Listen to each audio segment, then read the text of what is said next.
Texas Farm Store backs a pack. Locally owned and operated for over 50 years at 236 East Nepal. Stop by for everything you need. Feed, seed, lawn and garden, animal health, custom mixing and grinding, tack, herbicides, pesticides, and even wild game feeders. At Texas Farm Store, our friendly and knowledgeable staff can help you with all your needs. Delivery is available. Please call for more information, 830-278-3713, and find Texas Farm Store online at txfarmstore.com. Like so many great Texas institutions, it began as an idea, became a vision, and ended up being a legacy. The premier bank of Southwest Texas since 1907, First State Bank of Uvalde provides banking solutions, services, and products with the highest quality customer service, delivered with Southern hospitality and Texas spirit. For all your banking, loan, mortgage needs, or just to grab a cup of coffee and talk about Friday night's Coyote victory amongst the ambience and artwork, we'll be looking down the road for you here at First State Bank of Uvalde. Member FDIC, Equal Housing Lender.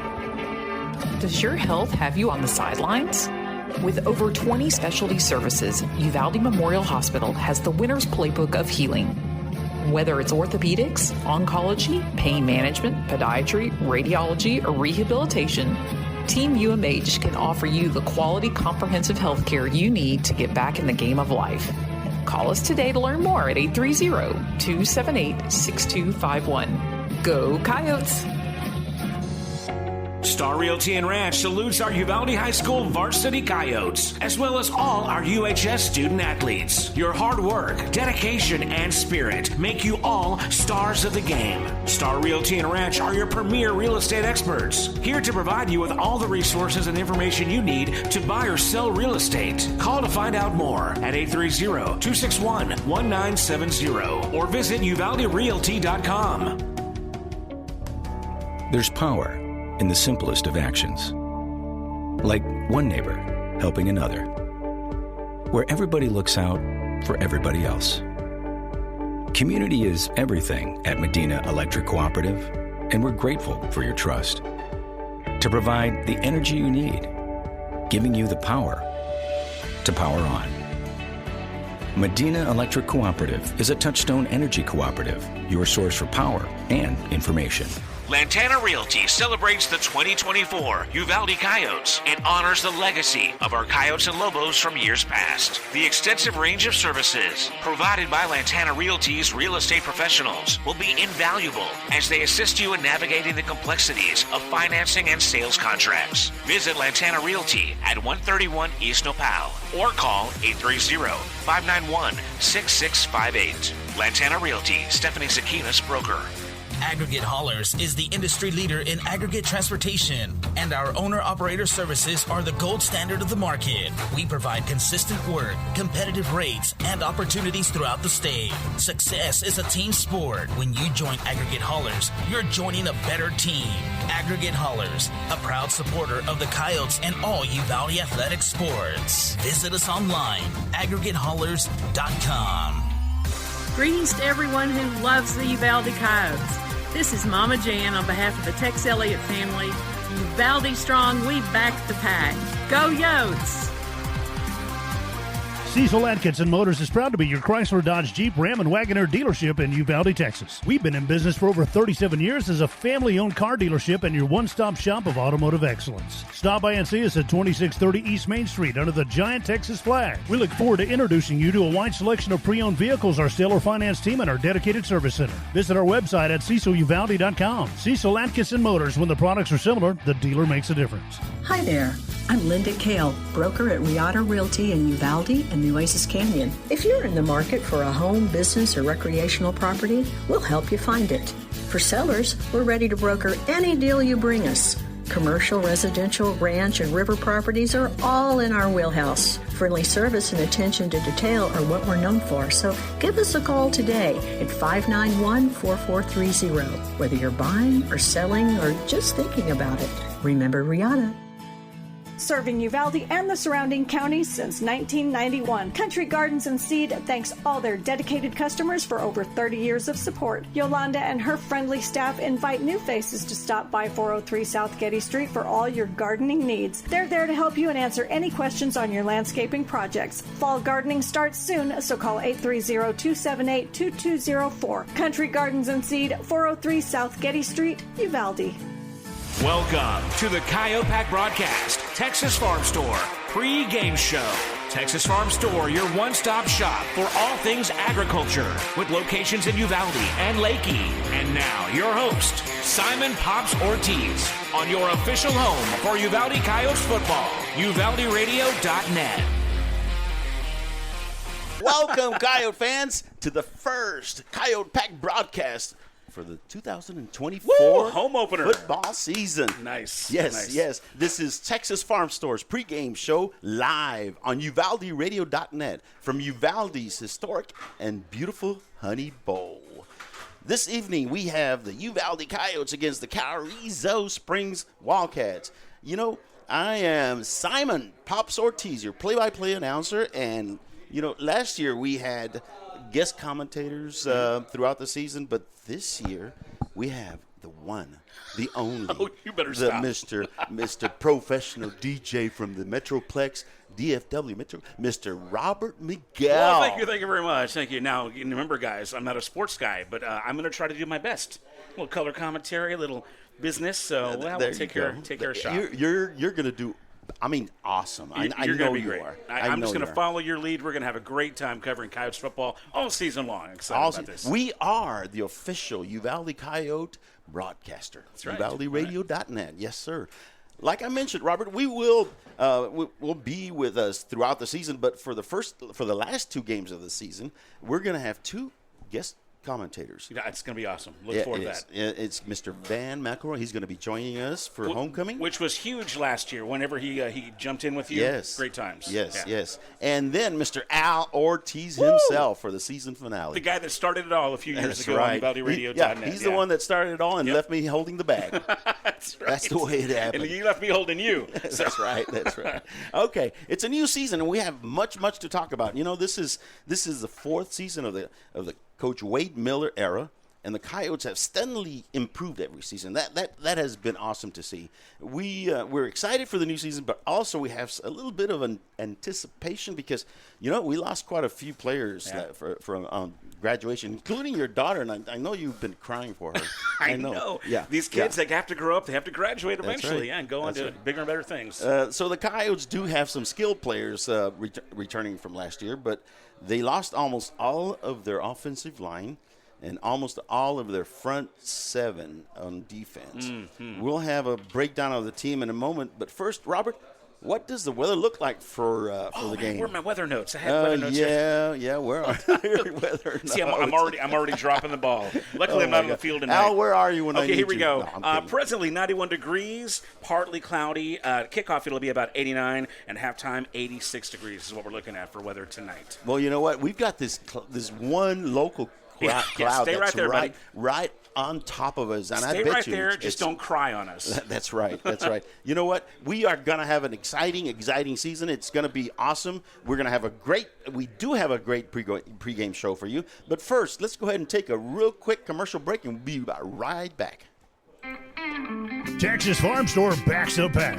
Locally owned and operated for over 50 years at 236 East Nepal. Stop by for everything you need. Feed, seed, lawn and garden, animal health, custom mixing and grinding, tack, herbicides, pesticides, and even wild game feeders. At Texas Farm Store, our friendly and knowledgeable staff can help you with all your needs. Delivery is available. Please call for more information, 830-278-3713. And find Texas Farm Store online at txfarmstore.com. Like so many great Texas institutions, it began as an idea, became a vision, and ended up being a legacy. The premier bank of Southwest Texas since 1907, First State Bank of Uvalde, provides banking solutions, services, and products with the highest quality customer service, delivered with Southern hospitality and Texas spirit. For all your banking, loan, mortgage needs, or just to grab a cup of coffee and talk about Friday night's Coyote victory amongst the ambience and artwork, we'll be looking down the road for you here at First State Bank of Uvalde. Member FDIC, equal housing lender. Welcome back, Coyote fans. This is UvaldeRadio.net, the official radio station of the Uvalde Coyotes. You can hear us from the Chaparrals at Las Moras Creek in Bracketville, Texas, all the way to the tall skyscrapers of New York. Oh, that was beautiful. That was poetic. Right. I need more of that this season. That's there good. You go. That was there good you stuff. Go. It's true. It's true. So You know, the first thing that we're going to do today is we're going to have a little catch-up session with our coach. We always have our coach's corner. So you know what? We are going to go and talk to Coach Miller, and we're going to do it right this minute. Oh, you want to do it right now? Yes, sir. It's his segment. We're doing the coach's corner. He's got a lot of information for us. It's going to be a little breakdown as to what the team looks like, what we're doing, how young we are, and how exciting it's going to be this year. Welcome to the Country Gardens and Seed Coach's Corner. Country Gardens and Seed, Uvalde's one-stop shop for garden and floral needs since 1991. Welcome back, Coyote fans. This is your Coyote Pack broadcast on UvaldeRadio.net and your first installment of our weekly Coach's Corner with Coach Wade Miller for this new season. Coach, how are you? I'm good. I'm glad to be back. Man, I tell you, it's a new season. Much has happened since the end of the last year. We lost 23 seniors to graduation. Coach, that's a testament of the success that your program has when you have 23 seniors that saw their career all the way through. We had some coaches retire also, and some of them went into full-time teaching, etc. But the biggest change was the biannual realignment of our district. Can you tell us about that change? Yeah, the district got tougher. Somerset's always good, and we lost Bernie, which we were thankful for. Then you throw in Davenport, who won the region last year. So Candy Lake, Davenport, Pleasanton all being new, and we lost Bernie and we lost Memorial. So it's more challenging, but I feel like, after our third really good offseason, going to our fourth football season, I feel like we should be up for the challenge. I mean, we've gotten a lot bigger and a lot stronger. And we're super excited to start this year. It's going to be a different season, Coach, because you lose one preseason and you gain one more district game. And with that, you having a change in personnel, it's going to be very key that these kids get plenty of experience in the first 3 games, right? Yeah, the first 4 games are preseason games, and we've got kids that are stepping either into different roles or coming up from the JV. But, they've looked really good in the first 2 scrimmages, and the more they get under their belt going into that Fredericksburg game, which is the first district game, the better it is for us. And those guys know what I expect of them, and I think they'll be ready by the time district gets here. Great. Coach, among the 23 seniors that graduated, you lost your starting quarterback, half of your offensive line, most of your defensive line, and all but one of your linebackers. You do have 25 lettermen returning, so who from that group has stepped up to fill these gaps in the lineup? Well, my biggest worry was our defensive front 7. When you lose, we got 7 kids out there and you lose, I think, 5 of them, it's a worry. But, we had some younger kids that were backups last year on the JV, and they've worked their tails off. In fact, this is by far the strongest team we've ever had since I've been here. We got 2 linebackers inside. Wally Flores is going to be our Mike linebacker. He's a sophomore, but he's a big kid. He's about 5'10" and probably about 230 pounds. And, he's not afraid at all. And then Ryan Barron was our backup fullback last year. He's our other inside linebacker now. And he's really just kind of transformed his body. He's gotten a lot leaner, and he looks really good. He's played really well in the scrimmage. And then replacing up front, we lost those guys. We had a kid named Jared Martinez that was actually our backup running back last year. He's starting at one of the defensive end spots this year. Jared's a good football player. Brian Manzanares was in the rotation with the starters last year at defensive tackle. He's a full-time starter now. So, we're really pleased. I got a kid named Gavin Torres who's a sophomore. His brother was one of our defensive ends last year. Gavin's a little bit bigger than his brother, and he'll start at the other defensive end. So we've replaced them with kids that have worked real hard and that are really quality football players. So we're excited about those guys. Yeah, last year you had a couple of super sophomores. And you just mentioned one for this year. Do you have any more this year? Yeah, there's 8 or 9 of them that are going to play a lot. I talked about Gavin and I talked about Wally. Our starting tight end / H-back is a sophomore. His name is Derek De La Cruz. Derek's a really good football player, and we're excited about him. And then on the offensive line, we've got a couple that are either starters or backups that are gonna play a bunch. Rocky Duran is going to be backup outside linebacker and backup running back. Rocky's had a real good offseason and a real good first part of the season. Some of those sophomores on the offensive line, Ezra, he's a Batesville kid, and he's excited about going. He's going to be one of our centers this year. And then we have a kid named Gabriel Ramirez that's a sophomore who's going to play guard for us. And so, they're young and they need more experience, but they're really talented. Great, Coach. You know, you're answering my questions before you ask them. You got to quit doing that. I'm sorry. We noticed that last year's backup running back, Jared Martinez, is now on defense. So, you know, and he played an important role last year, especially when Abraham got hurt. We know that you wouldn't have moved him to defense if he, number one, if he wasn't that good to be on defense, and number two, if you didn't have a good backup running back. Yeah, and I forgot one of my best sophomores, actually my right tackle this year, a kid by the name of Josh Machuca, who was a freshman on JV last year. And Josh is 6'5", 285. He's a huge kid, right? Yeah, he's going to get a lot of looks from a lot of good colleges before it's all said and done. He's the real deal. And he's played out of his mind the first two scrimmages. Excited about him. But Jared's going to start on the D-line, and then he's also going to be our backup tight end and our second tight end. I mean, we've got the same amount of kids out this year, but I'm going to have probably 3 or 4 go both ways as backups. You know, in fact, I think there's 5 of them. Matt Blanco's been our starting corner for a couple of years. He's my backup quarterback this year. He was a JV quarterback as a sophomore. He'll do fine back and jet up. But yeah, Jared's going to start on defense, and then Jared's going to play a lot of offense as well. So new season and basically new lineup, and with new players, sometimes you have to adapt your offensive and defensive philosophy to their strengths. Is there going to be any changes? Are there going to be any changes this year in your philosophy on offense or defense? Defense is the same. Defense, we've been running that defense. Coach Mack has been running that defense for 12 years, 13 years, and that's not going to change. We can rely a little bit more defensively, maybe on some man coverage, because our top 5 defensive backs are all seniors. So that you can do more with a senior, the guys that have been playing since they were young. But then offensively, we're going to be more spread. It just benefits Jet. He likes being in the gun. He's not the tallest guy, so a lot of times if I don't get him out in space, he can't see his receivers. And then some of our best plays in the scrimmages, and when guys weren't open, he just took off. So we'll be more spread, but we're going to feed the big guy a bunch too. That's going to be good. You're going to be able to mix it up with your power running game and then your fast quarterback. Yeah. Of course, there's another one person or one player that really he really shined last year, and because of his speed and change of pace, and that was Mr. DeVere. Oh yeah.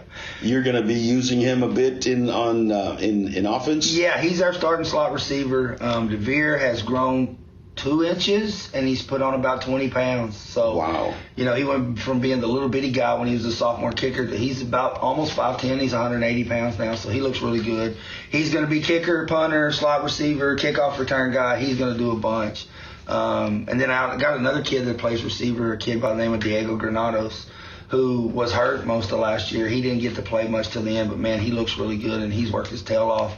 He had 2 touchdowns against Pearsall in the scrimmage the other night, and Jack kind of looks for him, you know. Granados is a junior or a sophomore? He's a junior. He's a junior this year, yeah, because I remember seeing him in really spotty areas as a freshman too, right? As a freshman. We moved him up after the first 6 weeks as a freshman, and then his last year he tweaked his hamstring in 2 days. And he never really got it right till about the Fredericksburg game. And by then we were just kind of in our own routine and kind of rolling. And he rotated in and out some with DeVere. But I moved him to outside receiver, and he may be the best outside receiver I've had since I've been here. He's going to be really good. He's just fast and great hands. And he is a fast kid, yeah. fast wide receiver. Let's hope he stays healthy this year. Coach, let's talk a little bit about tonight's opponent, or Friday night's opponent, Carrizo Springs.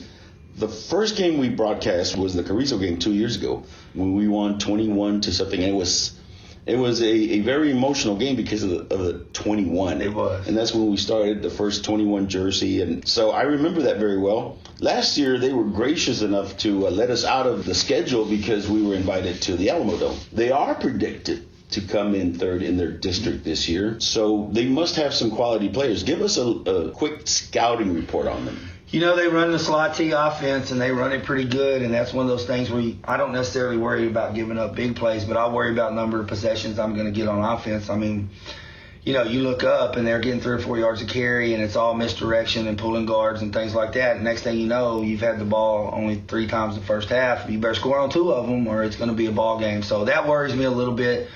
Defensively, they like to send all kinds of different stunts, and you never really know the coverage. They have 2 or 3 different fronts they run, you know, which can be a problem for young O-linemen. But they're gonna gamble defensively, and then they're gonna try to control the clock on offense.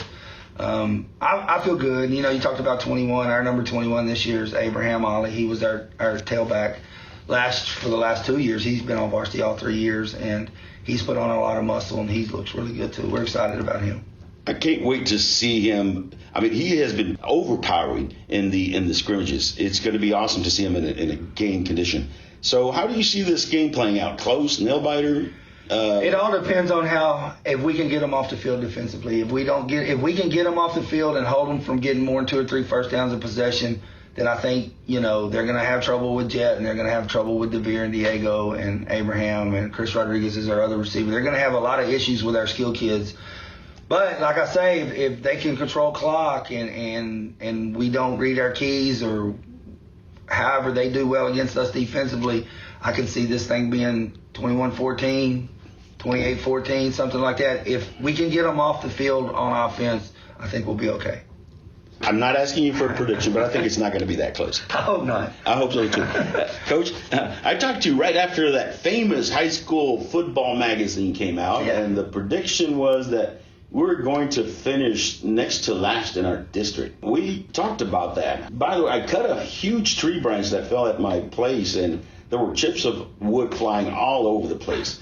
Did I bring one in here, or do I see a huge chip on your shoulder? Yeah, no, it kind of is offensive because, people blame Dave Campbell, but the way those surveys get filled out, that prediction is a coach's poll. That's the district coaches, and we finished tied for second last year, and I know the district's tougher, but it's been good for me. It went up on the bulletin board this summer. It's been in the locker room since it came out, so my kids are fired up about it. So, yeah, it gives us motivation won't be a factor this year, I promise you. You know what? I can't wait because I got that chip when I read that. I really did. So, Coach, this is the 4th year of the Wade Miller era of the Uvalde Coyote football program. And every year your record has improved. I'm not going to ask you for your prediction for the year, but what are going to be the keys to a successful year? The key to us is a 6-week span where we play, and our open weeks included in the middle of it, where we play Fredericksburg, and then we play Somerset, and then we have a break, and then we play Canyon Lake, Davenport, and Pleasanton. And that's a tough span. If we can stay healthy, and if we don't lose people to grades, which we never had, that's the key to the whole season. But we have the ability finally, for the first time since I've been here, to compete with all of those teams. But we're thin. We got to stay healthy. I think health is the biggest issue. But as much weights as we lifted and much stronger as we've gotten, hopefully that will help phase that out. Let's hope that bug doesn't get here this year. Last year, I would end our interviews with a question for you to tell me something we didn't know. Almost every time you would give us a report and props to the other Coyote sports teams. So this year, I think we'd like to do away with tell me something you don't know and just get a nice, because you do give props to your other programs, and I'd like to end it with a quick report and highlights of the other sports. So tell us a little bit about your other. Oh, well, we got team tennis rolling. I think they've won all but 1 or 2 of their matches this year. It seems like they play like twice a week. So I know they're undefeated in their district play. Coach Pritchard's doing a great job with those guys and girls. Cross country went to, I want to say, Del Rio the other day, and the girls won their part of it. They're doing really well. They ran in Kerrville the week before that, and I want to say they're going to somewhere out of town, far out of town, and maybe Cal Allen or somewhere like that this week. And then, volleyball's rolling right along. Volleyball's kind of struggled, but they beat Three Rivers. They beat Cole. They won 2 or 3 games in the Hondo tournament. So they seem to be gelling pretty good right now. Super excited. You guys come watch these kids play. They work their butts off, and they love to see you guys in the stands. So I'd love for you guys to come watch our other sports as well, and fill up the Honey Bowl, by the way. You know what? That is so true. We are a football town. There's no denying it. But we need to support our other teams, and I really appreciate you taking the time to last year and now this year we're going to have a special focus on them to really talk about and let our listeners know how the other teams are doing, Coach. So I thank you for that. Thank you, yeah. Well, Coach, it's going to be an exciting season, and thank you for taking the time to chat with us today. That chip on my shoulder is really getting heavy, and I can't wait for kickoff. So let's get it on. Go Coyotes! Go Coyotes! Serving Uvalde and the surrounding counties since 1991. Country Gardens and Seed thanks all their dedicated customers for over 30 years of support. Yolanda and her friendly staff invite new faces to stop by 403 South Getty Street for all your gardening needs. They're there to help you and answer any questions on your landscaping projects. Fall gardening starts soon, so call 830-278-2204. Country Gardens and Seed, 403 South Getty Street, Uvalde. Star Realty and Ranch salutes our Uvalde High School varsity Coyotes, as well as all our UHS student athletes. Your hard work, dedication, and spirit make you all stars of the game. Star Realty and Ranch are your premier real estate experts, here to provide you with all the resources and information you need to buy or sell real estate. Call to find out more at 830-261-1970 or visit uvalderealty.com. And we're back, Coyote fans. This is the Coyote Pack broadcast on UvaldeRadio.net, your official broadcaster of Uvalde Coyote football. Well, Robert, we just got some news, and I'm sure I'm glad we have you here because you're the king of gab. I don't know about that. Yes, you are. I could go on and on, I guess. That's right. That's right. So, ladies and gentlemen, we just got some news that the game has been pushed back to 7:30. Cautious. They are being cautious. They want to make sure that the kids don't get overheated. So the game, instead of starting at 7, it's going to start at 7:30. So hold on. Is it a heat advisory or is it lightning? I thought they said. Is it lightning delay? Lightning delay. Okay. So those clouds, yeah, are not as friendly as we thought they might be. I thght they were going to give us some cover, but no, they were coming hunting for us. But they are clearing this. Mario, it's your fault.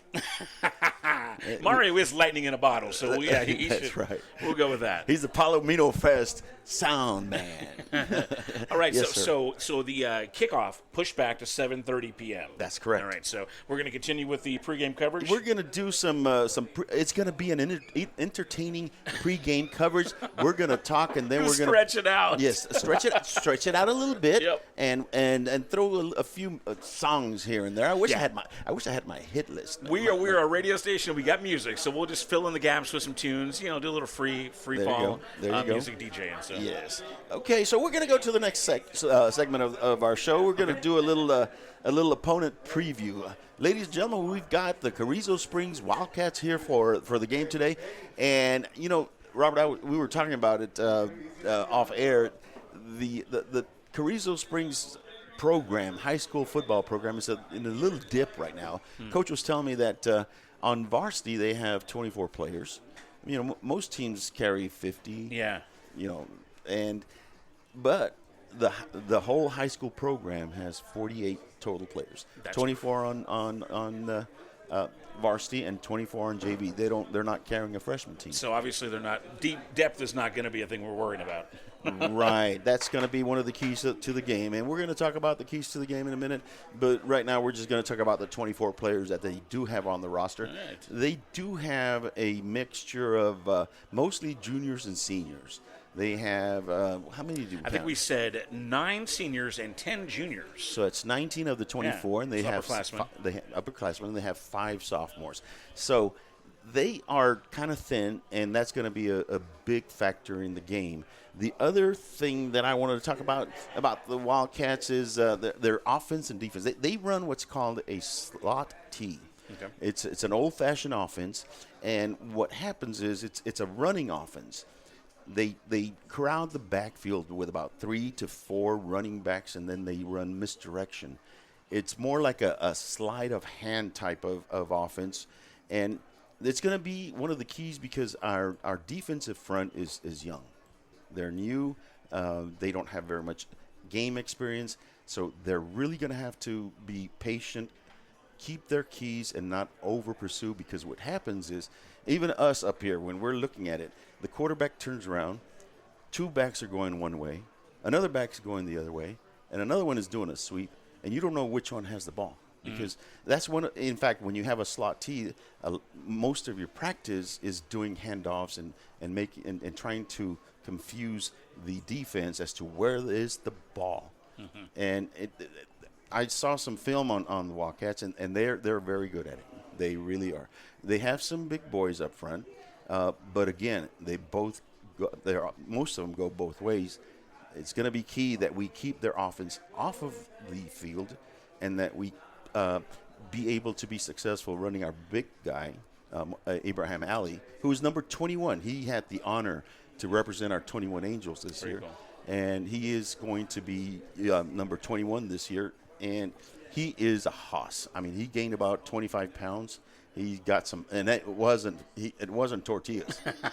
No, it was muscle that he added. Awesome. Yes, it is. We've got some kids that have grown up in the last year, and it's great to see these kids mature and put in the discipline and the work to improve the way they have. So I'm very excited to see them. Now, I've got a question for you real quick. Sure. You mentioned Carrizo. They're good at that kind of sleight of hand, that play.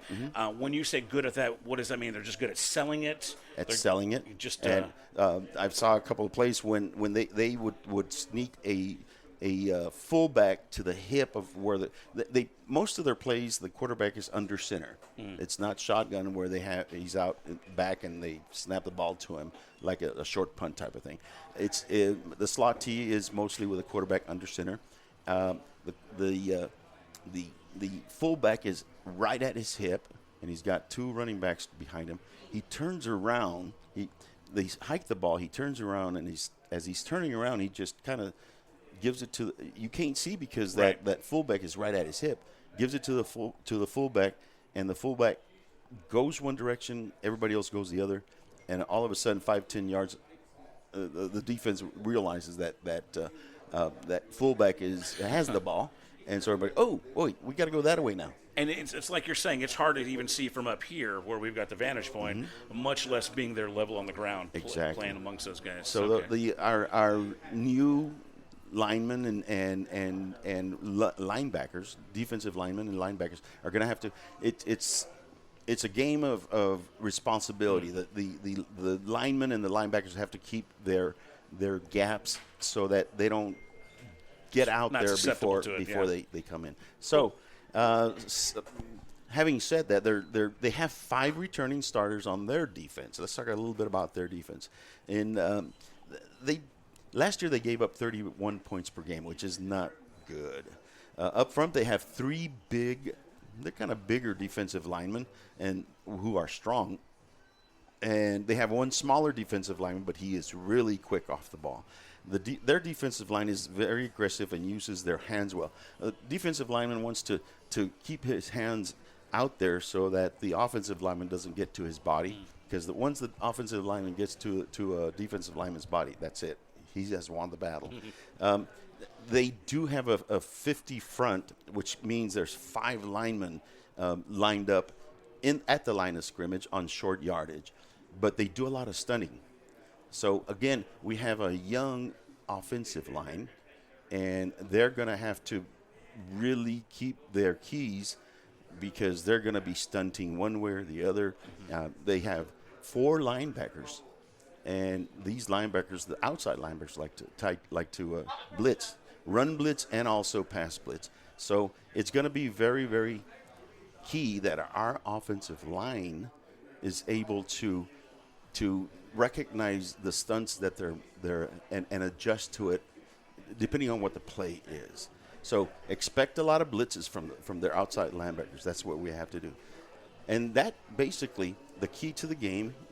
We'll talk about the keys to the game in a minute, but if you look at Carrizo, they're good. And it's going to be a tough physical first quarter, but we're going to have to wear them down. That is going to be the biggest key to winning this game. And with that said, we're going to go to a quick commercial break. This is UvaldeRadio.net. There's power in the simplest of actions. Like one neighbor helping another. Where everybody looks out for everybody else. Community is everything at Medina Electric Cooperative, and we're grateful for your trust. To provide the energy you need, giving you the power to power on.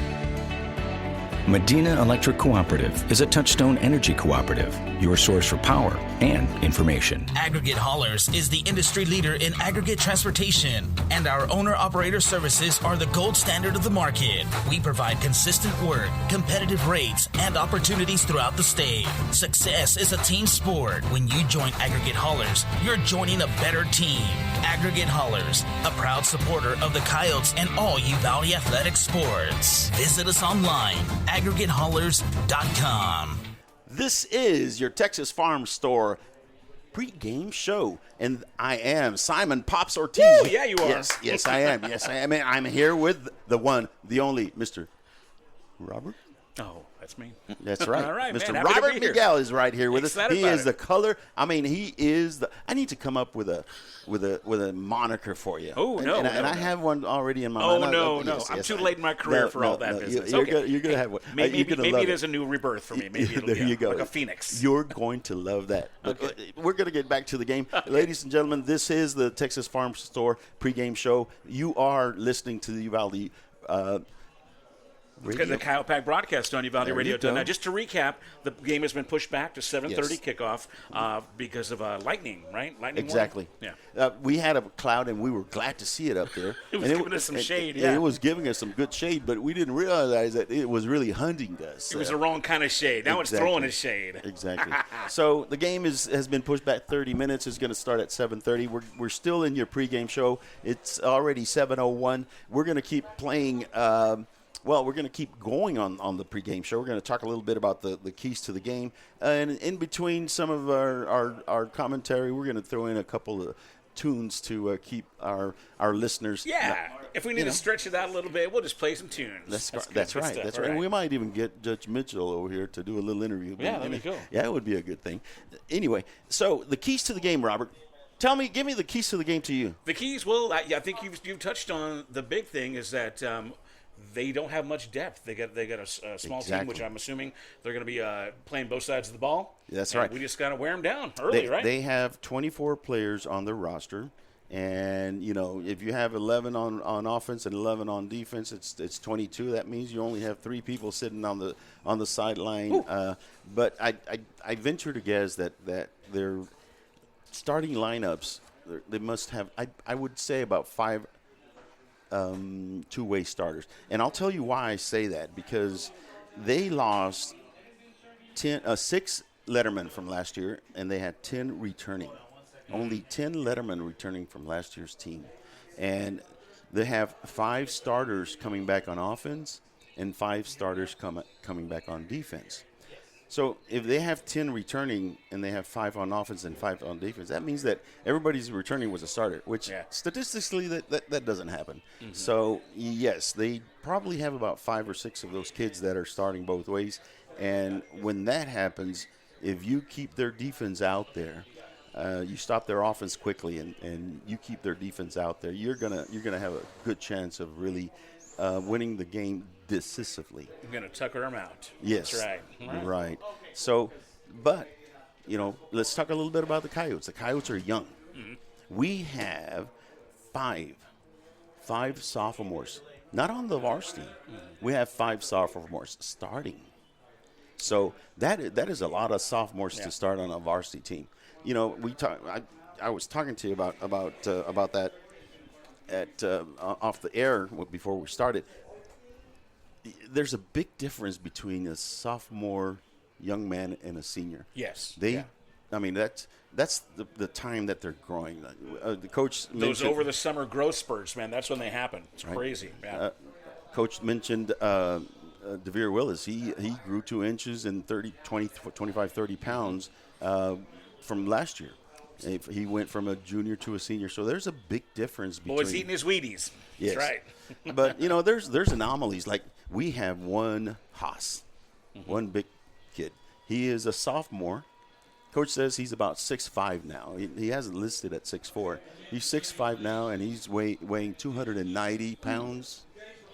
He is getting some attention from the colleges.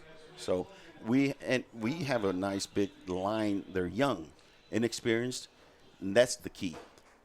The key is that they need to mature in the next 4 games. That's going to be a big difference from last year. Last year we had 5 non-district games. This year we only have 4 non-district games, and the reason being is that our district went from 6 teams to 7 teams. That means we have to play 6 district games, and that only leaves 4 games for non-district. Last year we had 5. Our kids could get the game experience before we hit the games that quote-unquote count, which is the district games. This year we only have 4, and we're younger. We have all these 5 sophomores starting, and then we have a whole bunch of juniors starting that some of them did not start last year. So those kids are going to have to gel and going to have to get a lot of experience in the first 4 games of the season. Now tell me this. I've got another question. Sorry to interrupt, but these district games you speak of, are they early in the season, later in the season? They are all at the end of the season. So that's good for us, then, right? Give them some opportunity to gel. Exactly. And for the last 3 years, we've had 5 non-district, which basically you use to get your kids ready for the district, because district games are the only ones that count to qualify for the playoffs. So if now we only have 4 non-district and 6 district, they only have 4 games to get ready for the 6. Now we have 6 games that count. So, and being a young team, it's going to be very important. And I think this is going to be a good game for the coaches to be able to get these kids going, because they stunt. The Wildcats stunt a lot, and also our defense. It's going to be great experience when they're going to go up against these kids that are going to be doing all this sleight of hand type of handoffs. So it's going to be a very interesting game and good experience for our young Coyotes. So, having said that, we're going to have another little commercial break. We're going to come back and we're going to see if we're going to have some music. All right. Let's do it. Uvalde Chevrolet is proud to bring you official coverage of Uvalde Coyotes football. At Uvalde Chevrolet, we've devoted ourselves to helping and serving our customers to the best of our ability. We believe the cars we offer are the highest quality and ideal for your life needs. Visit our website at UvaldeChevrolet.com to search new and used vehicles, plus get information on specials, financing, and parts and service. Or stop by and see us at 825 East Main Street in Uvalde. Uvalde Chevrolet, Uvalde's exclusive GM dealer. Star Realty and Ranch salutes our Uvalde High School varsity Coyotes, as well as all our UHS student athletes. Your hard work, dedication, and spirit make you all stars of the game. Star Realty and Ranch are your premier real estate experts, here to provide you with all the resources and information you need to buy or sell real estate. Call to find out more at 830-261-1970 or visit UvaldeRealty.com. Welcome back, Coyote fans. This is the Coyote Pack broadcast on UvaldeRadio.net, your official broadcaster of Coyote football. You know, we, again, ladies and gentlemen, if you're just tuning in, you're saying, well, what's going on with the game? Where's the game? What's up? It has been postponed for 30 minutes due to a little cloud up here that has some probability of having some thunder. Right, lightning. Yeah, lightning warning. Yeah, exactly. So they postponed it for 30 minutes while this cloud moves on. And so we're doing a little bit of an extended pregame show. And being that we are a music radio station, we're going to play a couple of tunes for you. We'll play some music for you. How about some Blake Shelton? Sound good? Let's do it. All right, we're UvaldeRadio.net. This is the Coyote Pack broadcast with Simon Ortiz. That's right. UvaldeRadio.net. We are live from the Uvalde Honey Bowl. It's the Coyote Pack broadcast with the one and only Simon Pops Ortiz. Well, thank you very much, Robert, and thank you. I mean, you know, I wanted to do the intro. You know, I like saying, welcome back, Coyote fans. Oh, I was trying to bring you in. Oh, well, thank you very much. I was trying to hype you up. That's okay. I'm like your hype man now. Oh, my God. You're just like Al. Waving a towel behind you, you know? God. What's up? I'm going to start. You're just like Al. You're just like, I'm going to call you the wild-haired coyote. That's what I'm going to call you. Hey, I've been called worse. That's a good one. I've been called worse. You know worse. that's a good one. I'm pretty okay with it, really. Coyote. Yes, sir. This is Robert Miguel, the wild-haired coyote, here with you. Well, ladies and gentlemen, just to let you know, I know you're. What are these fools doing? Aren't they seeing the football game? There's nothing going on. Nothing at all. I'm sorry, folks. It's the fact that we have a little cloud up here that has a little bit of lightning, and they're waiting for it to move on, so they delayed the game 30 minutes. So we are having an extended pregame show with some music, and I love that last song. Yeah, man, you gotta love some Blake Shelton. So kickoff, hopefully in 18 minutes, 7:30. 18 minutes, 20. Well, they say 28 over there, but we'll see. We'll see how long it takes. Maybe it's 7:40. Maybe they're doing 7:40 kickoff. Maybe we haven't got the memo yet, but we're gonna keep you guys posted as much as and entertained. Yeah, that's right. Do our best. That's right. That's right. We are, ladies and gentlemen. We are going to take a quick commercial break and be right back. This is the Coyote Pack broadcast on UvaldeRadio.net. Like so many great Texas institutions, it began as an idea, became a vision, and ended up being a legacy. The premier bank of Southwest Texas since 1907, First State Bank of Uvalde, provides banking solutions, services, and products with the highest quality customer service, delivered with Southern hospitality and Texas spirit. For all your banking, loan, mortgage needs, or just to grab a cup of coffee and talk about Friday night's Coyote victory amongst the ambience and artwork, we'll be looking down the road for you here at First State Bank of Uvalde, member FDIC, equal housing lender. Greetings to everyone who loves the Uvalde Coyotes. This is Mama Jan on behalf of the Tex Elliott family. Uvalde strong, we back the pack. Go Yotes! Welcome back, Coyote fans. This is Coyote Pack broadcast on UvaldeRadio.net, your official broadcaster of Coyote football. You know, we are in a delay. But you know what Al says, I love it. Reunited, and it feels so good. I'm so great. It feels so great to be reunited with our Coyote fans. Man, tell you what, with this new football season. I'm excited to do this with you. You know, I've been a radio DJ for decades, and I've never had the guts to dabble into sports. So this is cool. It's great that a guy my age can try something new. So it is. Thank you for letting me be a part of this journey. And awesome. and you get a new moniker too. Yeah, of course. yes. It's Robert. Wild-haired coyote man. Well, my hair is wild. These headsets don't do me any favors, man. No, not at all. Ladies and gentlemen, we are in the middle of a delay, but it will start in about 20 minutes or so, I believe. Hey, let me fill out some time real quick, okay? Because real quick, shout out to Corey Brooks. Yes. If you're listening at home and you can't make it out to the game, we have the party in the plaza happening right now from now till 9 p.m. She's out there doing last chance to win Palomino Fest tickets out on the plaza. Tons of vendors, some music and giveaways, and of course later tonight, Uvalde Radio Rocks. Myself and Corey Brooks will be out there representing at Palomino Fest a night of rock, watching the Motley Crue tribute, and that starts at 10:30 tonight at Uvalde County Fairplex. That's a free show. So lots going on in Uvalde today. Not just home opener for Coyotes, but Palomino Fest weekend. So, well, you know, because of this delay, I think we're going to have a real good game. Yes, but we're probably going to have a very abbreviated post-game show. Mm-hmm. But we will get the post-game show. We'll wrap it up real quick. I'm really excited to see what the other teams have done in our new district. But I am also excited of Palomino Fest. Yeah. Oh my God. You know, I've never been to that. You've never been to a Palomino Fest? Never been to a Palomino Fest. Really?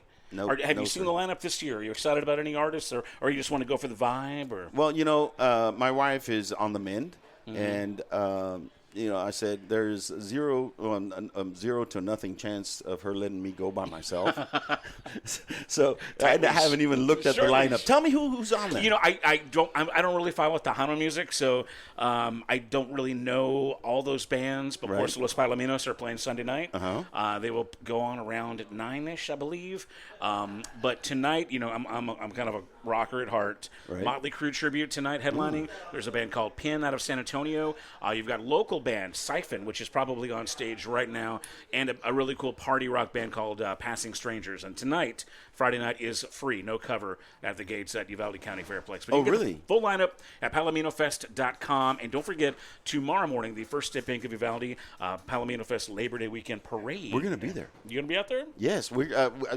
I think I'm a member of a neighborhood association, and we're gonna have a little vehicle taking us down there. Cool. We're gonna be giving out candy and stuff. You and your civic service. How do you do it all? How do you do it? I don't know, man. I thought I was retired, but not anymore.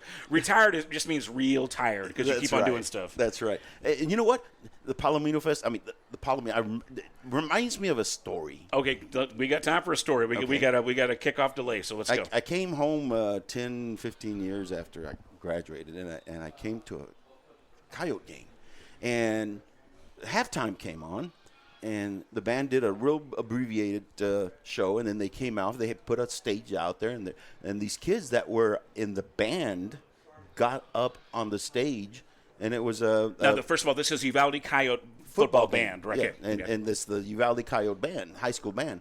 It's halftime. They have a stage. These kids get up there and they start singing Tejano. Oh yeah.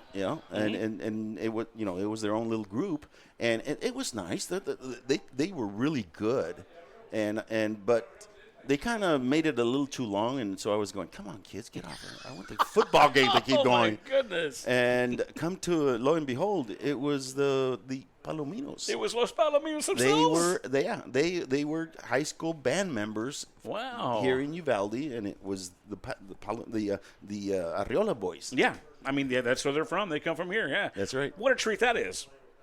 And you're being a hater. No, I wasn't a hater. I just wanted the football game to start. Yes, that's cool. Yes. What a cool thing. Yeah. And it was so cool that they let them play during halftime. Oh, and they're a big deal. Now they've won, a dozen Grammys or something like that? Something crazy, yeah. Fantastic. So let's get back to football. Okay, let's go. Just a little bit of football. Just so that people will know how the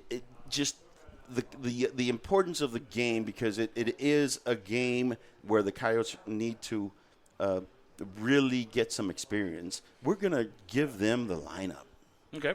Let's do the lineup. Where's the lineup? What do we have lineup? Here you want the Coyote lineup, or do you want the Coyote lineup? This lineup. Robert, Mr. Wild here. You want me to try to tackle it? You are going to tackle it all. I apologize to every family whose kid I mispronounced their name. I'll say that right now, okay? So your Coyote starting lineup. You got quarterback. Wait. Time out. Yeah. We're going to do both. You do the first, and then I'll do the backups. Okay, cool. You do the quarterback, and now. Okay, yeah, because we got time. We got time to spread it out. Let's give everybody some love. Yeah. All right, so your Coyote starting lineup. Let me see your first string quarterback, number 4, Jet Flores. And backup is Mr. Matt Blanco, number 1. At running back, number 21, senior Abraham Ale. And the backup is number 42, Corey Talley, Jr. Halfback, number 40, sophomore Derek De La Cruz. And number 31 is the backup, Caden Van Wagner. He's a junior. At tackle, you got a sophomore, number 75, Josh Machuca. And a senior is the backup, number 71, Nathan Dominguez. At guard, is that right? Yes, that's guard. Okay, I'm making sure I have these sports guard. abbreviations. I'm new to this stuff. Yeah. Junior, number 66, Adam Barbosa. And the backup is Jose Hurtado. He's a junior. He's number 54. We got center, junior, number 56, Darian Navarro. And number 79 is the backup, Ezra Dominguez. He's a sophomore. And also at guard, number 68, junior, Matt Rodriguez. And number 63, Gabriel Ramirez is a sophomore. At tackle, number 67, senior, Jackson Parker. And number 74, Adrian Rodriguez. He is the backup. He's a senior. In slot there, we got junior, number 11, Diego Granados. Hope I said that right. Granados. Granados, yes. okay. Mm-hmm. Number 19, Zach Velasquez is a junior. And at wide receiver, number 10, Christopher Rodriguez. He's a sophomore. And number 30 is Joe Jimenez Jr. Now, let me tell you something. Okay. It's important. You call them backups, but you know what? They play a lot. Yeah, they all come in and out, and it keeps the offense fresh and the defense. So even though we say backup, they play a lot. Well, so fantastic. Let's keep going. Let's do the defense. The defense. Let me see. Defensive end. Is that right? That's correct. Number 47, Gavin Torres. He's a sophomore. Number 57, Pablo Flores Jr. is his backup. What does DT stand for again? defensive tackle. Okay, that's what make sure. Number 65, Malachi Lara. He's a senior. And number 60, Jaden Morales, a senior, is his backup. Also a defensive tackle. Number 8, senior Brian. You're going to have to forgive me. Manzanares. Manzanares? Manzanares. Okay, Manzanares. All right, very He's good. a senior. All right, he's a senior. Okay, number 55, Miguel Sandaña. He's a backup. He's the senior.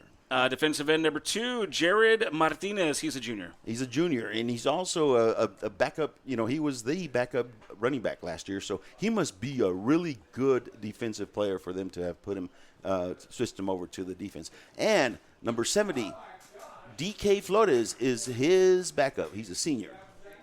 What's that abbreviation? L? What are we doing here? Oh, my God. Hey, I'm sorry.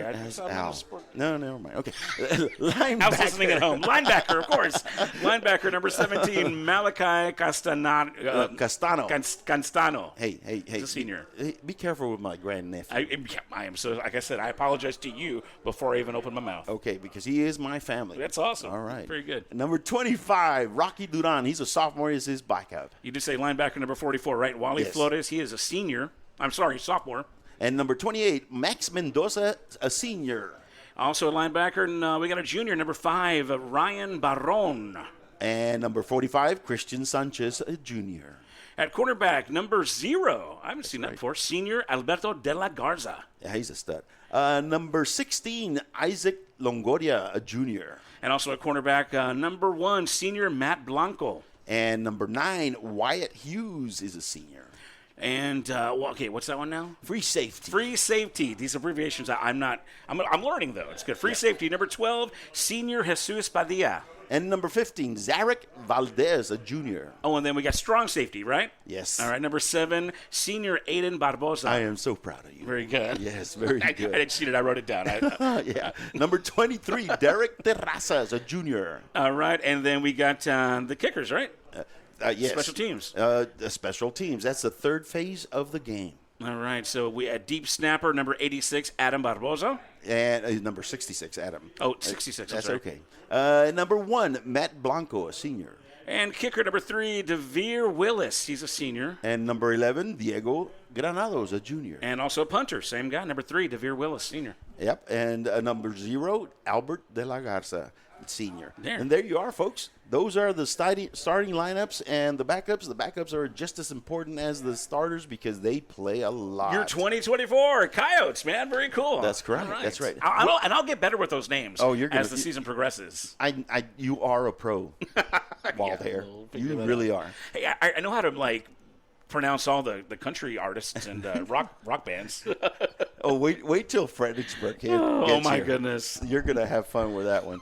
I can't wait. Ladies and gentlemen, we're going to take a quick break. This is the Coyote Pack broadcast on UvaldeRadio.net, your official broadcaster of Coyote football. Cecil Atkinson Motors is proud to be your Chrysler, Dodge, Jeep, Ram, and Wagoner dealership in Uvalde, Texas. We've been in business for over 37 years as a family-owned car dealership and your one-stop shop of automotive excellence. Stop by and see us at 2630 East Main Street under the giant Texas flag. We look forward to introducing you to a wide selection of pre-owned vehicles, our stellar finance team, and our dedicated service center. Visit our website at CecilUvalde.com. Cecil Atkinson Motors. When the products are similar, the dealer makes a difference.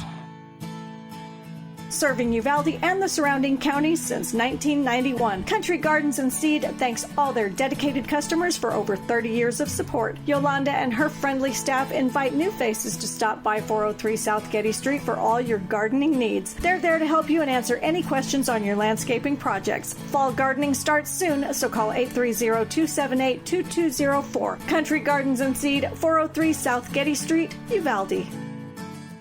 It's UvaldeRadio.net. We're live from the Uvalde Honey Bowl for the season opener, the home opener of Uvalde Coyotes football. This is the Coyote Pack broadcast with the one and only Simon Pops Ortiz. Welcome back, Coyote fans. That's Thank you, Robert. Thank you for having us here. And you know what? We're in a bit of a delay, a thunderstorm delay, if you will. It's not really a thunderstorm. It's a little like Lionel. What do you call it? That kid in the.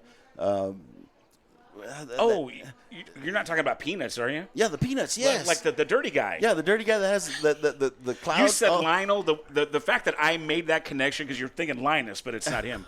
Yeah. Is pretty amazing. But yes, it turned out to be his pig pen. That's what he goes by, right? Yeah. Yeah. So that's who we are right now with this cloud just We're over in us. sync. We're in sync though. Yeah, that's we good. are. That cloud is looking kind of gnarly though. It's it's looking pretty devious, but I think we'll be okay. I think we got another 10, 14 minutes to go before the kickoff, and we are here giving you some background on the game, and also we're gonna play a little music. We've played one song. That was a good song you put. Yeah, Robert. Then put another good one. All right, I'm gonna line up some Alan Jackson if that's okay, because I love me some Alan Jackson. You all right with that? Oh, Alan Jackson. Yes, definitely. You want to do that now? Yeah. Let's go and get it on. This is UvaldeRadio.net live from the Honey Bowl for the Coyote Pack broadcast. Welcome back, Coyote fans. This is the Coyote Pack broadcast on UvaldeRadio.net, your official broadcaster of Coyote football. We are on a rain delay, and Robert, here with me, of course, is Mr. Robert Miguel. Yes, well, thank you very much. Thank you for having me. It's kind of weird, Robert, isn't it? It's like a ghost town. I know. Yeah. They have asked all the fans to go and get under the stands. There's no fans on the visitor side, and I just looked on our side. Not a single one Nobody on our side either. No, sir. Only Mario walking the. So now, are we sure they're actually letting people in? There are people that are here. Yes, I can see them. I can see them through the little cracks of the stands and on the sides. They're all in they're underneath. sheltered. Yeah, they're sheltered. Well, look at that. Look at these referees. They're just kind of pacing on the field. What are they looking for? What do you think? Well, I think they're just looking at. It hasn't rained, so I guess they're just looking at the condition of the field. But we haven't heard anything official of it being. And I would not see why they would cancel the game. They still have the clock saying that in 8 minutes we're going to start the game. Mm-hmm. So I guess it's still just under a delayed condition type of status. So we are going to have a game. And we're still having fun. We're just chit-chatting, having a good time. It's all gravy, baby. Oh, yeah, it is. It is. It's so fun to be able to be on UvaldeRadio.net because, you can hear us, and I love saying this, from the low chaparrals of Las Moras Mall in Brackenville, Texas, all the way to the high skyscrapers in New York City. I love when you say that too. I want you to record that for me so I can just kind of play it back. Yeah, whenever I want. I love saying that because anywhere you are in this whole wide world, you can listen to Robert Miguel, UvaldeRadio.net, and especially the Coyote Pack broadcast. Well, and we do appreciate, just a shout out real quick to all the people that are listening, outside of Uvalde, all over the state of Texas and beyond. We always have this is our third season covering Uvalde Coyotes football, and we always have a lot of great out-of-state listeners. So we do. Yeah. We really do. And I was very surprised last year. We had a great viewership, if you will, because we are live and in living sound. That's right. And people in Uvalde, they don't always stay in Uvalde. They move away, but they still want to tap in and hear what's going on with their Coyotes. And we appreciate you guys scrolling over to UvaldeRadio.net, your official home for Uvalde Coyotes football. It is. And, I wish that we had this back when I was away from Uvalde, and I would have been able to listen to the games. But I'm so glad we were able to do this for our fans. It is a privilege to just do the broadcast of Uvalde Coyote football. It really is. Yeah, and we're happy to have you here. So what else is going on? We want to talk any more football? We want to try to find out what the weather situation is? What should I do? Just skipping around here. Well, first of all, we need to call Texas Farm Store and tell them that they have an extended show. Yeah. This is the Texas Farm Store pregame show, and it's a very spread out game show. So pre-show. So thanks again to Texas Farm Store. We love those guys over there. They've got 2 locations now, the big Uvalde one, and now they've got one in Lakey. So they do? Yeah, very cool. Oh, wow. And, thank you to all of our sponsors. We have a couple of new sponsors. Yeah, we've got the return of Aggregate Haulers. It's cool to have those guys on board again, and many of our returning sponsors as well. Matter of fact, if you are listening and you scrolled over, you're tuning in at UvaldeRadio.net/Coyotes football, please take a moment. There is all of our sponsors have a logo and a link right there on that home page. Give them a link. Give them a follow on the social medias. Support them because they support us. So we appreciate all of our sponsors. We'll list them all here in a minute again, but I need to get that list together. It's a lot. It's a lot of them. And we're so grateful for them. And you do need to support your local businesses. It is so important. It's the backbone of America. It's the heartbeat of America. And, they are the ones that make us what we are. They really do. And I do really, from the bottom of my heart, just give them kudos for sponsoring us. It is a great, great honor to be doing this for them. Absolutely. All right. So, hey, I've got the 2024 schedule here. You want to talk about some stuff? Because we got Parents' Night coming up, Youth Activities Night, Pink Out, Homecoming. Do you want to give some information about just our general schedule, since we're about, 5 minutes out still? We're 5 minutes out. Yes, let's just go down the schedule and tell them what game is when. So obviously today's the home opener here, Carrizo Springs, August 30th. Then next week, September 6th, it's a home game, 7 p.m. kickoff. Eagle Pass Win, which is Parents' Night. Parents' Night, very important night. The parents come out with. I have a picture in one of our rooms here in Uvalde where there's a picture of me coming out with my mom and dad during Parents' Night. Yeah, and then my wife took a picture that we did with Al during his Parents' Night. Wow. And we have it side by side. That's traditions, families, yes. Generations and generations of Coyotes. Yeah. We just want to let all the families out there, if you have a player, you have a cousin, you have a niece or a nephew, just come on out for Parents' Night and support these kids. We won't just call it Parents' Night. Let's call it Family Night. That's exactly. Right. September 13th, it's away. We're going to be going to Hondo on the road. That's always a lot of fun, right? But it is. Hondo is always a tough game, and we didn't have them last year. We had a scrimmage with them last year, and the year before last, we didn't have a game with them. This is we're back to rivalry. When Uvalde won the state championship back in '72. They were one of the toughest games that Uvalde had. It was a low-scoring game. So Hondo is always tough. So I'm looking forward to this game against Hondo. Nice. All right. Hopefully we'll make some more history. September 20th, another away game versus Crystal City. Kickoff at 7 p.m. And look, the players are taking the field. So they're going to warm up. We're got 3 minutes. 3.5 minutes away. Let's go ahead and go to a quick commercial just for a little bit, and we'll be coming back with your kickoff.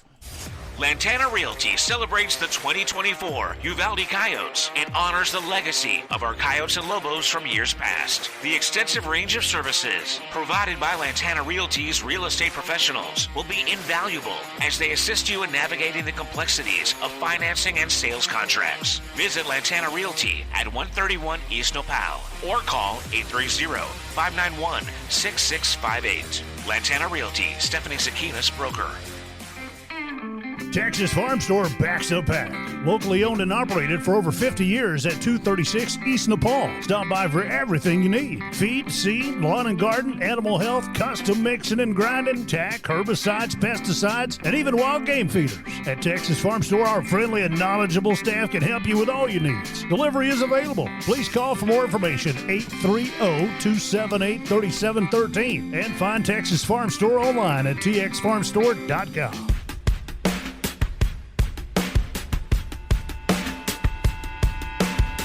It's time for Coyotes football, presented by Aggregate Haulers, Auto World Eagle Pass, Cecil Atkinson Uvalde, Country Gardens and Seed, Don McLaughlin for State Rep District 80, First State Bank of Uvalde, Lantana Realty, Medina Electric Cooperative, Riata Realty, Star Realty and Ranch, the Tex Elliott family, Texas Farm Store, and Uvalde Memorial Hospital. And now, your host, number 67, class of 76, offensive guard and defensive tackle, Simon Pops Ortiz. This is the Coyote Pack broadcast on your official home for Uvalde Coyotes football, UvaldeRadio.net. Welcome back, Coyote fans. It is kickoff time. The kids are out there warming up. Yeah. It was a big, just a long delay, Robert. That was in a quite the pre-show, pre-game. It was anticipation, and then we thought maybe they were going to cancel it, but they didn't. We're on. We're all good. Fans are in the stand. Players are on the field. It is go time. It is. Right. It is. I mean, it was kind of eerie to have the stands. It was weird because, also the cloud coverage made it kind of gray and spooky. And then everybody disappeared. Like I said, it was kind of a ghost town. Yeah. Had a kind of a weird vibe. Like bad things are going to happen. But no, this is all good now. It is kickoff time. It is the new season. It's 2024. It is Coyote football time here at the historic Uvalde Honey Bowl. I tell you what, it's going to be a humdinger. again, we have the Carrizo Springs Wildcat as our opponent. They are going to give us a tussle, especially in the first quarter. We did an extensive scouting report on the Wildcats, and the Wildcats are thin in numbers, but they're good. They have 24 players on the team, and a lot of those kids go both ways. They have an offense that is called a slot T, and that slot T, wing T formation that they use uses a lot of sleight of hand, a lot of misdirection. So, and we have a young defensive front seven. These types of plays are very confusing to an inexperienced player. One of the keys to the game is going to be for our front seven to be able to recognize all this sleight of hand, keep their keys, their responsibilities, fill the gaps, and don't let them fool our team and be able to pop for a long game. Won't be fooled again. No, sir. Fool me once, fool you twice, whatever. And won't fool us the third time. That's a good football analogy, Mr. Robert Miguel. I call him the wild-haired coyote now. Wild-haired coyote. Yes, it is. Yeah, he's a coyote man. I'll take it. That's right. That's right. Hey, so it's going to be now, we talked about the Coyotes. The Coyotes are they're young. We have 5 sophomores starting. I think we have something like 8 sophomores on varsity.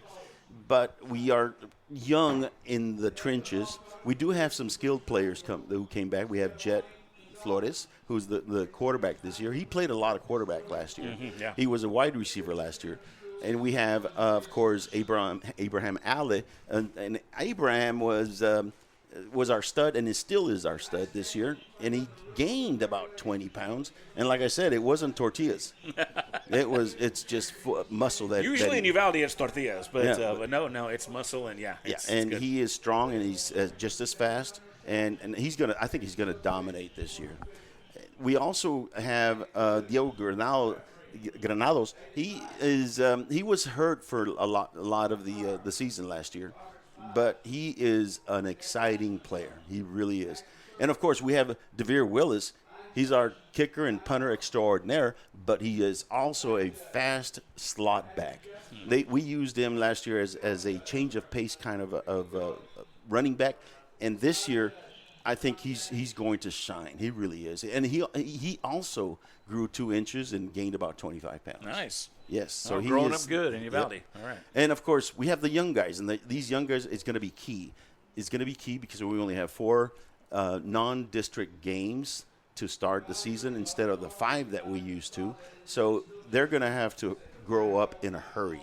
They only have those 4 games to get some game experience and be ready for a newer, tougher district, because our district is tougher than last year. Last year we lost. This year we lost from last year. We lost Bernie and Memorial. Mm-hmm. Bernie, of course, they went to the state championship game 2 years ago, and they went too deep, I believe, last year in the playoffs. They moved up to 5A. Memorial went down to 4 Division 2. There's 2 divisions in 4A. We are in Division 1, and they were in 1 last year. Now they're down to Division 2. Now tell me this. I think you touched on this with the coach earlier in the coach's corner. Mm-hmm. But what affects these decisions as far as the districts are changed or redistributed or whatever is it's basically enrollment. Okay. At the high school level. Uvalde has 1,100 students, mm-hmm. and Bernie's, that part of San Antonio is just growing leaps and bounds. Right. Okay. And they didn't go to 5A2. They went to 5A1, which is a 2-step growth. Wow. Yeah. Yeah. And this is done every 2 years. So 3 years ago they maybe had 1,200 students, which was right at the edge of the 4A Division 1. And in 2 years, I bet you they went to 2,000, and that's why they're in 5A Division 1. They played last night. I don't know if they won. I saw part of the game, but I was busy. And so we lost those 2. One a quality team, and the other one struggling program. But then we gained 3 teams. 2 that one of them is the equivalent of Bernie, and that's San Antonio Davenport. They went to the 3rd round last year, and we also gained the Canyon Lake Hawks. Now, I remember the Canyon Lake Hawks because they beat us in the playoffs 2 years ago. Okay. Last year they had a down year, but they are a quality program. And we also gained Pleasanton, which is nothing to sneeze at. So we gained 3 quality teams and lost 1 good and 1 not so good. Okay, so that definitely makes it a little bit more competitive. It is going to be more competitive. Yeah. And you heard on the interview how I joked with the coach about having a chip on his shoulder, and it's because there's this famous it's almost the Bible of Texas high school football. It's called Dave Campbell's Texas Football, and he does or that magazine polls all of the coaches, and it's basically a coaches poll, and all the rest of the coaches in our district picked us to be second to last. Wow. Yes. Well. Yes. So we'll just have to show them better than that. No respect. They think we're chopped liver. And I think we have some onions to mix in there. there you go. Good recipe. So it's going to be very interesting this year. We're having the student get together at midfield. We're going to have the national anthem in a little bit. We are going to take a quick commercial break and be right back. You're listening to the Coyote Pack broadcast on UvaldeRadio.net. Does your health have you on the sidelines? With over 20 specialty services, Uvalde Memorial Hospital has the winner's playbook of healing. Whether it's orthopedics, oncology, pain management, podiatry, radiology, or rehabilitation, Team UMH can offer you the quality comprehensive health care you need to get back in the game of life. Call us today to learn more at 830-278-6251. Go Coyotes!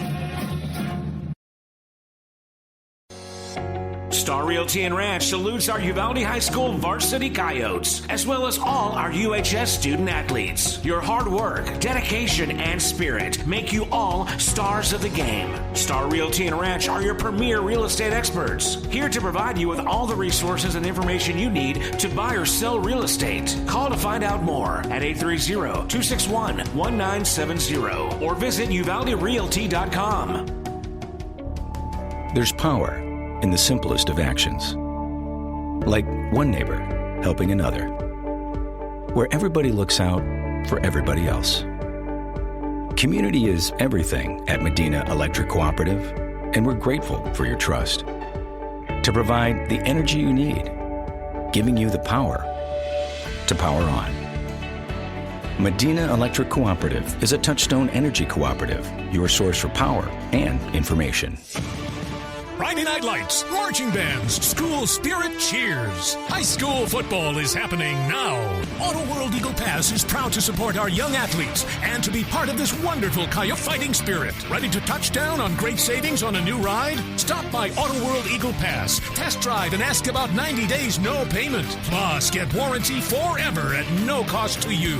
Visit AutoWorldEaglePass.com today. Aggregate Haulers is the industry leader in aggregate transportation, and our owner-operator services are the gold standard of the market. We provide consistent work, competitive rates, and opportunities throughout the state. Success is a team sport. When you join Aggregate Haulers, you're joining a better team.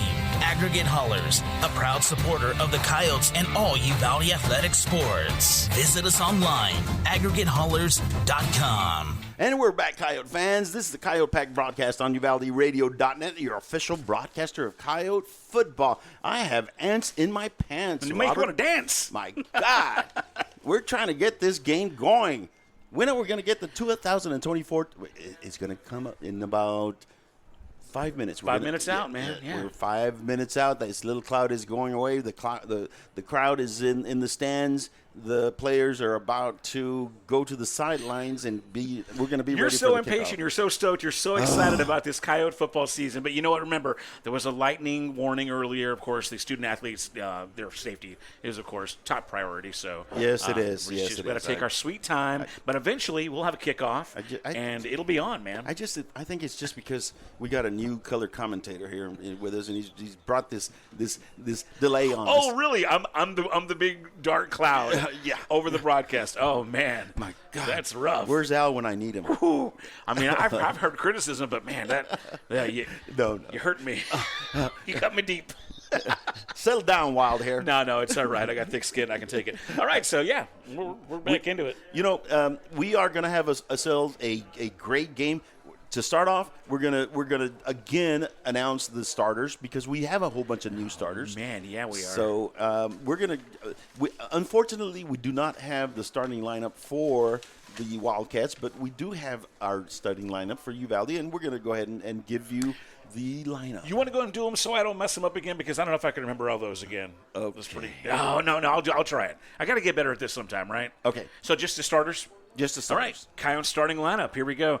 Quarterback number 4, junior Jet Flores. At running back, you got senior number 21, Abraham Ale. Halfback. Yep, sophomore number 40, Derek De La Cruz. Also at tackle. Yes, sir. Sophomore number 75, Josh Machuca. Yes, sir. We got guard. Yes, sir. Junior number 66, Adam Barbosa. We've got a center. Is that right? The center, yes. Junior, number 56, Daria Navarro. Also a guard, number 68, Matt Rodriguez. He's a junior.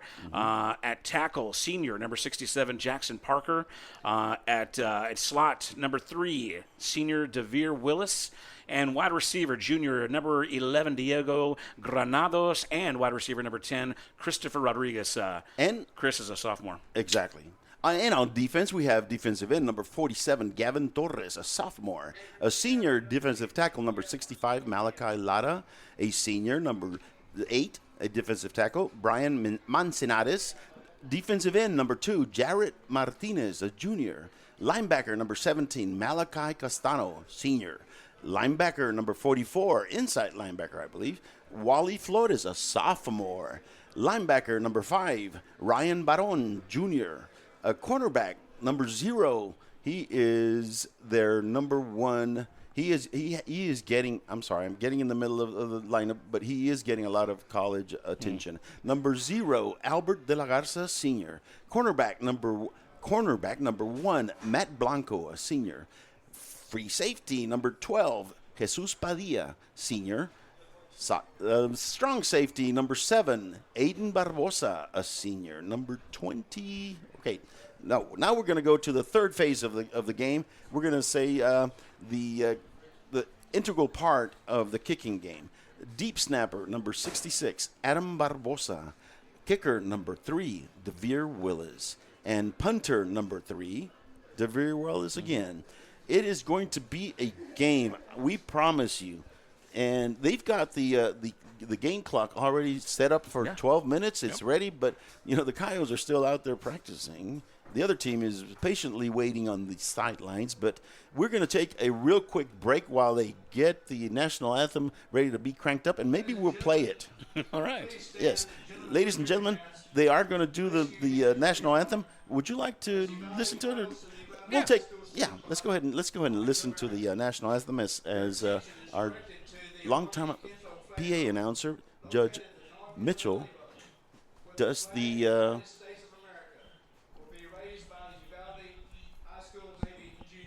We're trying to see if we're picking it up in our broadcast. I think we get some. Okay.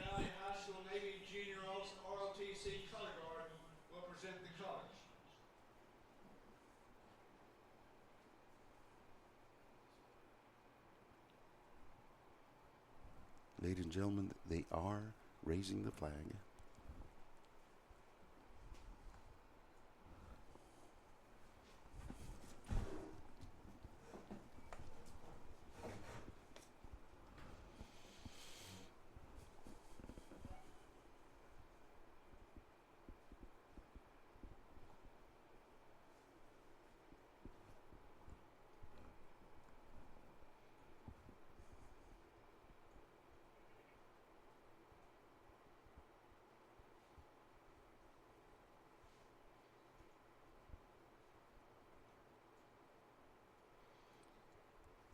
A very solid moment. The presentation of the colors would be followed by the singing of the Star Spangled Banner by freshman Jacqueline Hernandez.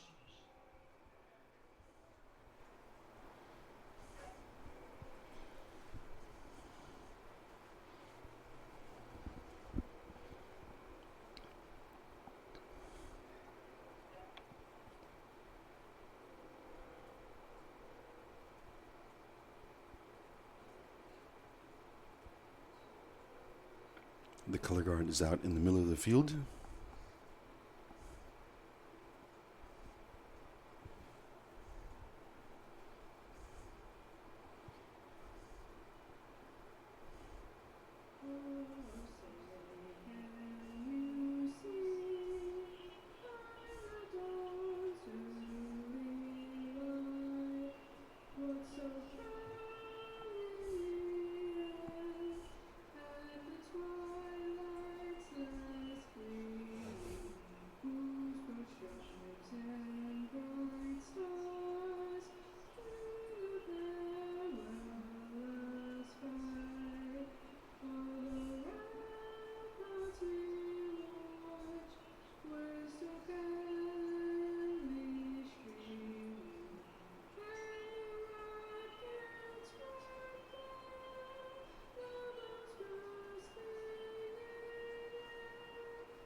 A beautiful rendition of our national anthem by freshman Jacqueline Hernandez.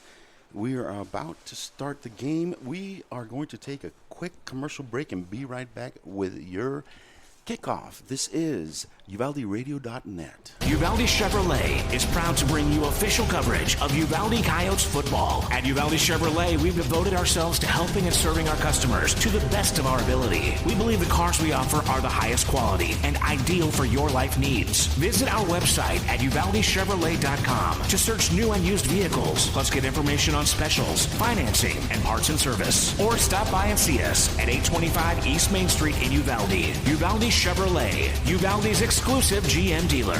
Hi there. I'm Linda Kale, broker at Riata Realty in Uvalde and Nueces Canyon. If you're in the market for a home, business, or recreational property, we'll help you find it. For sellers, we're ready to broker any deal you bring us.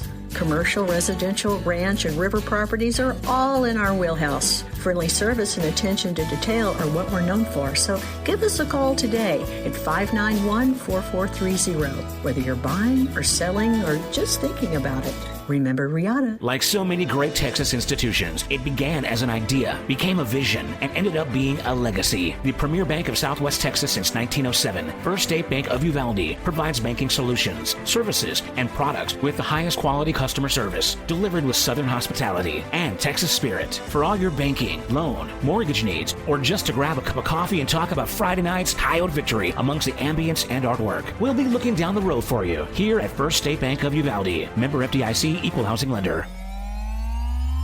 Greetings to everyone who loves the Uvalde Coyotes. This is Mama Jan on behalf of the Tex Elliott family. Uvalde strong, we back the pack. Go Yotes!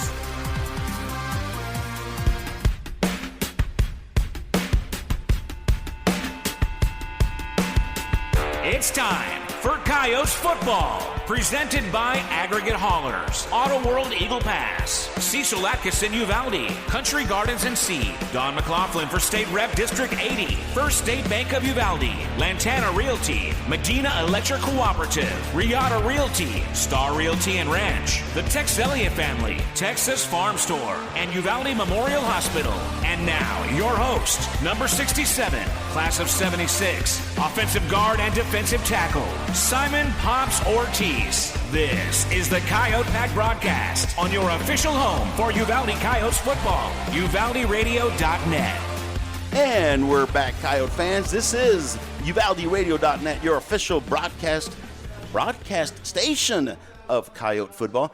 Yeah. Miguel, That's we're right. finally 1 hour, man. It's showtime. 1 hour. It's showtime. Woo. The young men, the boys are in the tunnel. They're getting ready. They're getting hyped up. They're going to come out just rushed. I bet you they're going to be so anxious to play. Now, Simon, is that a new tunnel they're going to run through? That seems new to me. That is new. I don't think we had it last year. Last year they had like a gate or a wall that they would break through. Right, yeah. But this year they actually have a tunnel. Yeah. So they do have a tunnel. They're about to be called out, and they're going to run through a tunnel-like or a row of the Pep Squad. Yeah. Really still call them Pep Squad? I don't know who those are. I think they're cheerleaders that are right there. Well, the cheerleaders in front of them, Right in but front of there's two Right next to lines them. of young ladies, and I think they're the dance team. The drill team? Is that what they The still drill call them? team. Okay. Yeah, it's not Pep Squad. It's the drill Right, team. okay. They are lined up and ready to come out. It's the anticipation. I know. Oh, my God. And it's not our fault. We dragged it out, but it wasn't our fault, I promise. It was not. We had a couple of nice songs in there. No, it was good. Yeah, that was. sure. It's going to be an interesting game. It's the start of the season, 2024 Coyote football. And it's against the Wildcats of Carrizo Springs. It's going to be fun to see all these new kids because we have a bunch of new starters on the team. Ooh, look. Cheerleaders just ran around the tunnel in the back. Now something crazy is happening now. Oh, there They come. There they come. Here comes the Coyotes. Number 21 has the number 21 flag. That is for the 21 Angels 2 years ago. You got the Coyote flag, you got the Texas flag, of course, the United States of America, and the Come and Take It flag. And we're going to come and take. They're not, Carrizo's here trying to come and take, but they're not going to get it Nope. from us. We're going to keep it. No, sir. It is time for kickoff. The refs are very patiently waiting because even they want to. They've been waiting for Look at him. He's got his hands in his pocket. He's like, oh, come on. I want to go to Jalisco, Steve. That's what I would do. Yeah. So we were about to start the game, ladies and gentlemen. The game is going to be awesome, I think. The coach has changed a little bit on offense. It's going to be a spread offense that he has this year. He's got a new quarterback. He's got Jet Flores. He played quite a bit of quarterback last year when our starting quarterback went down. So he does have some experience, but he's a different kind of quarterback. He has to have a spread offense so that he can see up front of him. He's not as tall as last year's quarterback. Last year's quarterback was 6'2", 6'3". He is 5'9", but he's lightning quick. Right. He will be able to do some bootlegs and gain some serious yards. And I think we are superior. In watching the film, I see that we're superior in speed against this team. So we have the bulk up front on offense to move them and have number 21 get some good yardage. And then once they get ready, or they start stuffing the middle of the field with their defense, Jet will be able to come out on bootlegs, and he'll be able to throw to his fast receivers. Now, he's got two fast receivers. The one that he really looks for is Mr. Granados, Diego Granados. He is his favorite wide receiver. But, I mean, it says something when you're a sophomore and you're starting. His name is Chris Rodriguez. He's a sophomore, and he's a starting wide receiver. Nice. So I'm looking forward to seeing that young man in live action. We also have a big Haas, another sophomore. He is 6'5" and 290 pounds. Ooh, Lordy. He's the left tackle, and he is a mauler. You know, he reminds me of Eric Williams. He was a tackle for the Dallas Cowboys. Yeah. Because this kid, he's not only big, but he's got a little mean streak in him. And you need that. We like that. You need that. He will really – he's playing – like the coach said in the interview. Oh, that they just called who's receiving the coin toss? Let's see. They have done the toss, and – It's got the team captains right there in the middle of the field. Right. Number 21, 0, 67, and 17 are our captains. It's Abraham Ale, Alberto de la Garza. Yes. Who else is that? Number 67. Number 67. Good number. Jackson Parker. Yeah. And I forgot the last number. We'll find out in a minute. It looks like we are going to kick off to the Wildcats. They will have the ball first, and it's going to be kickoff time right now. Ladies and gentlemen, finally, after an hour and 5 minutes. Coyote football is about to start. Hey, that last team captain was number 17, Malachi Castano. Oh, awesome. Very awesome. They're all seniors, and they deserve it. They really do. It is something to be able to see the program through to your senior season. And it's their year, man. This is great stuff. That's right. This is their year. We're about ready to start. The Coyotes are huddled up, going over strategy. Wildcats are out on the field getting ready to receive. We have the Coyotes on the north side of the field, where they're going from our left to our right. They're going to kick off. Excuse me. It is the Wildcats who are going to kick off. Coyotes receiving. Coyotes are receiving. Correct. So the Wildcats are on the south side of the field on our right. They're going to go right to left. They're going to kick off right to left, and the Coyotes will receive on our north side, which is on the left. And they're about to kick off, and our season is finally going to start. Here it comes. Number 54 is their kicker. He is Anthony Segura. Back to receive is number, let's see, who are our receivers in the back? Let's see, kick returners. We were going to, it's a low kick. And we got it on the 30-yard line, and we get to the 37-yard line. We're going to have excellent field position to start the game, start the season. It's number 25. He was a nutback for us. He brought it back about 10, and it was Rocky Duran. Brought it back for 10 yards. He is a sophomore. That's what you want to hear. You want to see some good stuff on the sophomore. That's right. So we're off to a great start. Yeah. So our offense is out in the line. Carrizo Springs plays a 4 linemen, 4 linebackers, 3 defensive back defense, and we are going to start out in the spread. Like Coach said, we're basically going to be in the spread.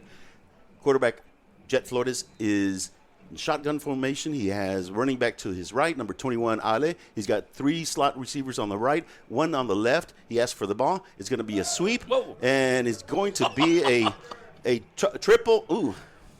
And he's going to lose about 2 yards.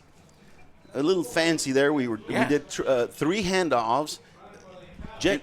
Ended up with Jet. Ended up with Jet. It was a sweep type to Ale, and then a handoff going back to one of the slot backs, and then another handoff to Jet. He tried to throw it, but we did not. We were trying to catch him by surprise, and they played it perfectly. It's going to be 2nd down and 12. We are on our own 35-yard line. 11 minutes, 17 seconds left in the first quarter. Coyotes are on their initial drive. Jet is in the spread. He asked for the ball. He's got it. Number 21 is Ale with the ball. He's going to take it back to the original line of scrimmage, which is the 37-yard line. Is going to be 3rd down and 10 at the 37. And you know what? At the start of the season, it's always where the defense is always ahead of the offense. Yeah. It takes a couple of games for the offense to start clicking. So this is to be expected, especially at the first of the game. Once they get their rhythm going, hopefully we'll be able to move the ball down the field. Right now it's 3rd down and 10 on our own 37-yard lines. It's 10 minutes, 32 seconds left in the first quarter. Coyotes are up on the ball. Jet is in shotgun. He's got Ale to his left. He's got 2 wide receivers right, 2 wide receivers left, and it's going to be a fake. Going to throw it to Abraham, and Abraham is going to take it to the 45-yard line. Yeah. It was a sprint out to the right. Ale went to the flat. He threw it right to him. Ale was able to take it for about 15, 20-yard line, 20-yard gain. It is at the Wildcat 44-yard line, 1st and 10. First State Bank of Uvalde, 1st down. Oh my God! I'm so glad you're here. You're gonna remind me of those. The Coyotes are up on the line quickly. They're trying to do tempo. Jet is in the shotgun formation. Alice to his right.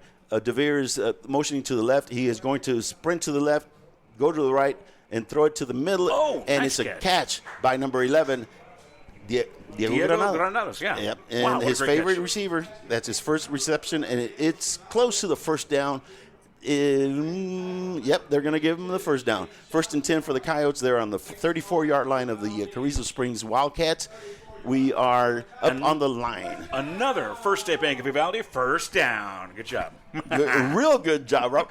I'm glad I hired you. Oh, hey, I'll sit here and just plug FSB all night. Coyotes are in shotgun formation. Jet is asking for the ball. There is movement in the line. There's going to be a legal procedure, 5-yard penalty on the offense. Again, it's the first of the season. You know, they're trying to get into rhythm, that sort of thing. You got to work out the bugs. Yeah, exactly. Sure. 5-yard penalty back is going to be 1st and 15 for the Coyotes on the Wildcat 39-yard line. 9 minutes, 28 seconds left in the first quarter. Coyotes are up on the line. Jet is in shotgun formation. There is a running back to the right. It's Abraham Ale. He has 2 wide receivers left, 1 to the right, 1 slot back, and it's going to be a dive for Ale, and he's going to take it for about a 1-yard gain. 2 yards gain, excuse me. It's going to be 2nd down and 13 at the 47-yard line of the Wildcats. The Coyotes are not going to huddle up. They're just going to look to the sideline for the play. No, I'm sorry. They are in the huddle. The play came in from the sideline. They're up on the line now. Shotgun formation. And Jet is in shotgun formation with number 22, I believe, in the backfield. He has 2 wide receivers right, 1 wide receiver left. He's looking to pass, and a little scramble there. He scrambled. He did not find anybody open. He tried to scramble, and it was for no gain. So it's going to be 3rd and 13. 3rd and 13 from the 37-yard line. Hey, you know what? They did well on that last 3rd and long. So let's see if that happens. Okay. All right. Here we go. It's 3rd down and 13 at the 37-yard line. They're up on the line of scrimmage. It's a spread formation. Jet is shotgun. He's back looking. He is looking. He's looking for number 30. And he gets sacked back at the 42-yard line, 43-yard line of, actually is the 45-yard line of Carrizo Springs, 46-yard line. Ooh, they kept moving it back. It was a play that was too long in developing. He was trying to get his wide receiver in the middle of the field. It was just too long. The defense was able to come back and sack him. So it's going to be 4th down and a bunch. We've got DeVere Willis back to punt. They have 1 man. Number 22 back to receive the punt. Number 22 for them is J.C. Carrizales. They are in formation. He's asking for the ball. Long snap, good kick, and it's a directional kick to the right. He's trying to aim it to the side of. It's going to go into the end zone. By 1 yard, it went into the end zone. Ladies and gentlemen, it's going to come back to the 20-yard line. We're going to take a real quick break while they change the ball over to the Wildcats. This is UvaldeRadio.net. Cecil Atkinson Motors is proud to be your Chrysler, Dodge, Jeep, Ram, and Wagoneer dealership in Uvalde, Texas. We've been in business for over 37 years as a family-owned car dealership and your one-stop shop of automotive excellence. Stop by and see us at 2630 East Main Street under the giant Texas flag. We look forward to introducing you to a wide selection of pre-owned vehicles, our stellar finance team, and our dedicated service center. Visit our website at CecilUvalde.com. Cecil Atkinson Motors. When the products are similar, the dealer makes a difference. And we're back, ladies and gentlemen. This is the Coyote Pack broadcast on UvaldeRadio.net. That was the first drive of the Coyotes for the season. And just like the delay, they got delayed in the end of the Carrizo Springs side of the field. But they kicked it off. They're going to start at the 20, what the Wildcats are. They come up with their little slot. Ooh. And that young man was able to get out to the 44-yard line of the Coyotes. Again, it's that little misdirection play that they like to do, and we're just going to have our kids are just going to have to get experienced and get a lot better at it. It is going to be 1st down for the Wildcats at their own 44-yard line. There's 6 minutes and 46 seconds left in the first quarter. The Coyotes are on defense. We've got 4 defensive linemen up front. We've got 3 linebackers back there. Number 17 is a linebacker going to the right. They're up on the line. They have 2 running backs. It's going to be a sweep to the right, and it's going to be this number 21 to number 22, and he gets about 7 yards. Mm-hmm. This is the key right here. We need to stop him short 7 yards is a little too much. It's going to be 2nd down and 2 on the Coyote end of the field. It's on the 48-yard line of the Coyotes. And they're going back to their good old wing tee, slot tee. They have 2 running backs in the backfield. They've got 1 slot receiver, no wide receiver, Number 22 is trying to go to the right. No, and we stop him from no gain. Yeah. It's going to be 3rd down and 2 at the 49-yard line. In fact, we might have gotten him back a little bit further. You notice that there was no wide receivers. Right. Just tight ends, slot backs, halfbacks, and the quarterback. So they say, we're going to come and run at you, and you're going to have to stop us. We're going to do a little fancy sleight of hand. They're doing that. I'm starting to see what you were talking about earlier, during the keys. So it's going to be 3rd down and 2. They're coming up, bunched up in the line of scrimmage. Oh, they moved. It's going to be a 5-yard penalty against the Wildcats. Nice. Going to take them back 5 yards. It's going to be 3rd down and 7. Now to a running team, 3rd down and 7 is like 3rd down and 20 to a passing team. Right. It really is. So that was very, very, very important, or very fortunate for the Coyotes. For sure. Because now it's 3rd down and 7. They are up in the line. Again, quarterback's under center. He's got 1 running back behind him. He's got 2 slot backs, and he's going to do to the right. And we get him. 4 or 5 yard loss. It's going to be 4th down and 10. Nice. 4th down and 10. Again, they tried their little sleight of hand, but our kids are starting to recognize that. Good stop. No more first down. They've got 1 first down. That's okay. It is 4:54 left in the first quarter. It is 0-0. The Wildcats just had their first possession of the season and of the game. They are going to get back to punt. I think I was looking at their punter a minute ago, and he is not it doesn't get it high in the air. So if our upbacks, if our kick returners can get a delay of games, they ran out of a clock. It was they went 0-0 on the time clock, so it's going to be a 5-yard penalty. They were on the 44-yard line. They're going to get back to the 39-yard line. So delay a game, run out the clock. We have number 11, Diego, back to receive the punt with number 0. It's Diego Granados and Albert de la Garza who are back to receive the punt. Now, Diego has blazing speed, and so does Albert. So if that kick is low and they can handle it, we have an excellent chance of being able to come back and have a good return. Let's see what happens here. Yeah. They're up in line. He's got 3 upbacks. There is There is another illegal procedure. They moved before the ball was snapped. Somebody moved. I think it's against the Wildcats, and they're going to go back another 5 yards. Wow, that drive started out with a couple of great plays, good runs, and then now they're kind of falling apart on this one, huh? Yep, they are. They are going to be at their own 34-yard line. Again, it's the first part of the season. It's the first game of the season. Yeah. Offenses are not as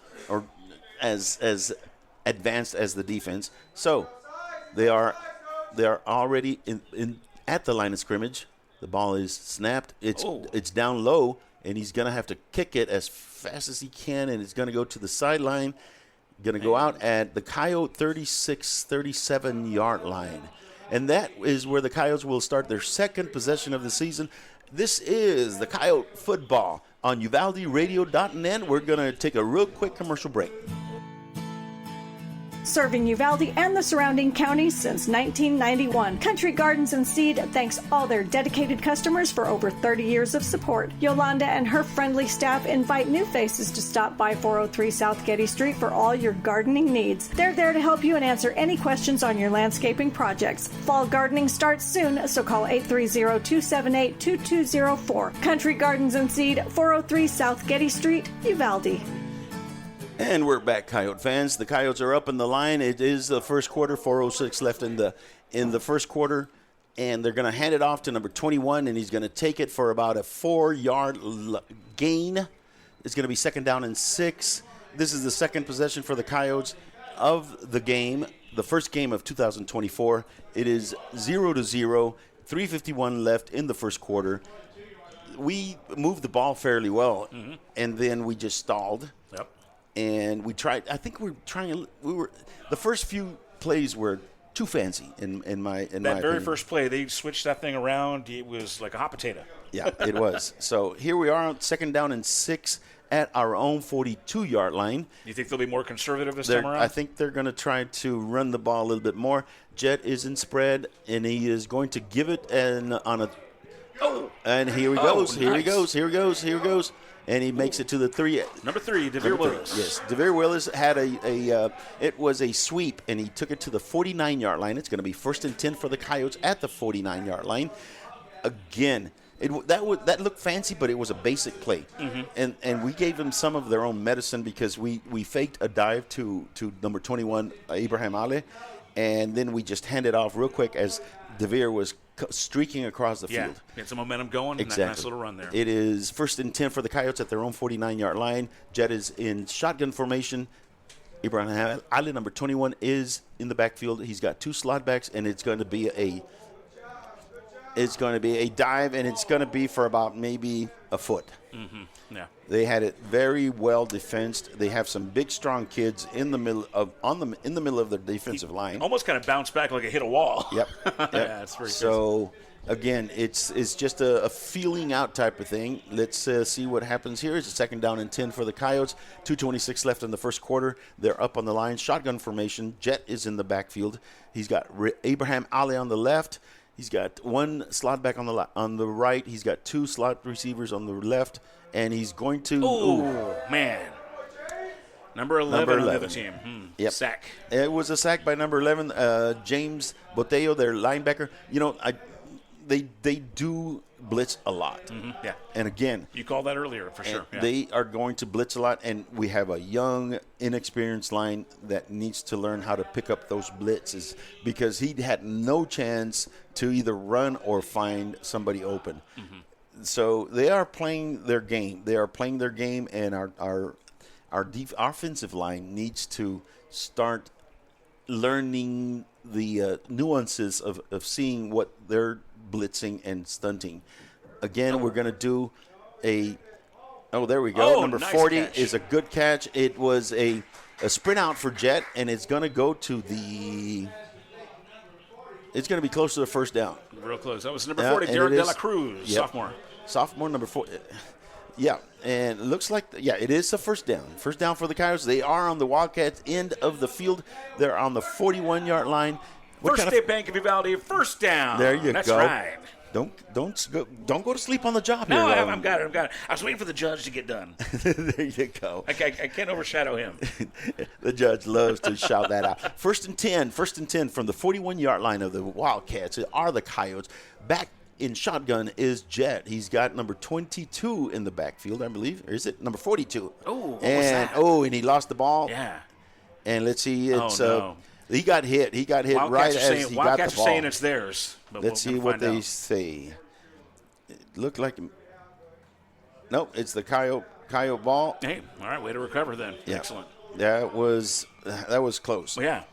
That was a loss of 4 yards. It's going to be 2nd down and 14 for the Coyotes right at the 45-yard line of the Carrizo Springs Wildcats. 1:08 left in the first quarter. Number 21 comes back into the game. Number 42 was a slot back at that time. Again, is he one of the backups? 42, Corey Talley Jr. Yep. Yeah. Yep. Okay. We are back in the shotgun. Jet is in the shotgun. Number 21 is back as his running back on the left.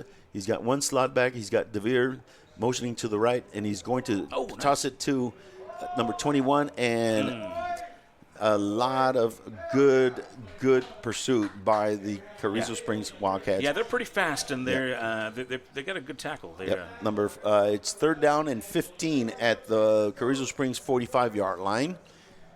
It's been a struggle. But that was a promising little move they did. I mean, it looked like, it looked like we are going to have to really dig down and be able to keep them from stunting as much as they have been able to. 3rd down and 15 from the 45-yard line of the Carrizo Springs. 3 seconds left. I don't know if we're going to get this playoff, and we are. And, again, it's going to be a fake. He's going to throw it to – great catch. Good catch. To number 2, and is going to be a 20-yard gain. We're going to be at the 28-yard line of Carrizo Springs with no time left in the first quarter. This is a drive that we have. Ladies and gentlemen, we're going to take a real quick break as they change fields. It is 0-0 Coyotes and Wildcats into the first quarter. I mean, you're going to mention it is a first step back of Uvalde, first down.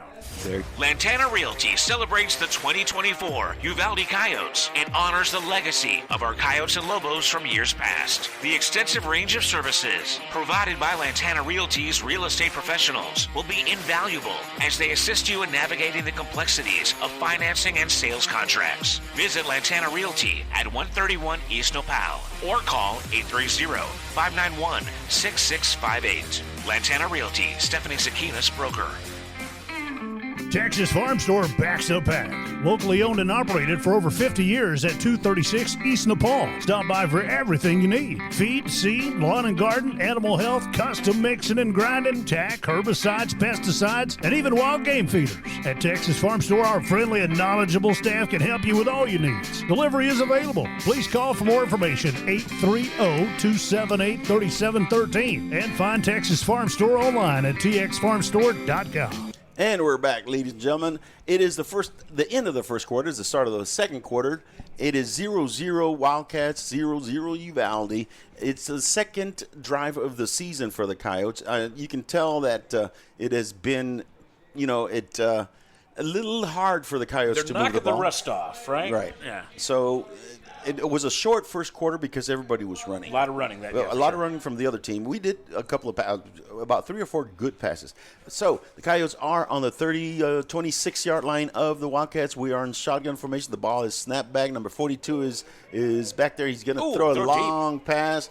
Almost. My Lord. He almost had it. It was a little behind him. If it had been in front of him, he would have been able to get it.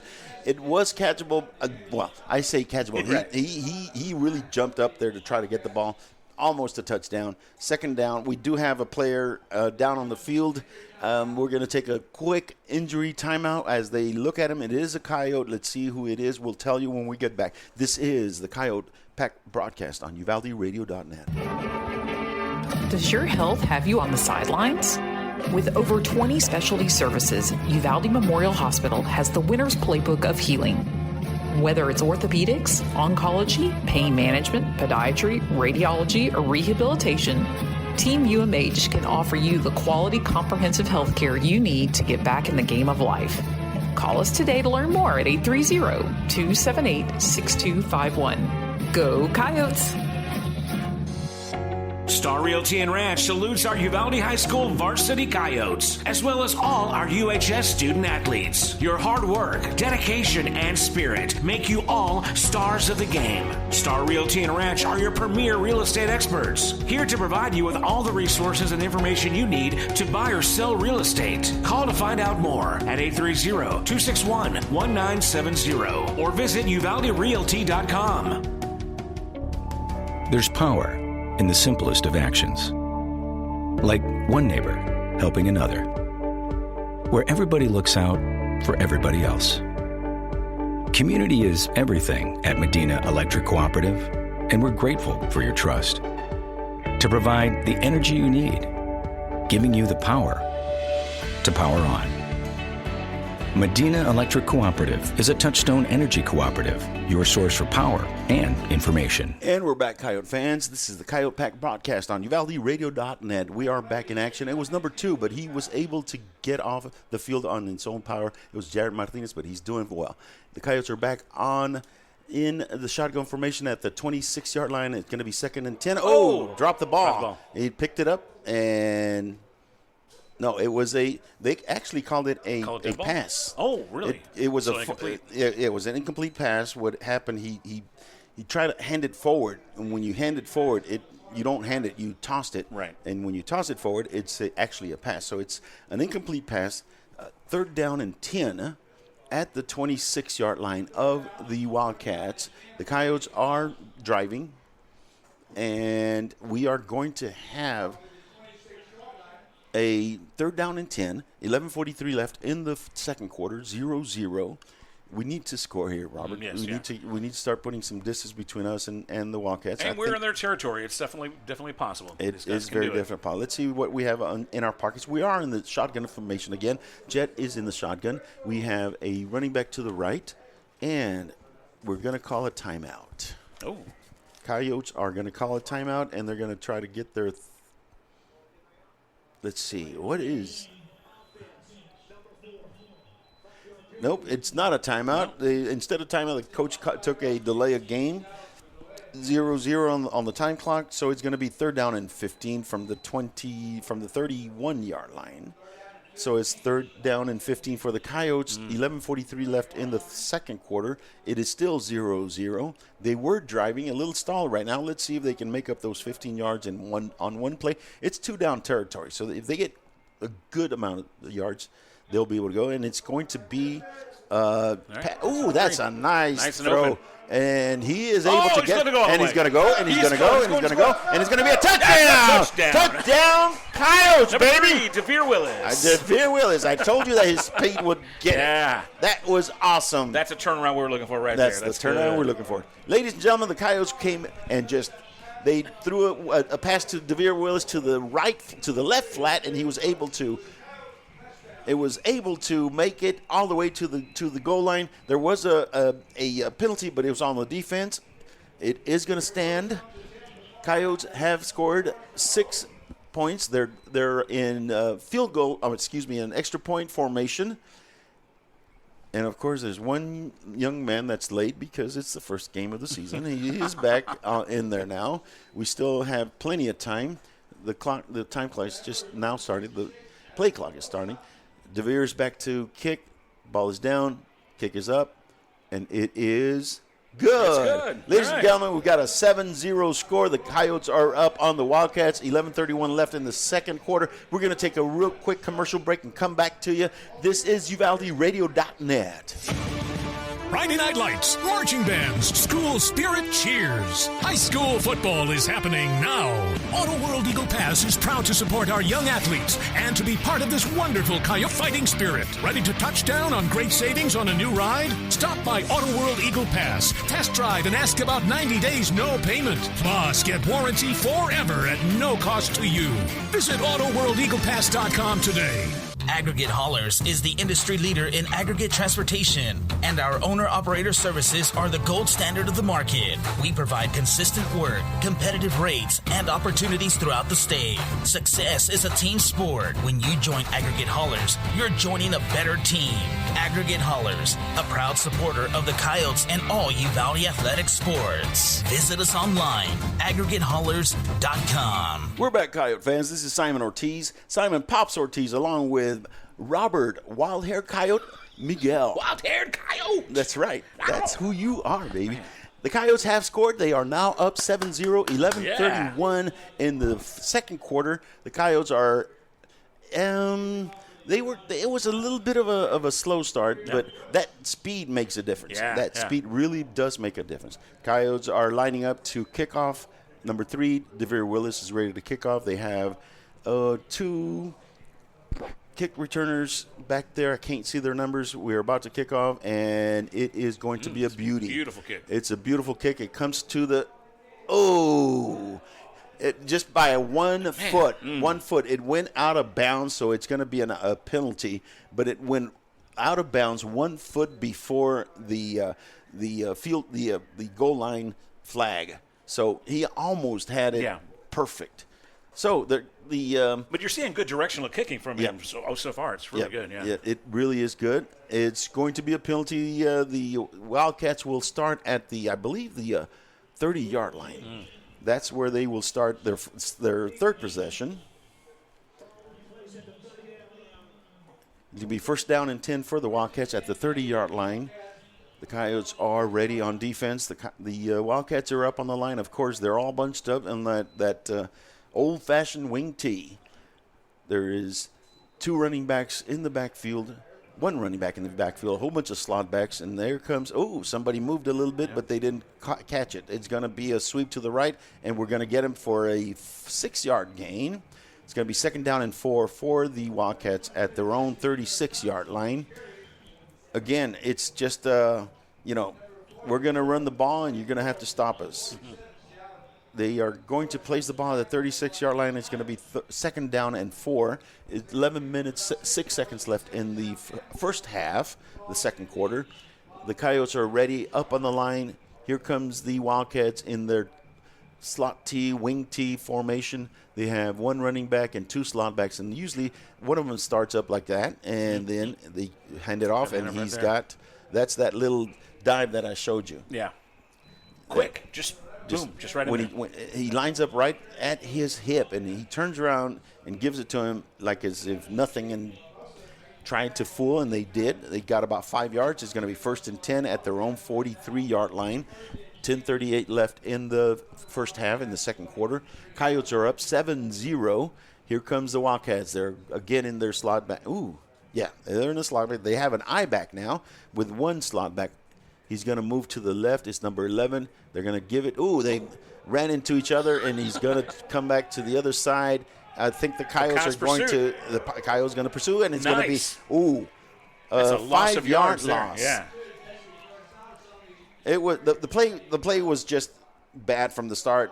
When the quarterback turned around, ooh, kind of bumped into his own guy. Yeah, but the Coyotes, they stuck through it. They did. They did. Okay, there was a little scuffle out there, but the ref was kind enough not to throw the flag on anyone. It would have been awful if they somebody would have gotten a flag on that, but they didn't. We need to keep our cool. It's going to be 2nd down and 16 on their own 37-yard line. 9:38 left in the second quarter. 7-0, the Coyotes are up, and they're going to give a sweep to number 22, and he's got some people in front of him, and he's got some room to run, and he makes about a 20-yard, 15-yard gain. They're going to get a 1st down at the Coyote 45-yard line. Made up some of those yards and some. There is some laundry on the ground. Do you know what that means? I do. Yeah. And I think there must have been a little holding there. No wonder they were able to get the corner. It's going to come back, ladies and gentlemen. It looks like, to me, because that ref is not moving from way back here on their own 37. So it's going to be. Let's hear it. Let's see if we can hear the ref's call. No dead time. Personal foul. Illegal ball below the waist. Illegal ball. 15 yards. 2nd down. 15. That is a personal foul. Personal foul. 15 yards from the spot of the foul. It's going to take them all the way back to their own 20. Where's the ref going to stop? Wow, it's way back there. Yeah. It's going to be at their own 23-yard line. Between the 22 and 23-yard line, it's going to be 3rd down and forever. No, 2nd down and forever. Actually, it's going to be 2nd down and 23-yard lines. No, that's not 23. It's going to be more than that.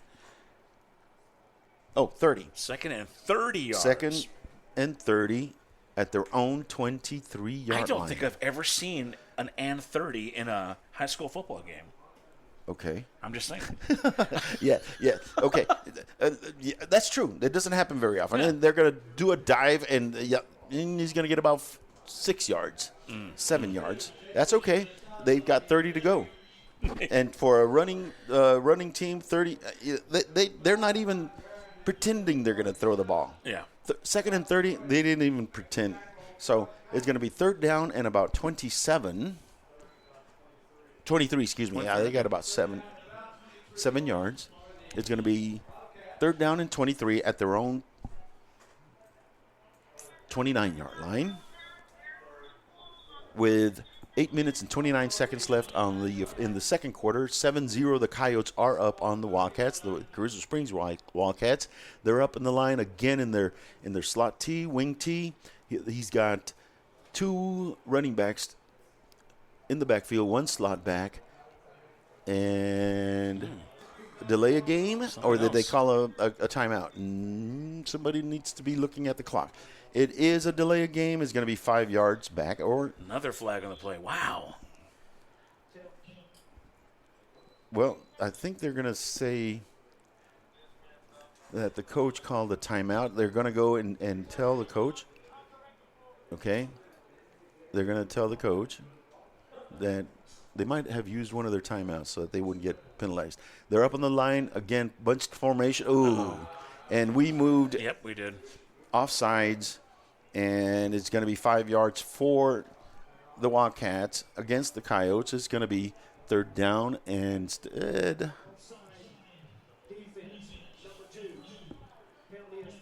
So they'll redo the down. It'll be third, and they'll be down. what, about 24 because they're going to get 5. Yeah, third down and 19. 19. Oh, it was 20. Okay. Yeah, it's going to be third down and 19. Third down and 19. They're up in their slot T. They've got 2 running backs in the backfield, 1 slot back to the left, and now they jump. Oh my goodness! Now they jump. So let's. It's going to go back 5 yards. First game jitters. Everybody's a little bit jumpy, man. Yep, You know, it's good. These are. They're going to be penalized 5 yards. It's going to go back to third down and 26 or 24. It's fun watching it from this vantage point because it's like 1 step forward, 2 steps back, and vice versa. Exactly. Just kind of. Third down and 19 at their own 30-yard line. 7:50 in the game. They're up in the line. They're going to hand it off to their up the middle. back, and he's going to get no yardage. Nothing. Stopped. Good job on the Coyotes. Fourth and 19. And you notice they're not even trying to pass. They've resigned to what they know they're going to end up kicking, punting. They are shortening the game is what they're doing. They say, okay, we're not gonna gamble. We're just gonna try to shorten the game, and it's 7-0 right now. If we can hold you, then we have a chance to tie it and try to win. And you got to give the Wildcats credit for knowing their strengths, right? Yep. And not even trying to. 7:11 left in the second quarter. It is 7-0 the Coyotes. They're going to be punting, and the punt is up. It is short. It is coming down. No. Come on, get it. Yeah, just get in the middle. Recovery. Man. There you go. He did recover it. Right through his fingers. It was a muffed punt. He was so anxious to start his run back. And it was number 11, Diego Granados. And he actually caught it at around the 45, but it went back to the 30. So it's going to be 1st and 10 for the Coyotes at the 30-yard line. Let's. A great job on the recovery, though. He got back to it, and he was very tempted to try to scoop it, but then he thought about it and just fell in it, which was very, very smart. Absolutely. When you try to scoop it, it just goes off of your hands, and the other team gets it. Coyotes are up on the 30-yard line. It's about the 4th possession of the season. They are in shotgun. He's got 2 slot backs, no running back in the backfield. There's 1 wide receiver, and he's just going to run it to the right, and he's going to take it to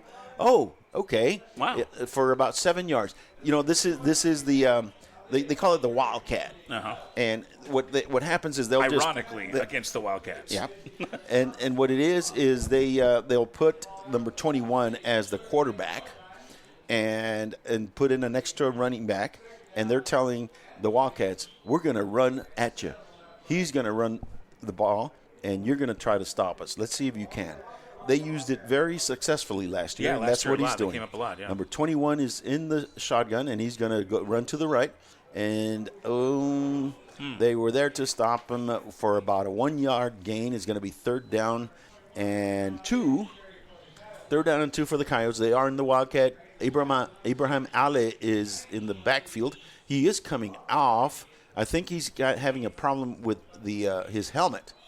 So he's taking it off and trying to fix it. And in the meantime, they're going to go back to the regular offense with Jet.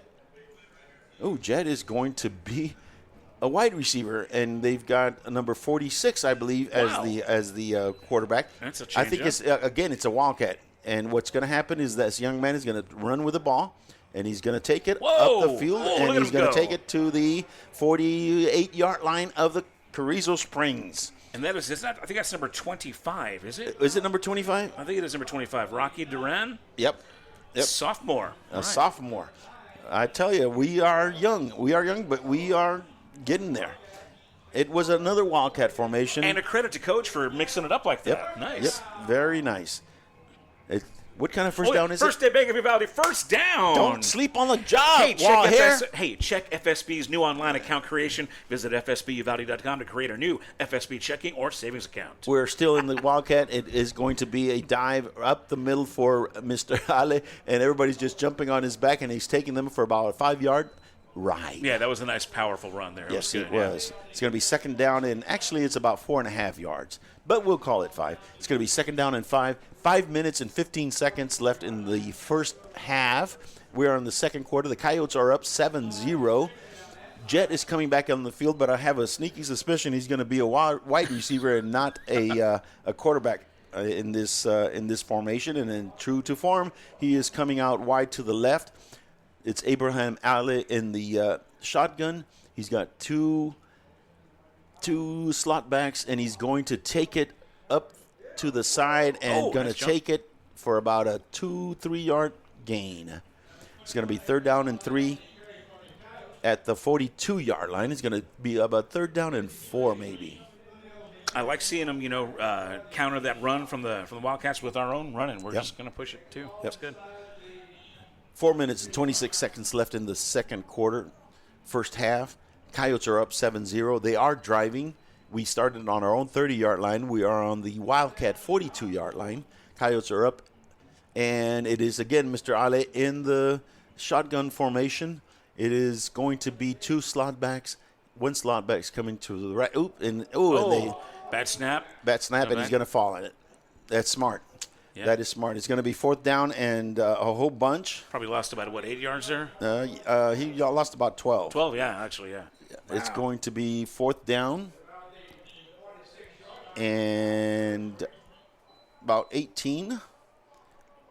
3:43 left in the quarter, in the half. We're going to punt. DeVere is back in punt formation.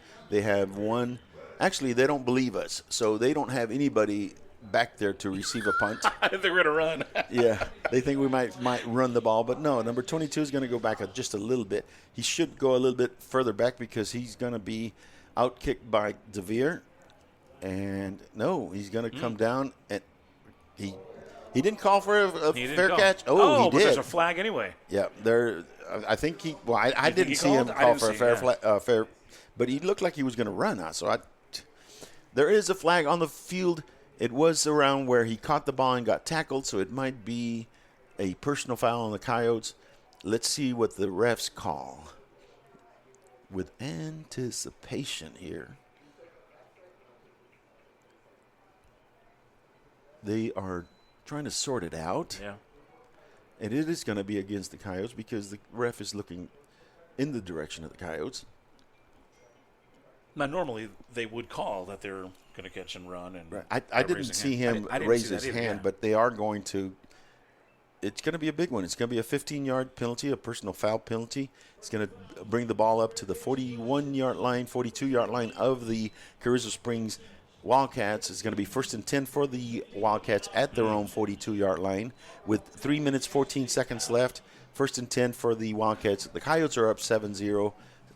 3:14 left in the second quarter. They're up on the line, all bunched up. They're going to do a little toss, and they do, and they stop it because there was some motion in the line. It's going to be illegal procedure against the Wildcats. They're going to be pushed back 5 yards. Hey, we'll take those. Yep. Their slot back on the left just moved before the ball was snapped. And he's been doing that, except they hadn't been catching it, and this time they did. It's going to be first down and 15 at the Wildcats' 37-yard line. 3:11 left in the half. 7-0 the Coyotes are up. Well, right now the Wildcats are doing well. They're going to be in the slot. And we almost got them.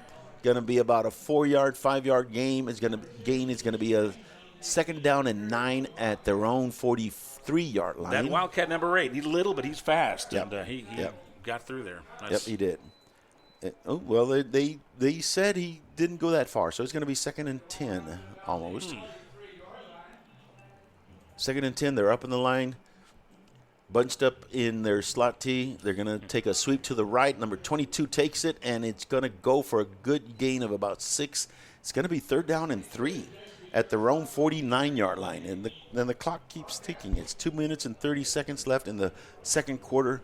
The Coyotes are up 7-0, but the Wildcats are threatening. They are at their own 49-yard line, 3rd and 3. This is, to them, it is a two-down territory. Oh, somebody call a timeout. It is going to be a timeout by the Coyotes. And with that, we are also going to take a timeout. It's going to be a quick commercial break. We are the Coyote Pack broadcast on Uvalde Radio.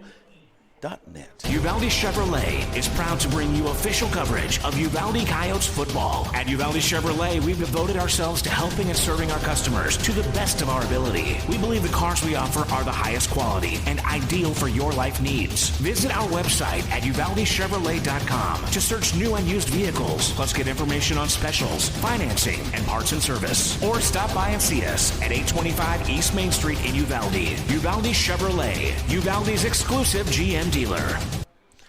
Welcome back, Coyote fans. We are coming back from a timeout. And what kind of timeout do we have? It's a Cecil Atkinson of Uvalde timeout. When the products are similar, the dealer makes the difference. There you go. Robert, you're the man. You are the man. Thank you. The crowd goes wild. Yes. This is a critical point of the game, Robert, because it's 2 minutes and 12 seconds. They are on their own 49-yard line. Yep. Third down and 3. We need to stop them. We cannot let them make a first down because we are up 7-0. Yeah. We don't want them to convert and score before the end of the half, for sure. Exactly. Yeah. So they're up on the line again. Oh, they have one wide receiver, something that we haven't seen all game. Interesting. And they're up on the line. They're going to try to do – flag. Again, they moved, but we're going to get them back with no gain. It's going to be interesting what the coach said. Was that their movement or was it ours? Because it was their movement. Blitzing. I think it's against them. Let me see. What are they calling?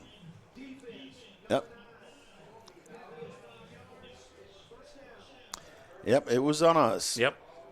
He moved offsides, so it's going to be 5 yards. 1st and 10 for the Wildcats at the Coyote 46-yard line. And that's what you're saying did not need to happen. Exactly. So it gives them a little bit of life as we head to the end of the first half. Exactly.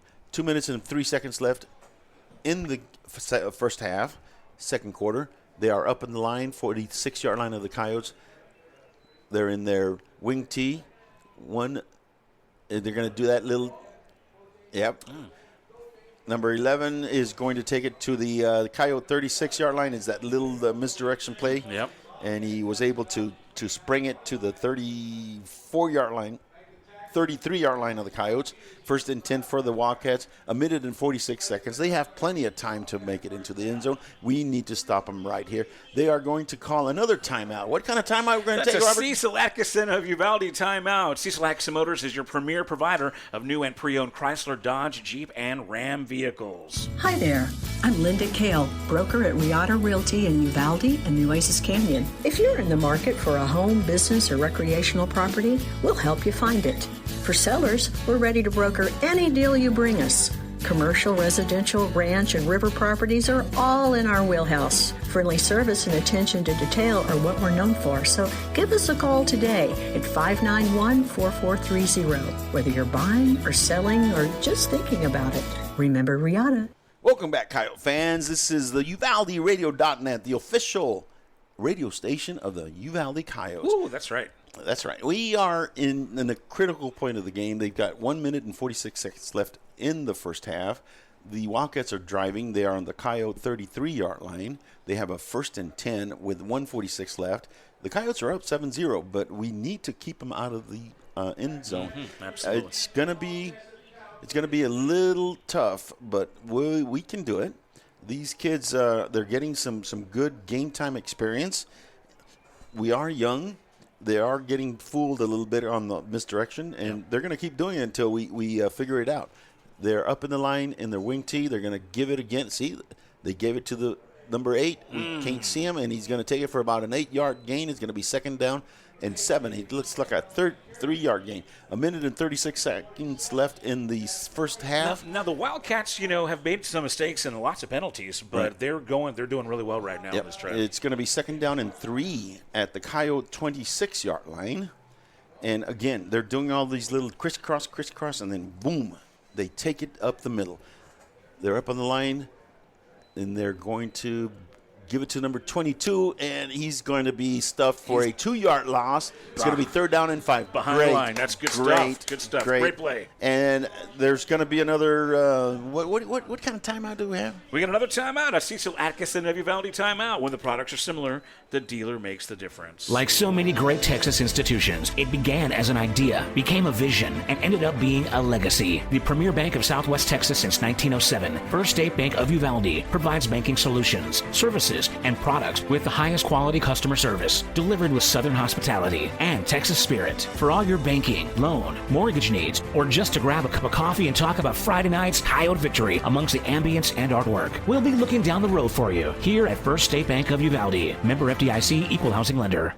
Welcome back, Coyote fans. I'm here with Robert Wild Hair Coyote Miguel. It's an honor to be with you, Simon. Having a great time. It's great. Yes, we are. I am too, man. This is fun. It's not the way we want this game to go, but it is fun calling it. Hey, we are ahead. Don't forget that. We're 7-0. still in 7-0. We are up 7-0 with 1 minute 5 seconds left in the first half. The Wildcats are driving. They are on the Coyote 27-yard line. It's going to be 3rd down and 5. They had a 2nd down and about 3, and we were able to stuff them for a 2-yard loss. So it's now 3rd down and 5. 1 minute 5 seconds left. Coyotes up 7-0. They are up on the line. They're in their wing tee. They're going to do a misdirection. I can tell you right now, it's going to be to the left. There he is. Look See? at that. And he's going to throw it. Oh, number yes. 6. He dropped it. Oh, look at him. He knows what he did. When you don't run that, right? This is the first pass. The first pass of their game. Yeah. You're not used to it. Yeah. So he was wide open in his hands. Nobody near him. Yeah, he was wide open, and it was a perfectly thrown pass. 4th and 5 at the Coyote 27-yard line. I venture to guess that their kicker does not have the range to try a 3-point. So I think it's going to be a 4th down try conversion. It's going to be 4th and 5. They're up on the line. They're going to try they're going faster. Yep. Somebody call a timeout? Yes. The Wildcats call a timeout. Timeout. Brought to you by Cecil Atkinson of Uvalde. When the products are similar, the dealer makes the difference. Cecil Atkinson Motors is proud to be your Chrysler, Dodge, Jeep, Ram, and Wagoneer dealership in Uvalde, Texas. We've been in business for over 37 years as a family-owned car dealership and your one-stop shop of automotive excellence. Stop by and see us at 2630 East Main Street under the giant Texas flag. We look forward to introducing you to a wide selection of pre-owned vehicles, our seller finance team, and our dedicated service center. Visit our website at ceciluvalde.com. Cecil Atkinson Motors. When the products are similar, the dealer makes a difference.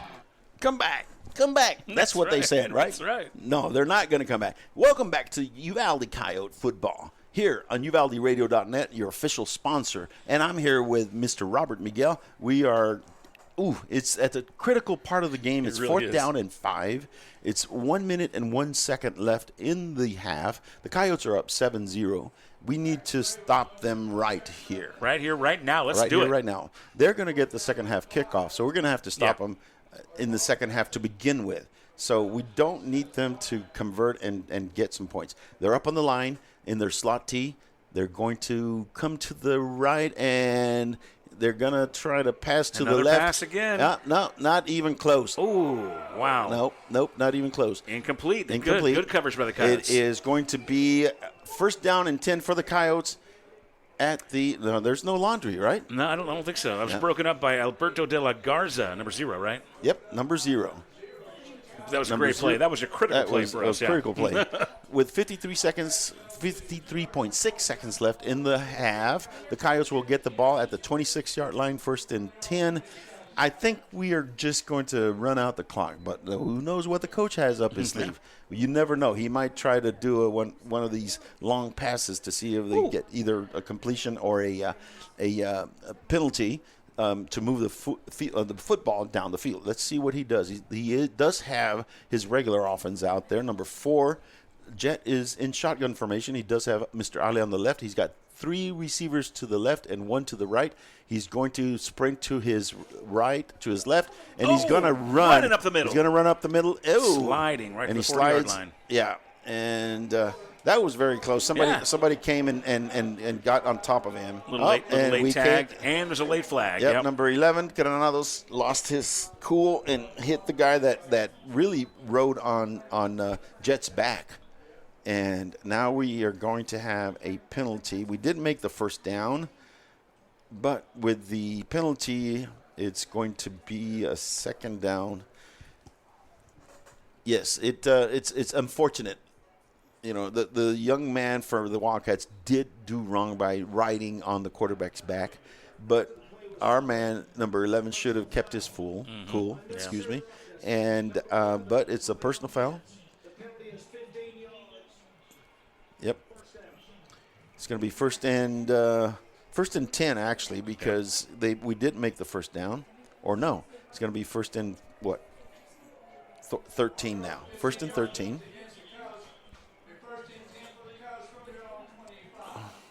45.3 seconds left in the half. It is going to be first and 13. Coyote ball on their own 25-yard line. They're up on the line.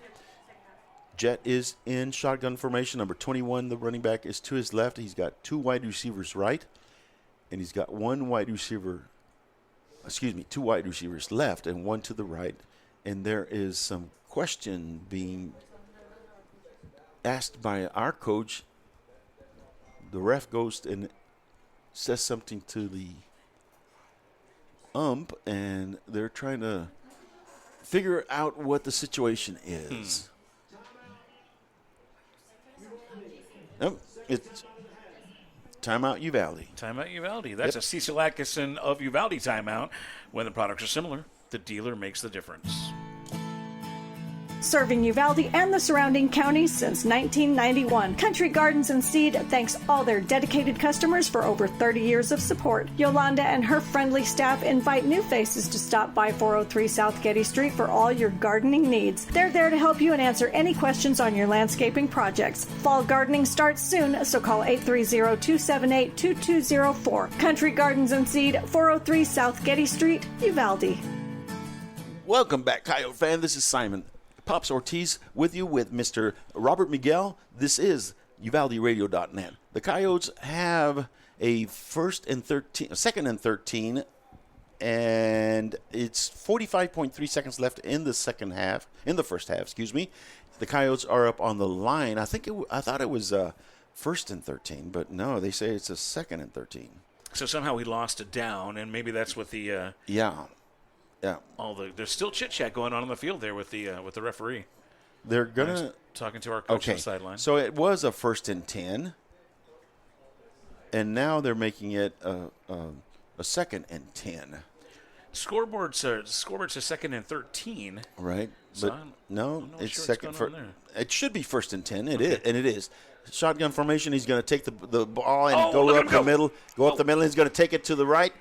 And he's going to get to the 44-yard line. Very nice run. Yes, Number very much. 4, 37.3 seconds left in the first half. The Coyotes are rushing up to the line. They're trying to they only have one timeout. They're trying to save that one. See if they can make something happen in 35 seconds. 35 seconds, 33. The ball is slept, and he grounds it to stop the clock. Yeah. It's going to be first and 10 Right at the 30 seconds. 44-yard line, on the Coyote 44-yard line. The Coyotes are driving. I mean, it was just one run that Jet had, and they are on their own 44-yard line with 30 seconds even left. They're taking this drive seriously, they could just run it out and head into the half, but hey, let's see if we make something happen. I mean, they have the speed to be able to break it all the way. So that's what they're trying to see if that could happen. The Coyotes are up on the line, 42-yard line, first and 10. Jet gets the ball. He sprints to the right, and he's going to take it. And he's going to get put to the ground at the 44-yard line. It's going to be a 1-yard gain. So it's going to be second and 9. Second and 9 with 22 minutes left, and we're going to have another timeout by the Coyotes. We are going to take a quick break and be right back. This is a Cecil Atkinson of Uvalde timeout. Lantana Realty celebrates the 2024 Uvalde Coyotes and honors the legacy of our Coyotes and Lobos from years past. The extensive range of services provided by Lantana Realty's real estate professionals will be invaluable as they assist you in navigating the complexities of financing and sales contracts. Visit Lantana Realty at 131 East Nopal or call 830-591-6658. Lantana Realty, Stephanie Zakinas, broker. And we're back, Coyote fans. It's 22.4 seconds left in the first half. The Coyotes are up 7-0. They are on their own 44-yard line. It's going to be 3rd down and 10 at the 44. They're trying to make something happen. They're up 7-0. They think they should be up more than that. So they're looking to see if they can strike quick, strike fast, and use their superior speed to get some points. Let's see if they can do that. They're up on the line, shotgun. Jet is in the shotgun. He's going to fake to number 21. He's going to sprint to his right, and he throws it to his right, and Mr. DeVere Willis gets the ball at the 43-yard line of the Wildcats. There's 16 seconds left, and they're going to stop the clock while they move the chains. And that is a First State Bank of Uvalde first down. Exactly. 1st and 10 at the 44. He gets the ball, and he just grounds it to stop the clock. It's going to be 2nd and 10 at the 44-yard line. 12 seconds left in the first half. The Coyotes are trying to get the ball down the field. There seems to be a young man that's a little hurt, but he's not going to get off, so they're not going to call a timeout. Coyotes are huddled up. They are trying to get play in quickly. They have 22 seconds left in the play clock. It's 12.1 seconds left. 2nd and 10 at the 44-yard line of the Wildcats. The Coyotes are in shotgun formation. He goes to the right. He sprints to the right. He's going to try it. Wave. And number 10 is just past his fingertips. Past his fingertips. Hey. That was a beautiful pass, just a little too long. It was in the end zone. Yeah. It was in the end zone. It was an incomplete pass. There's 3.8 seconds left. You know what? We do have the speed, and they're trying to use it. Now, the Wildcats, what they did is they stunted, and they had a blitz down the middle, so Jet had to sprint to the right, and he almost was able to get that pass out of there. Coyotes are in spread formation, and Jet is in the backfield. He's got triplets to the left and double wide receivers to the right. He's got one running back in the backfield, and he's going to drop right back, go to the right, and then he's going to go to the left, going to his right again. He's going to throw it deep, and it's, intercepted. Somebody's going to have to catch him. Guy, and that's it. And there it is. Tackled from behind. Yep, got him from behind, and it was an interception. It was one of those Hail Mary type of plays. It did not work. It's 0-0 time, and we are in the halftime. The Coyotes are up 7-0. Hey, quick shout-out to Alberto De La Garza for that tackle there. Saved us. It saved. The young man was fast, but we were able to get him. Again, we're going to take a quick commercial break and be right back. This is UvaldeRadio.net. Texas Farm Store backs up pack. Locally owned and operated for over 50 years at 236 East Nepal. Stop by for everything you need. Feed, seed, lawn and garden, animal health, custom mixing and grinding, tack, herbicides, pesticides, and even wild game feeders. At Texas Farm Store, our friendly and knowledgeable staff can help you with all your needs. Delivery is available. Please call for more information, 830-278-3713. And find Texas Farm Store online at txfarmstore.com. Texas Farm Store backs up pack. Locally owned and operated for over 50 years at 236 East Nepal. Stop by for everything you need. Feed, seed, lawn and garden, animal health, custom mixing and grinding, tack, herbicides, pesticides, and even wild game feeders. At Texas Farm Store, our friendly and knowledgeable staff can help you with all your needs. Delivery is available. Please call for more information, 830-278-3713. And find Texas Farm Store online at txfarmstore.com. Like so many great Texas Texas institutions. It began as an idea, became a vision, and ended up being a legacy. The premier bank of Southwest Texas since 1907, First State Bank of Uvalde provides banking solutions, services, and products with the highest quality customer service, delivered with Southern hospitality and Texas spirit. For all your banking, loan, mortgage needs, or just to grab a cup of coffee and talk about Friday night's Coyote victory amongst the ambience and artwork, we'll be looking down the road for you here at First State Bank of Uvalde. Member FDIC, equal housing lender. Does your health have you on the sidelines? With over 20 specialty services, Uvalde Memorial Hospital has the winner's playbook of healing. Whether it's orthopedics, oncology, pain management, podiatry, radiology, or rehabilitation, Team UMH can offer you the quality comprehensive health care you need to get back in the game of life.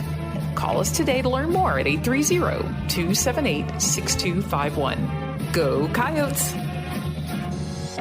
Star Realty and Ranch salutes our Uvalde High School varsity Coyotes, as well as all our UHS student athletes. Your hard work, dedication, and spirit make you all stars of the game. Star Realty and Ranch are your premier real estate experts, here to provide you with all the resources and information you need to buy or sell real estate. Call to find out more at 830-261-1970 or visit uvalderealty.com.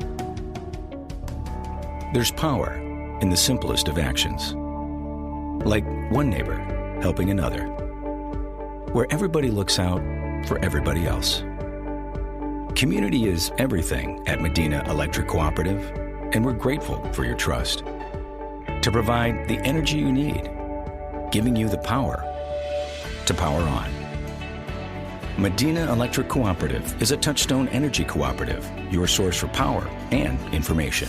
Lantana Realty celebrates the 2024 Uvalde Coyotes and honors the legacy of our Coyotes and Lobos from years past. The extensive range of services provided by Lantana Realty's real estate professionals will be invaluable as they assist you in navigating the complexities of financing and sales contracts. Visit Lantana Realty at 131 East Nopal or call 830-591-6658. Lantana Realty, Stephanie Zakinas, broker.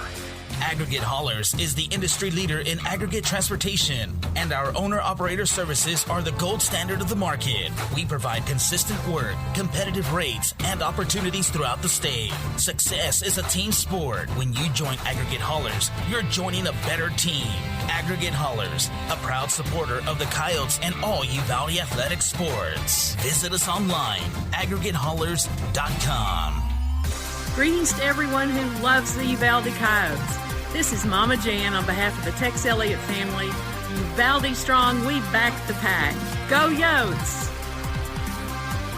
Cecil Atkinson Motors is proud to be your Chrysler, Dodge, Jeep, Ram, and Wagoneer dealership in Uvalde, Texas. We've been in business for over 37 years as a family-owned car dealership and your one-stop shop of automotive excellence. Stop by and see us at 2630 East Main Street under the giant Texas flag. We look forward to introducing you to a wide selection of pre-owned vehicles, our stellar finance team, and our dedicated service center. Visit our website at ceciluvalde.com. Cecil Atkinson Motors, when the products are similar, the dealer makes a difference. Hi there. I'm Linda Kale, broker at Riata Realty in Uvalde and Nueces Canyon. If you're in the market for a home, business, or recreational property, we'll help you find it.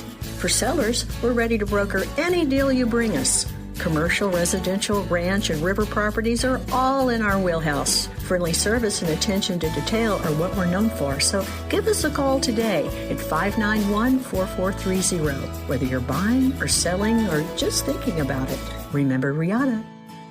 Serving Uvalde and the surrounding counties since 1991. Country Gardens and Seed thanks all their dedicated customers for over 30 years of support. Yolanda and her friendly staff invite new faces to stop by 403 South Getty Street for all your gardening needs. They're there to help you and answer any questions on your landscaping projects. Fall gardening starts soon, so call 830-278-2204. Country Gardens and Seed, 403 South Getty Street, Uvalde. Welcome to the Medina Electric Halftime Show. Medina Electric Cooperative, built by this community over 80 years ago to deliver safe, reliable, and affordable energy. Proud to be a part of this community and serve beyond the power lines. And now your host, Simon Pops Ortiz, on your home for Uvalde Coyotes football, UvaldeRadio.net. Welcome, Coyote fans. This is the Coyote Pack broadcast on UvaldeRadio.net, and we're on halftime, the Medina Electric halftime show. And with me is my new, the best, the one, the only, Mr. Miguel Wild Hair Coyote. Oh, you're talking about me?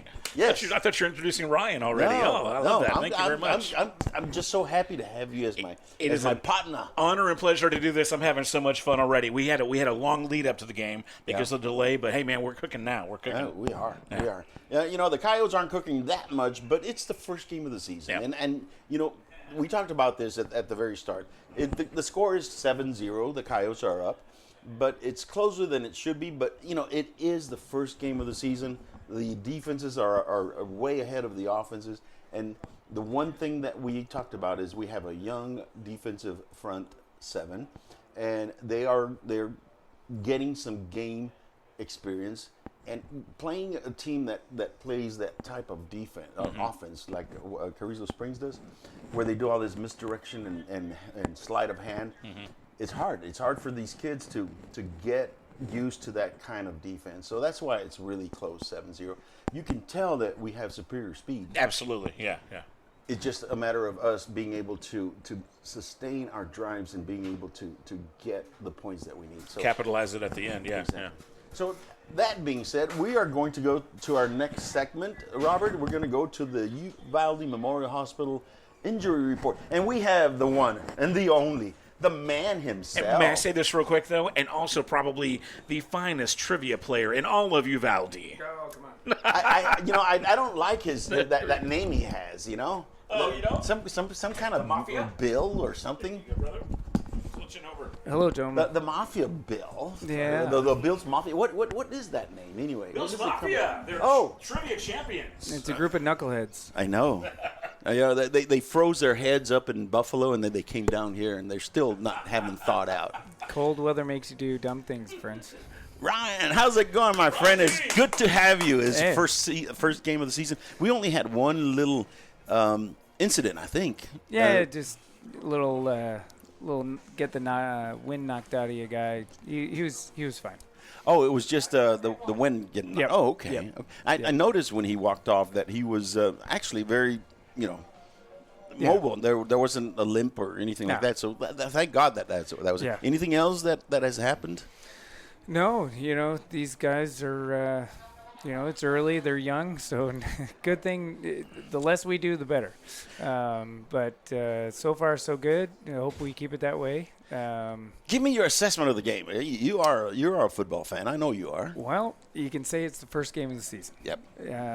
We're young. We got a lot of young guys trying to figure out plays and snaps, and I would say it was so hot, and there was the UIL rules, like they missed practice.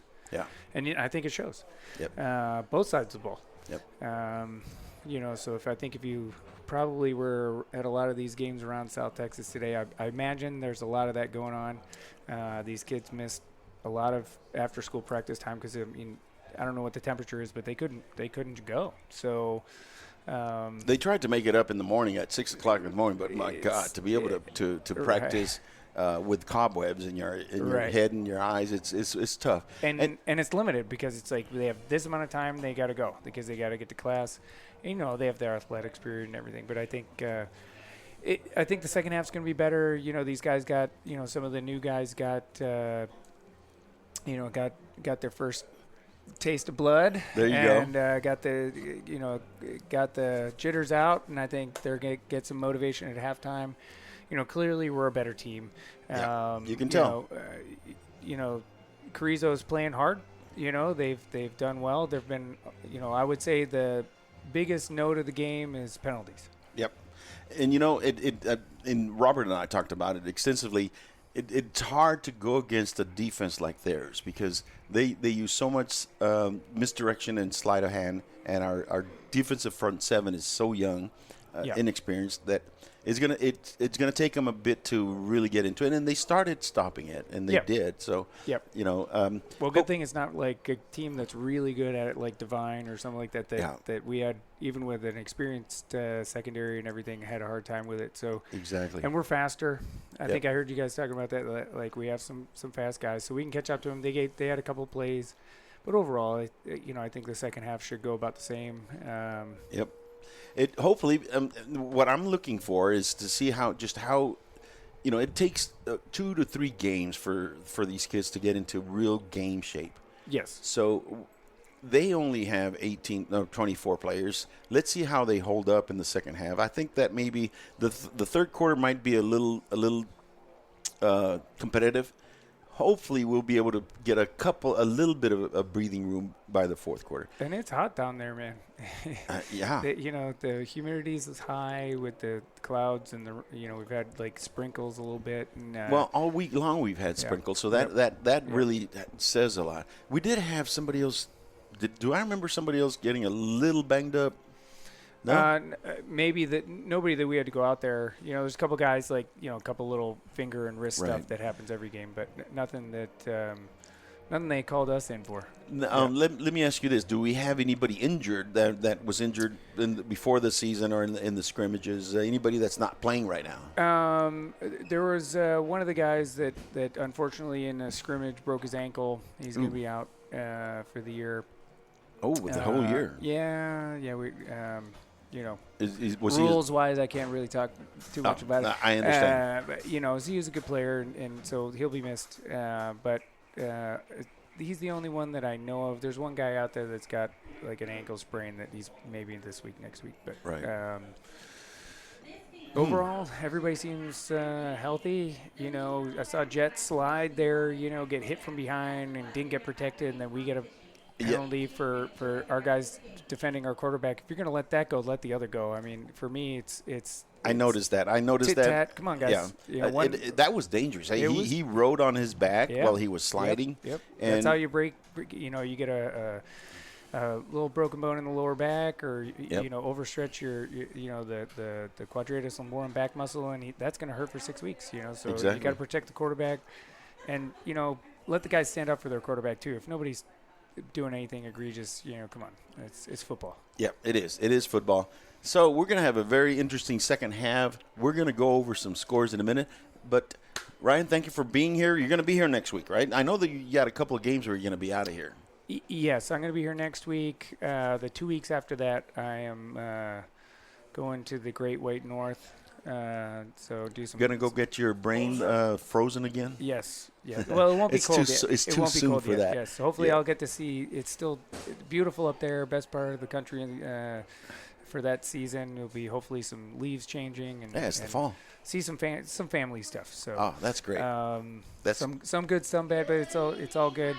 But I'm trying to convince Connolly to come up here for you. We'll see if that happens or not. But we, on a medical note, we do have a new athletic trainer.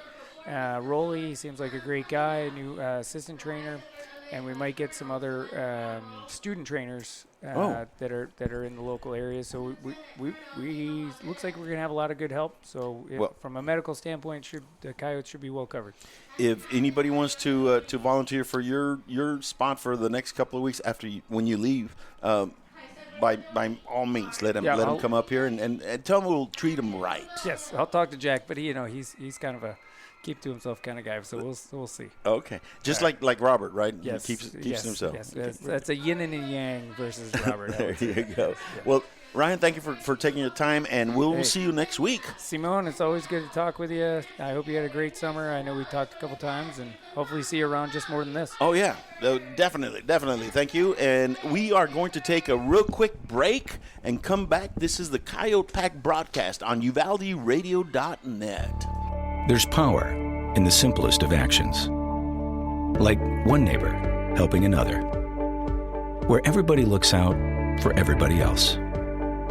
Community is everything at Medina Electric Cooperative, and we're grateful for your trust. To provide the energy you need, giving you the power to power on. Medina Electric Cooperative is a Touchstone Energy Cooperative, your source for power and information. Does your health have you on the sidelines? With over 20 specialty services, Uvalde Memorial Hospital has the winner's playbook of healing.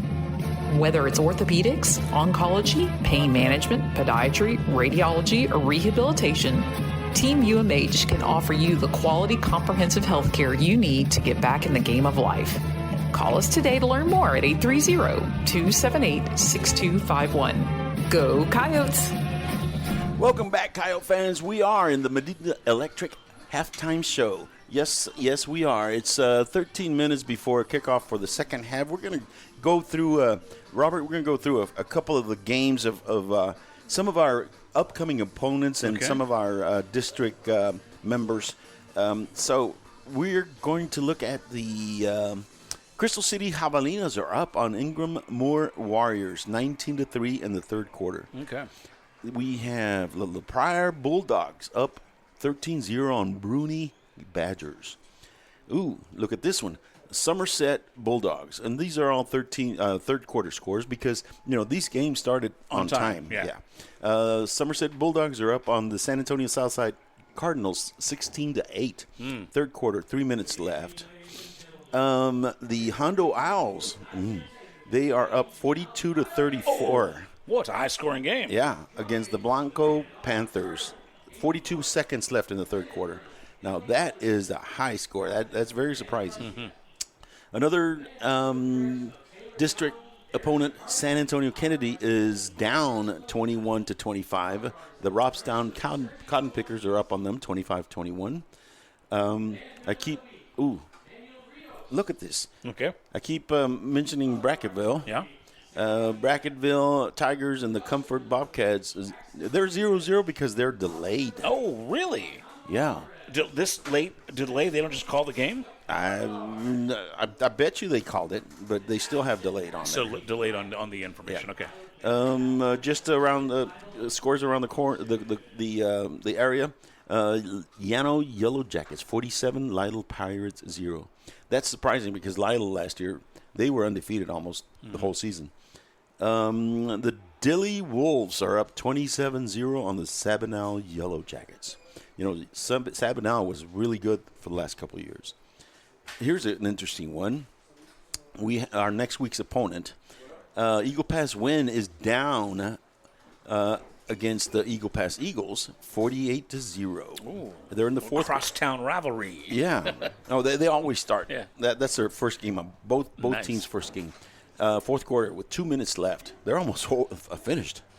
The Pleasanton Eagles, our new district opponent, they're up 21-0 over the San Antonio Highland Owls. Let's see. Our score is 7-0 here. Halftime, the Coyotes are up on Carrizo Springs Wildcats, 7-0. Ooh, this is interesting. Our new district opponent, San Antonio Davenport, are up on the San Antonio Veterans Memorial Pats, only 18-15 in the fourth quarter. It's a close game there. That's a close game. Nice. Last year Veterans Memorial was a good team, so that's not surprising. Ooh, just got an update on that score. San Antonio Davenport 32 and San Antonio Veterans Memorial 15. That changed real quick. Yeah, that's a big difference. Yeah, in the fourth quarter with 5 minutes and 59 seconds left in the game. Lampasas Badgers, we know they were good. They were great last year. They really put they took us behind the woodshed. Let me put it that way. Yeah, I remember that. Lampasas is up on Fredericksburg 30-21 with 11 minutes and 20 seconds left in the third quarter. It's a competitive game. They're only up by 7 points on the Battling Billies. Fredericksburg comes to Uvalde this year. It's going to be an awesome game. Wimberley Texans are up on the Canyon Lake Hawks 32-0. Now, Canyon Lake beat us 2 years ago in the playoffs, and again they took us behind the woodshed. But but last year they had a down year. I think they were something like 2-8 or 3-7 for the season. See, that's what happens when they beat us. Right. But Wimberley was really good last year, and I guess they're still really good this year because they're up 32-0 at halftime. Now, do you expect these are changing because we said we had district changes, right? So Right. a lot of these schools are in different categories. Exactly. Yeah. Now, Divine Warhorses, we played them the last couple of years, but this year we're not. I don't think we're playing them this year. Look in your handy dandy schedule. I don't know. It's Crystal City that we're still having. So, Yeah. Crystal City, yeah. And we have Crystal City. We have we got Fredericksburg, Somerset, Canyon Lake, Davenport, Pleasanton, Kennedy. Hondo took Divine's place. Okay. Hondo took Divine's place. So, but still, Divine is tied with Universal City Randolph Rohawks, 14-all with 1 minute left in the third quarter. And then the D'Hanis Cowboys, they don't play until Saturday. Okay. They play tomorrow. They play the Harper Longhorns. That, ladies and gentlemen, is the scores around the area and in our district. We are up 7-0 against the Carrizo Springs Wildcats. We are going to come back and hey, real quick, if I may, shout out to the bands performing out there. And you know what? I just found out. What'd you find They're out? called the High Steppers. Remember we were talking at the very beginning of the game? The ladies. The drill squad. The drill. I called them the drill team or whatever. But yes, the High Steppers. So they're the High Steppers. Clear that up. I think they were always called the High Steppers. I think so Where too. were you in high school? Well, Dazed and confused? Now, I think drill team is the general name for that group. Right. But we call them locally the Uvalde High But Steppers. I think they were always called the High Steppers. I just didn't remember that. Yes. I was dazed and confused in high school. Yes, well, I think the argument can be made that we're both still dazed and confused. A little bit. Ladies and gentlemen, we're going to take a real quick commercial break, and we'll be right back to give you another quick wrap up on the half and what we think is going to happen in the next at the end of the game. Again, this is UvaldeRadio.net. Friday Night Lights, marching bands, school spirit cheers. High school football is happening now.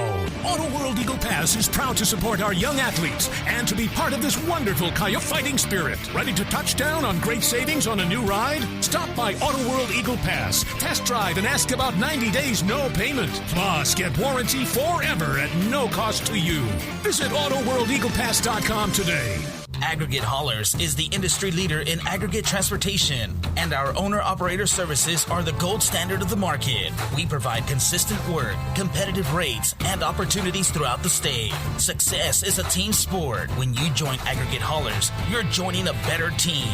Aggregate Haulers, a proud supporter of the Coyotes and all Uvalde athletic sports. Visit us online, aggregatehaulers.com. It's UvaldeRadio.net. Once again, we are at the Medina Electric halftime show on the Coyote Pack broadcast with Simon Pops Ortiz. Welcome back. Well, thank you very much, Robert. It is a pleasure to do this with you. It's going to be a great year. Yeah, with you. looking forward to it. It is. It's going now. Drive backs from the out of town games. We have to talk about that. I get to pick the music, all right? No, it's my car, baby. Oh, man. It's my. You know what we should do? Yeah. We should get like karaoke music because you do some karaoke. We've done some karaoke nights together. Yeah. We should sing some songs on the way back, man. That'd be I'm good. not going to let you drive my truck. Road tripping. No, I just want to sing along. Okay. Well, yeah. No, I want to.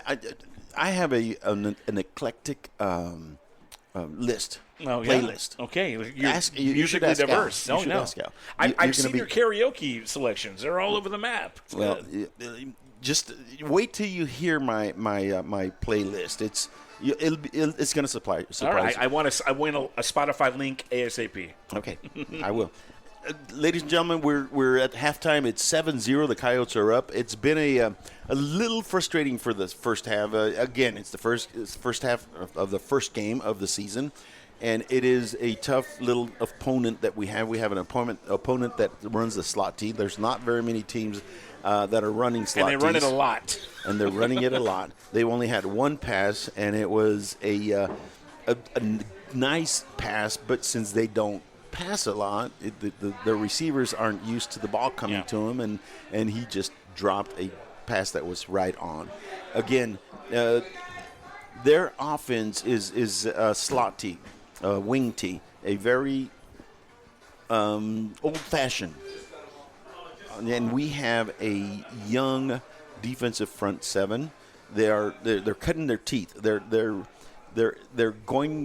getting their feet wet, and it's hard to do that when you come up to a defense that not a lot of people run. So it's a good game for them to get some experience, but it's a tough game. Right now it's 7-0, very very close game. What do you think, Robert? I mean, obviously, Simon, you would like to see the Coyotes with a higher lead. Is what we're talking about. I'm kind of an optimist. I'm just happy that we're winning because I'm just I'm not the sports guy like you. But like you said, we're also going to count on the fact that the Wildcats don't have a lot of depth. So hopefully they'll get tired and tuckered out, and we can edge them out that way. Maybe even work. We'll work the score up higher. That's exactly the question I was going to ask you, Robert. What do you think is going to happen in the second half? And you're getting into it. You really are. And that is what I think is the probability, is that because they don't have very many players, they have a lot of players playing just two ways. Look at the teams right now. You can see them on the field. Yep. Look at that. We've got a horde, a swarm, and they've got a little line over there. Exactly. So, they're going to have a lot of players that are going to be going both ways. It's hot out there. It's humid. Yes. We've had a lot of showers in Uvalde for the last couple of days, and all that. Mario's water. checking to see how he smells. Yeah. He's like, "Do I need a shower?" What's Simon saying? I smell him. I smell Mario. No, that's just tacos. There's tacos in the room right now. And you know what I smell? I smell the Palomino dust on him. He's got all that Palomino dust on him. Oh, my goodness. Yeah. So you're going to have to hook me up with some tickets for the Palomino. Yeah, absolutely. Let's party. All right. This weekend. Just don't tell my wife. No, I won't. Shh. Mom's word. You're the one talking about it on the radio. Oh my God, that's right. She's gonna be texting me in a minute. The Coyotes are going to kick off on the second half, and what I expect is we are going to have to stop them in their first drive. No first downs, nothing. It's going to have them turn the ball over to us. We need to. It's going to be very, very important for us to try to get some points in that on our first drive. And that'll have to stop them, to stop whatever momentum they think they have, to get them down early. It's very important because you feel the fatigue more when you're down. Right. If they're close or they get ahead, God forbid, you don't feel the fatigue as much. So yes, it is going to be very important that we are able to score some more so that we can get some breathing room and just wear them down. I would not be surprised if the coach came out with the Wildcat offense and Abraham Ali in the shotgun position to try to wear these Wildcats down. The Wildcats did not counter that very well. No, they didn't. When they did that. Exactly. Yeah. So we'll see what they do, and we're about to get ready for the second half kickoff, so we are going to take a real quick commercial break, and we'll be right back. This is UvaldeRadio.net. Uvalde Chevrolet is proud to bring you official coverage of Uvalde Coyotes football. At Uvalde Chevrolet, we've devoted ourselves to helping and serving our customers to the best of our ability. We believe the cars we offer are the highest quality and ideal for your life needs. Visit our website at UvaldeChevrolet.com to search new and used vehicles, plus get information on specials, financing, and parts and service. Or stop by and see us at 825 East Main Street in Uvalde. Uvalde Chevrolet, Uvalde's exclusive GM dealer. Hi there. I'm Linda Kale, broker at Riata Realty in Uvalde and Nueces Canyon. If you're in the market for a home, business, or recreational property, we'll help you find it. For sellers, we're ready to broker any deal you bring us. Commercial, residential, ranch, and river properties are all in our wheelhouse. Friendly service and attention to detail are what we're known for, so give us a call today at 591-4430. Whether you're buying or selling or just thinking about it, remember Riata. Welcome back, ladies and gentlemen. Thank you for being here with us and having the patience to be here with us. It is the start of the second half for the Coyotes against the Wildcats. The Coyotes are up 7-0. We will be kicking off to the Wildcats, and we're going to be kicking off from the south end of the field. We're going to be going right to left. DeVere Willis is our kicker, and he is a very good kicker. He got one. It hit right at the 1 yard line. Well, actually, the 1 foot line. Unfortunately, he went out of bounds before it could hit the goal line flag. So that was the only kickoff that we had for our team. We're going to have the second one today, or right now. It's going to be DeVere again kicking off to the Wildcats. The Wildcats, again, have been just basically running the ball. They have a wing T, a slot T offense. They've only attempted one pass, and I think they've only had a wide receiver in about 2 or 3 of their offensive plays. So they're going to try to run the ball down, just run the ball and see if we can stop them with their misdirection. The kickoff is up and going, and it's going to be a and we got it. It's a onside kick, and we got it. Genius. Well played. That is what we needed. You know, that is what we needed. Last year, Mr. Willis did this to perfection about 2 or 3 times. So it just surprised me, but it shouldn't, because he's really good at doing the onside kick. Well, you talked about a strong kicking game, special teams, and that's showing right there that we can count on those guys to trick it out. Yep. First and 10 for the Coyotes on the 46-yard line of the Wildcats. Oh, we got great. That was just an awesome move by Coach. And sometimes I call him Riverboat Wade. So we're up on the line. It is shotgun formation with Jet in the backfield as the quarterback. He's got Abraham Ali on the left. He's got triplets on the right, and he's got one on the left. And he's going to sprint to the right and throw it to number 11. Broken up now. It broken up. So close. It was underthrown. If he had thrown it a little bit further front, it would have been a touchdown. Mm-hmm. It was a good play, a well-designed play. He was open, but he had to slow down to get the ball, and that gave the defensive back the time to come back and break up the pass. And I think the quarterback was just a little hurried there, just slightly, enough to... Second and 10 at the 46-yard line of the Wildcats. The Coyotes are again in shotgun formation. Number 21, Abraham Ale, is on the left side of Jet. He is in shotgun formation. He's got triplets to the left, one wide receiver to the right. We have to make sure that here comes the blitz, and they're going to almost got him. Oh, nice now bounce he's off. going to come back. around. He's going to run. Oh, and they're going to get Take him out of bounds. Yep, 7-yard. Ooh, and a flag on the play. And a flag on the play. It looks like it was an out of bounds hit. Some contact that should not have been. I think the young man, after he tackled him, he stayed on him and kneed him. Mm-hmm. So it is going to be a personal foul against somebody. Let's see how this plays out. Yes, sir. This could be a big deal. Let's see. They're still discussing what they're going to call. There we go. Defense, number 11. Penalty is 15 yards. First down. Nice. It was a face mask. Face mask. Yep. When he brought him down, he had him. Just wrapped up, but he grabbed the face mask and brought him down. So it's going to be first and 10 for the Coyotes. It's going to be at the 39-yard line of the Wildcats. A first set of downs for the Coyotes. First and 10. 11:39 left in the third quarter. Coyotes are up 7-0 against the Wildcats. They're up on the line, shotgun formation. Left side is number 21.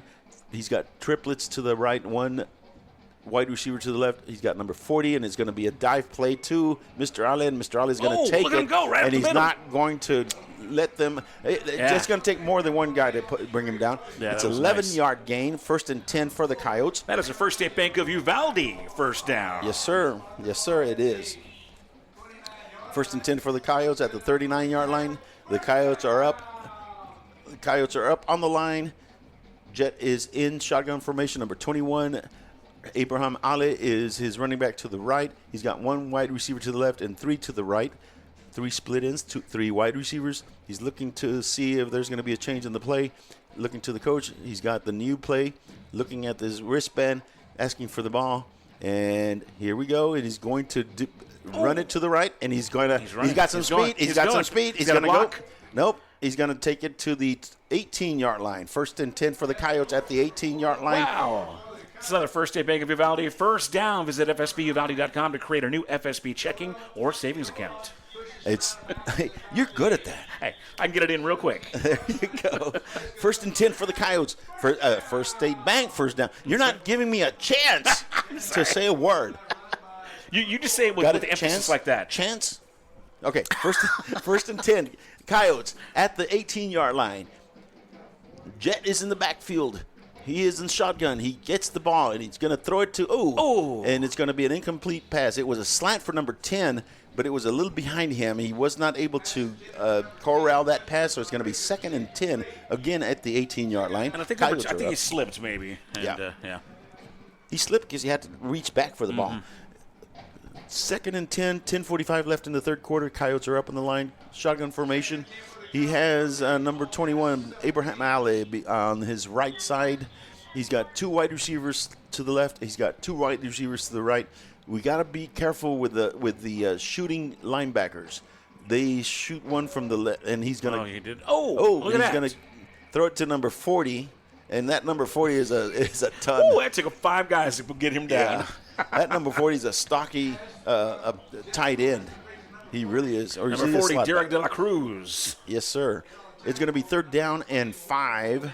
Coyotes are going to be on the 12-yard line of the Wildcats. It's going to be important that we get some points here. Yeah. It is 2-down territory, but you do not know it 4th down territory. Coyotes are up in the line. Shotgun formation. Number 21 is to the left of the quarterback. We've got 1 wide receiver left, and we've got 2 wide receivers right. 2 people moving. Number 2, they're going to have to call a timeout before they call a illegal motion. Timeout, Coyotes. We're going to call what kind of timeout? This is the Cecil Atkinson of Uvalde timeout. Don't forget, Cecil Atkinson Motors is a premier provider of new and pre-owned Chrysler, Dodge, Jeep, and Ram vehicles. Like so many great Texas institutions, it began as an idea, became a vision, and ended up being a legacy. The premier bank of Southwest Texas since 1907, First State Bank of Uvalde, provides banking solutions, services, and products with the highest quality customer service, delivered with Southern hospitality and Texas spirit. For all your banking, loan, mortgage needs, or just to grab a cup of coffee and talk about Friday night's Coyote victory amongst the ambience and artwork. We'll be looking down the road for you here at First State Bank of Uvalde. Member FDIC, Equal Housing Lender. Welcome back, Coyote fans. This is Simon Pops Ortiz with Mr. Robert Miguel. We're coming back from a timeout. It's 10 minutes and 9 seconds left in the third quarter. The Coyotes are up 7-0, but they're driving. They're on the 12-yard line. It's going to be 3rd and 5 on the 12-yard line of the Wildcats. It's going to be a dive play for Mr. Jet Flores, and he's going to take it to, he lost the ball. Did he lose the ball? Man, It looks like he lost the ball, but he was down. I believe they're not calling it to, that was a flag. Wildcats are saying it's theirs, but there's some debate. No, they would have been the refs would have been pointing, and they are pointing. They're going to say it's 4th down. All right. There is some dirty laundry. I don't know if it was against the Cowboys or the Wildcats. Let's see what they call. It is personal foul. There was a little tussle going on back there. These boys are competitive tonight, that's for sure. Yep. We're waiting for the ref to give the announcement. We're getting some good sound back here with his calls. And it looks like it's going to be against the Coyotes.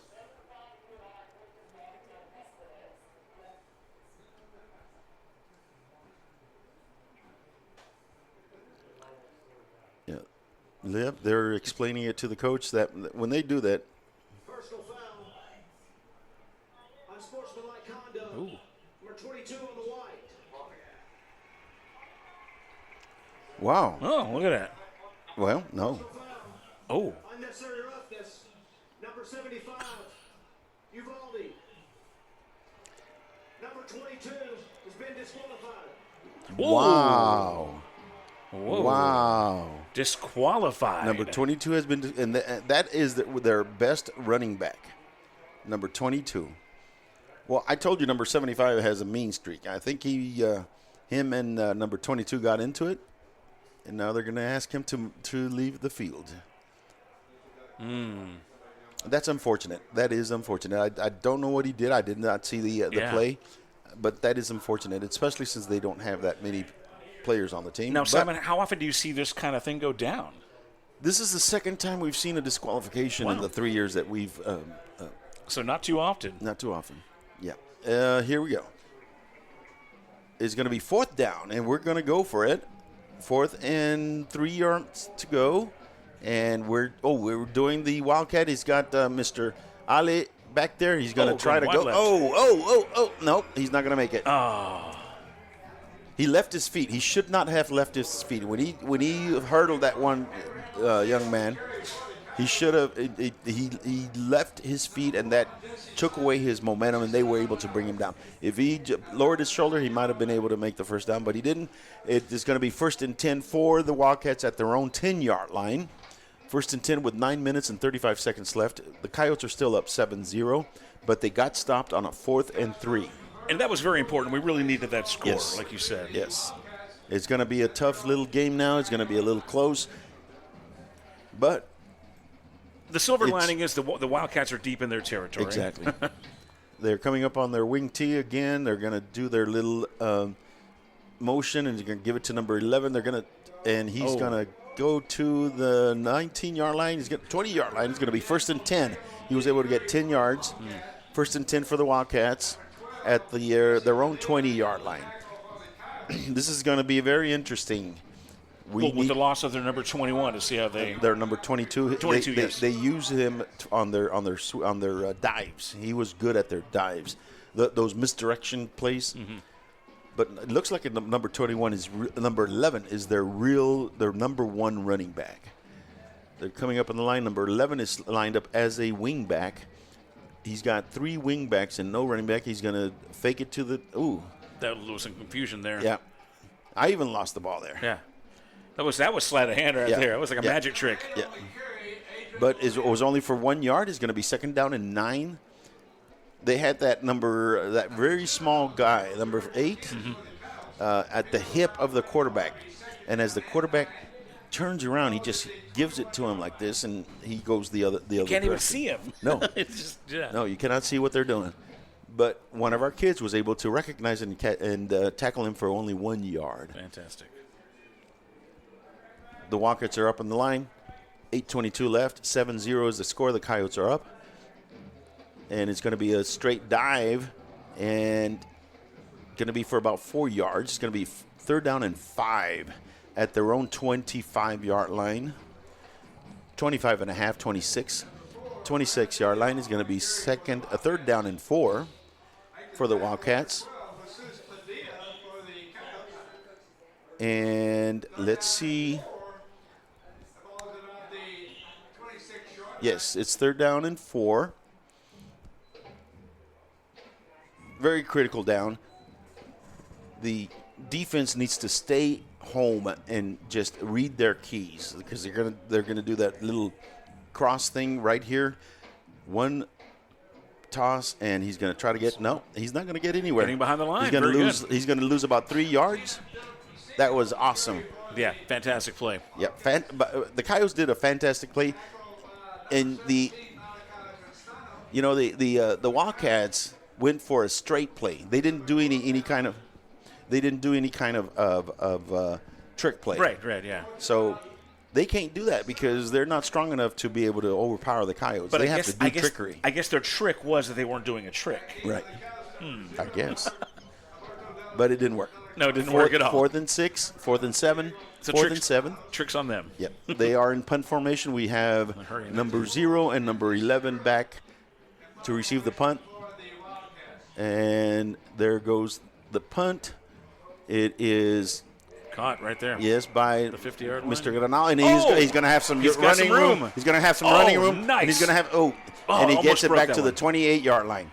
Very good. Get it back to the 28-yard line. He has a nice return for the Coyotes, and they're going to have excellent field position on the 26-yard line of. Do I see laundry? I hope not. Again, that was number 11, Diego Granados. Granados. Yes. And it is coming back. There is going to be a penalty of holding probably on the Coyotes. Unfortunate. Yes. During the return, holding, receiving team number 1. Penalty is 10 yards, 1st down. That brings the ball back to the 47-yard line of the Wildcats. It was a nice return, but there was a hold. And the Coyotes are going to start their second drive of the second half at the 47-yard line of the Wildcats. 1st and 10 Coyotes. Still in their spot, so that's good. Silver lining. Feeling good about it. We've got shotgun formation again with Mr. Jet Flores in shotgun. Number 21 is to the left. He's got 3 wide receivers left and 1 to the right. He's looking for a nice long pass, and he's going to throw it. Oh, that's a Double beautiful coverage. pass. Oh, man. Again, it was underthrown and to his left, so he that was very hard. It would have been a hard pass to catch. Incomplete, 2nd and 10 for the Coyotes at the 47-yard line of the Wildcats. 6 minutes and 22 seconds left in the third quarter. The Coyotes are up 7-0. We need to drive this ball down the field and get some points here. Coyotes are in the 47-yard line of the Wildcats. Coyotes are up on the line. It is a shotgun formation. 3 wide receivers left, 1 right. He's going to throw it to number 3, and he is going to take it to the 37-yard line for a first down. 37-yard line of the Wildcats, 1st and 10 for the Coyotes. They are starting to drive. Hey, and Simon, what was that? A what? I'm sorry? What was that again? It was a pass. No, but it was a first down. What kind of first down? What kind? I'm asking you. First State Bank. 100% chance it's a First State Bank first down. I just wanted to give you the chance to say it. I know how excited you get. All right, ladies and gentlemen, first down, 1st and 10. I just had Miss Colas come up here. I thought she was going to put me on timeout. Oh, no, I know. You got to be careful when she's around. Yeah, and it's going to be a 2-yard gain. 2nd and 8 for the Coyotes. It was a straight dive to number 21. Second and 8 for the Coyotes. It is 5 minutes and 37 seconds with Coyotes up 7-0. We are driving. We are on the 35-yard line. 2nd and 7. Coyotes are up on the line. It's a shotgun formation. Number 21 is to the left of the quarterback. We've got 3 receivers to the right, 1 to the left. Jet is asking for the ball, and here comes Jet. Right nice pass to number 11, Mr. Granados. And Mr. Granados lost the ball, but he was on the ground. He was on the ground. No, he was on the ground. He was on the ground. There you go. Good call, refs. Are they calling it? Yeah, they're calling it. He was on the ground. It's going to be 1st and 10 for the Coyotes at the What? They called it a fumble. Really? Yep. They called it a fumble. It is a fumble, ladies and gentlemen. I mean, I had a better eye view than that ref that was right there next to him. But they did call it a fumble. I thought he was down, but they called it a fumble. It's going to be 1st and 10 for the Wildcats at their own 24-yard line. Wow. What a turn of events. It's just like a yo-yo, this game. Yeah. They're keeping it interesting for us, though. Yep, it is. It is keeping it interesting. Coyotes are up 7-0, 5 minutes and 10 seconds left in the third quarter. It is Wildcat football at their own 24-yard line. They've got 13 seconds to run this playoff. And ladies and gentlemen, either they're going to have to call a timeout or they're going to get a penalty because there's no way with 5 seconds. Ooh, maybe they're going to with 1 second. What did they do? They call a timeout. Oh, my goodness. They call a timeout. Hey, we'll call that a Cecil Atkinson and Uvalde timeout. That's right. All right, we'll be right back. Cecil Atkinson Motors is proud to be your Chrysler, Dodge, Jeep, Ram, and Wagoneer dealership in Uvalde, Texas. We've been in business for over 37 years as a family-owned car dealership and your one-stop shop of automotive excellence. Stop by and see us at 2630 East Main Street under the giant Texas flag. We look forward to introducing you to a wide selection of pre-owned vehicles, our stellar finance team, and our dedicated service center. Visit our website at ceciluvalde.com. Cecil Atkinson Motors. When the products are similar, the dealer makes a difference. Ladies and gentlemen, we are back. We are back right now. They're calling what? No, it's so confusing. They're calling what? It's 5 minutes and 10 seconds. Oh, wait a minute. Do we have a delay of game? Yes, I think so. We must have a thundercloud coming through. Ladies and gentlemen, it looks like we're going to have the game interrupted. I think it's going to be weather related. We're going to have to get an official word, but the players are leaving the field. They are going into the dressing room on both sides. They haven't asked the the crowd to move under the stands like they did before the game, but they are asking the players to move into the dressing rooms. Let me see if we can we're going to go to a quick commercial break and see if we can get some official word as to what is happening. Greetings to everyone who loves the Uvalde Coyotes. This is Mama Jan on behalf of the Tex Elliott family. Uvalde strong, we back the pack. Go Yotes! Serving Uvalde and the surrounding counties since 1991. Country Gardens and Seed thanks all their dedicated customers for over 30 years of support. Yolanda and her friendly staff invite new faces to stop by 403 South Getty Street for all your gardening needs. They're there to help you and answer any questions on your landscaping projects. Fall gardening starts soon, so call 830-278-2204. Country Gardens and Seed, 403 South Getty Street, Uvalde. Texas Farm Store backs the pack. Locally owned and operated for over 50 years at 236 East Nepal. Stop by for everything you need. Feed, seed, lawn and garden, animal health, custom mixing and grinding, tack, herbicides, pesticides, and even wild game feeders. At Texas Farm Store, our friendly and knowledgeable staff can help you with all your needs. Delivery is available. Please call for more information, 830-278-3713. And find Texas Farm Store online at txfarmstore.com. Like so many great Texas institutions, it began as an idea, became a vision, and ended up being a legacy. The premier bank of Southwest Texas since 1907, First State Bank of Uvalde, provides banking solutions, services, and products with the highest quality customer service, delivered with Southern hospitality and Texas spirit. For all your banking, loan, mortgage needs, or just to grab a cup of coffee and talk about Friday night's Coyote victory amongst the ambience and artwork, we'll be looking down the road for you here at First State Bank of Uvalde. Member FDIC, Equal Housing Lender. Does your health have you on the sidelines? With over 20 specialty services, Uvalde Memorial Hospital has the winner's playbook of healing. Whether it's orthopedics, oncology, pain management, podiatry, radiology, or rehabilitation, Team UMH can offer you the quality comprehensive health care you need to get back in the game of life. Call us today to learn more at 830-278-6251. Go Coyotes! Star Realty and Ranch salutes our Uvalde High School varsity Coyotes, as well as all our UHS student athletes. Your hard work, dedication, and spirit make you all stars of the game. Star Realty and Ranch are your premier real estate experts, here to provide you with all the resources and information you need to buy or sell real estate. Call to find out more at 830-261-1970 or visit uvalderealty.com. There's power in the simplest of actions. Like one neighbor helping another, where everybody looks out for everybody else. Community is everything at Medina Electric Cooperative, and we're grateful for your trust. To provide the energy you need, giving you the power to power on. Medina Electric Cooperative is a Touchstone Energy Cooperative, your source for power and information.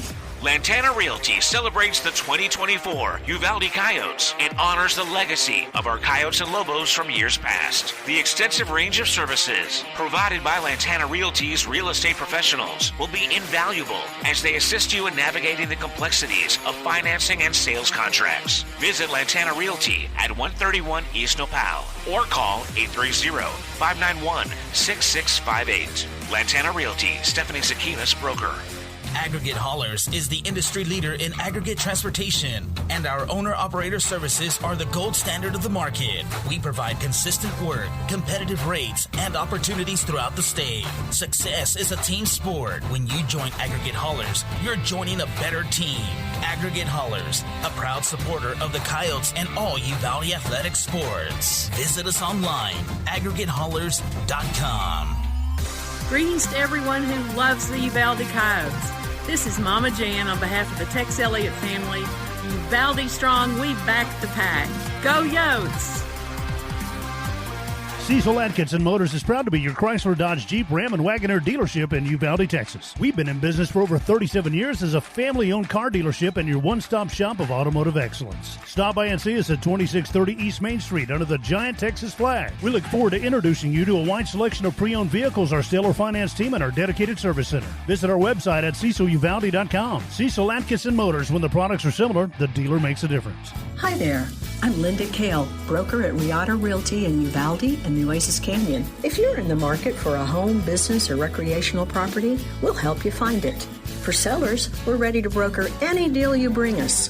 Commercial, residential, ranch, and river properties are all in our wheelhouse. Friendly service and attention to detail are what we're known for, so give us a call today at 591-4430. Whether you're buying or selling or just thinking about it, remember Riata.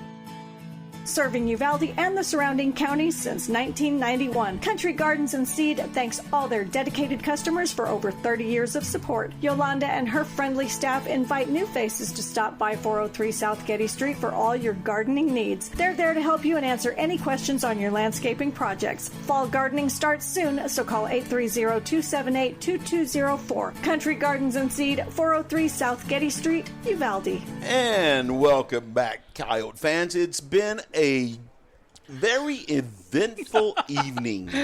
Oh my God, Robert, that wild hair of yours is really causing some havoc around. I'm going to flip that right back on you for giving me that nickname, and I'm thinking that you brought the juju here. Okay. My God, ladies and gentlemen, I'm sorry to report that we have a rain delay here. The teams are off the field. They are in the locker rooms. We are third quarter with 5 minutes and 10 seconds left. The Coyotes are up 7-0, but they were ordered into the locker room because there is lightning in the area.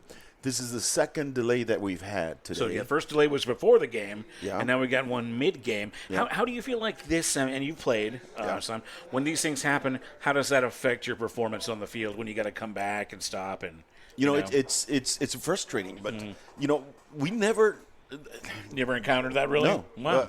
We did play in the rain. No. I remember in Fredericksburg we played in the rain, but there was no lightning, so they didn't ask us to go into the. Maybe there was, but they really didn't care back then. Back in the days, right? Yeah. But we never had a stoppage because of the weather. So this is new to me, so it's very frustrating. The Coyotes were up and they were driving, and they were about to. No, excuse me. They turned the ball over and they were stopping the Wildcats, but the score is 7-0. We've got a 30-minute delay. We're about 10 minutes or 8 minutes into it. 6 minutes, because right at 10 is when they call the delay. So we're going to play a couple of tunes here. Let's play some music, right? Yeah, this is a radio station, That's right. We got the music, so. Yes, sir. All right. Or not, we'll put some karaoke and sing. No, you sing. You want to do that? we can do it. We're going to lose our audience. We're going to lose our audience. Ladies and gentlemen, just kidding. We're just going to play some real nice music, one little tune, and then we'll be right back. Like so many great Texas institutions, it began as an idea, became a vision, and ended up being a legacy. The premier bank of Southwest Texas since 1907, First State Bank of Uvalde, provides banking solutions, services, and products with the highest quality customer service, delivered with Southern hospitality and Texas spirit. For all your banking, loan, mortgage needs, or just to grab a cup of coffee and talk about Friday night's Coyote victory amongst the ambience and artwork, we'll be looking down the road for you here at First State Bank of Uvalde. Member FDIC, Equal Housing Lender. Greetings to everyone who loves the Uvalde Coyotes. This is Mama Jan on behalf of the Tex Elliott family. Uvalde strong, we back the pack. Go Yotes! Welcome back, Coyote fans. We are in a rain delay. We've got some thunderstorms around the area, and the both teams have been ordered into the locker rooms. The fans, some of them are going underneath the stands. But some of them are hardcore. Very. That's football, very. man. Let me see on this side. Yep. We got plenty of fans still sitting out here. I'll tell you what, most of the the kids have better sins than the adults. They're probably running around under the stands. You know, kids these days. I know. They're soft. We are 11 minutes into the delay. It's a 20-minute. They say it's going to be a 30-minute delay. Mm-hmm. We don't know for sure. You know, I'm wondering what the UIL rules are if this thunderstorm does not leave, and how long can they wait? Now, they've played almost 3 quarters, and whether the score would stand or they would have to resume it. Interesting. But I think there are some rules as far as when they can restart the game. It might be like, you know, they might not be able to restart it after 11 or 10:30. I don't know. Interesting. It would be something to look into. So maybe we we'll can be dig ready that up next time. Well, looking at the weather right now, it's 83 degrees. There are isolated thunderstorms in Uvalde. So, I mean, it's for everybody out there at Palomino Fest, y'all stay safe. Yes, out in the open. Yes, please, because we need to be very careful. And then, you appreciate that they have asked the kids to go into the locker room, because you want these kids, and all the bands are gone. They're all underneath the stands. It's just, the first game of the season. Right. And we're heading into Labor Day weekend. Yes. Isn't that the way for Uvalde? We're always begging for rain, and we never get it until something important happens. And, I'm not going to get home until about 1 o'clock. And, right. And I'm supposed to be at the parade at 8, because I'm going to hand out candy. But, again, silver lining, Simon. Remember, at least this is not a road game. Yeah. At least we're home, right? Oh, my God, Imagine if you were in San Antonio. Oh, my God, yeah. Hey, the Coyotes are up 7-0. We're happy. We're winning. Yep. They're cutting their teeth. What did they say? They're getting fire tested on fire or whatever. Yeah. So Al would be good getting after me right now, because I'm coming up with sayings that aren't even there. So, but anyway, it is 7-0. The Coyotes are up with 5 minutes and 10 seconds left in the third quarter. We are in a rain delay. It's going to be another maybe 15 minutes before we find out if this game is going to be resumed. So in the meantime, we're going to play some tunes here for you. Just one more, yeah. All right, a good one. And, yeah, there we go. Let me find something. I don't know. I'm just kind of scrolling until I find something that looks good. Okay. That sounds good. But tomorrow there's a parade. Yeah, the Palomino Parade. It's going to be awesome. I hope it doesn't rain. Because you know what is going to happen? What happens? It's going to rain on our parade.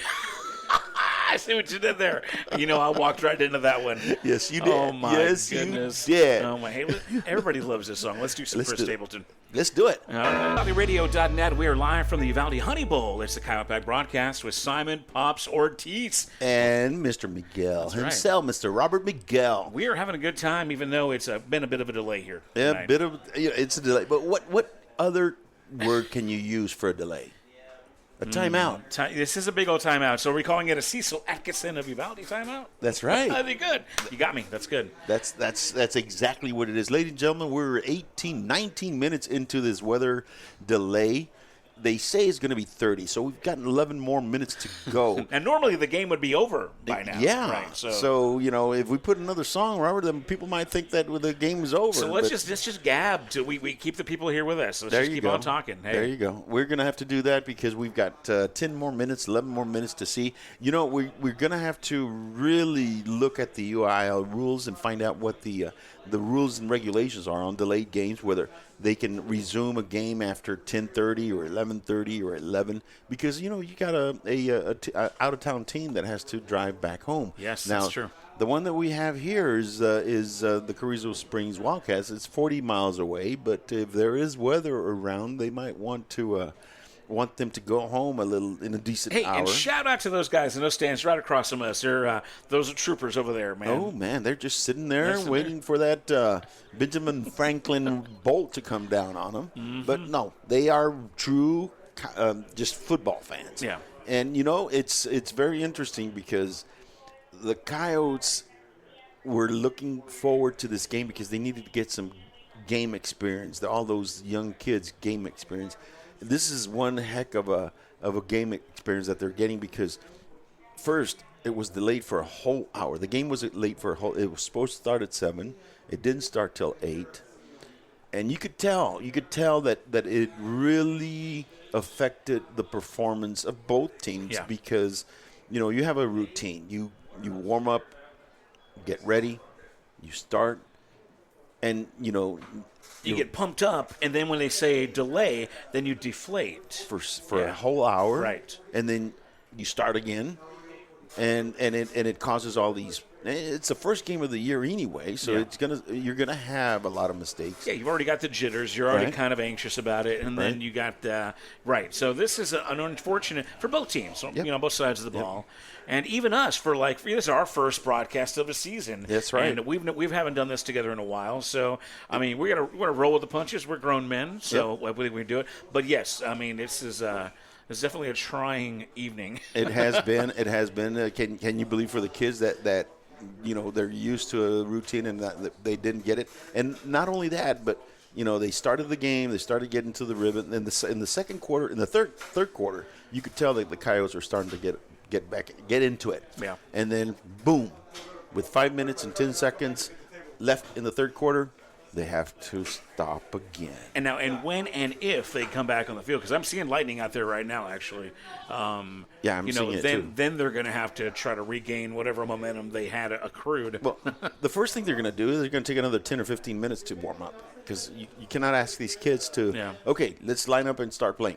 They're going to have to maybe 5 to 10 minutes to warm up, and again, you're going to have this restart that they have to do, and with this restart there's going to be mistakes.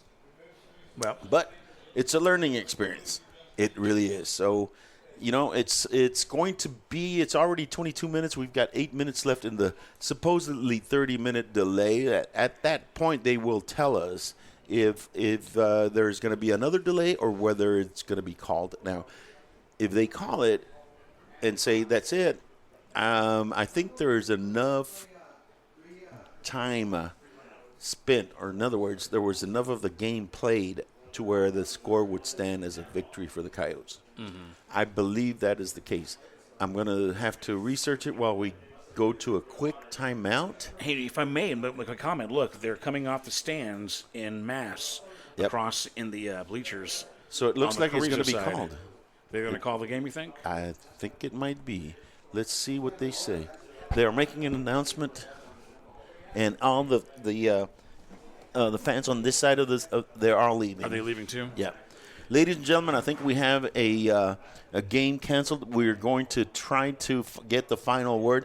Robert, let's take a real quick commercial break. You got it. This is UvaldeRadio.net. Cecil Atkinson Motors is proud to be your Chrysler, Dodge, Jeep, Ram, and Wagoner dealership in Uvalde, Texas. We've been in business for over 37 years as a family-owned car dealership and your one-stop shop of automotive excellence. Stop by and see us at 2630 East Main Street under the giant Texas flag. We look forward to introducing you to a wide selection of pre-owned vehicles, our stellar finance team, and our dedicated service center. Visit our website at CecilUvalde.com. Cecil Atkinson Motors. When the products are similar, the dealer makes a difference.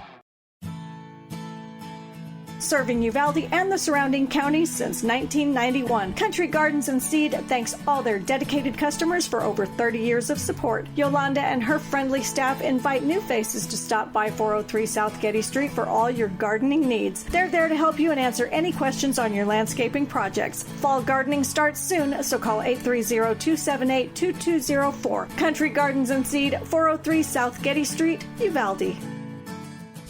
Lantana Realty celebrates the 2024 Uvalde Coyotes and honors the legacy of our Coyotes and Lobos from years past. The extensive range of services provided by Lantana Realty's real estate professionals will be invaluable as they assist you in navigating the complexities of financing and sales contracts. Visit Lantana Realty at 131 East Nopal or call 830-591-6658. Lantana Realty, Stephanie Zakinas, broker. Welcome back, Coyote fans. It is a delay. They have asked all of the fans to leave the stands. Now, they're not calling the game yet. They are only asking all of the fans to leave the stands, even the diehard ones, because there is quite a bit of lightning going on around the stadium or around the area. So they have ordered everybody to leave the stands. I'm going to say that those metal bleachers are probably quite the conductors Yes. of electricity. Definitely. So the game has not been called. The game is still delayed, and we still have about 5 minutes left in the 30-minute delay.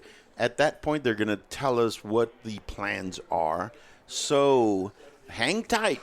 Do not leave us, because this is UvaldeRadio.net. We're going to play a little, just a nice song right now and be right back. Welcome back, UvaldeRadio.net fans. I'm not going to call you Coyote fans. I'm going to call you UvaldeRadio.net fans, because you're still hanging in right, there. hanging with us. That's right. From all points all over the world. You know what? It is awesome that you folks are still with us, and I know we've got plenty of you folks with us. It is, again, a rain delay. It's been 29 minutes in this rain delay.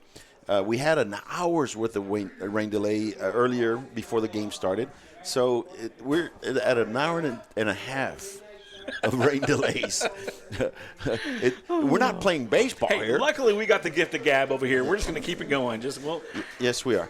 Just to give you and if we're not entertaining you out there, we're entertaining ourselves. There you go. We're not playing with ourselves. We're entertaining ourselves. Yes. Yeah. It is 5 minutes and 10 seconds into the third quarter. The Coyotes are up 7-0.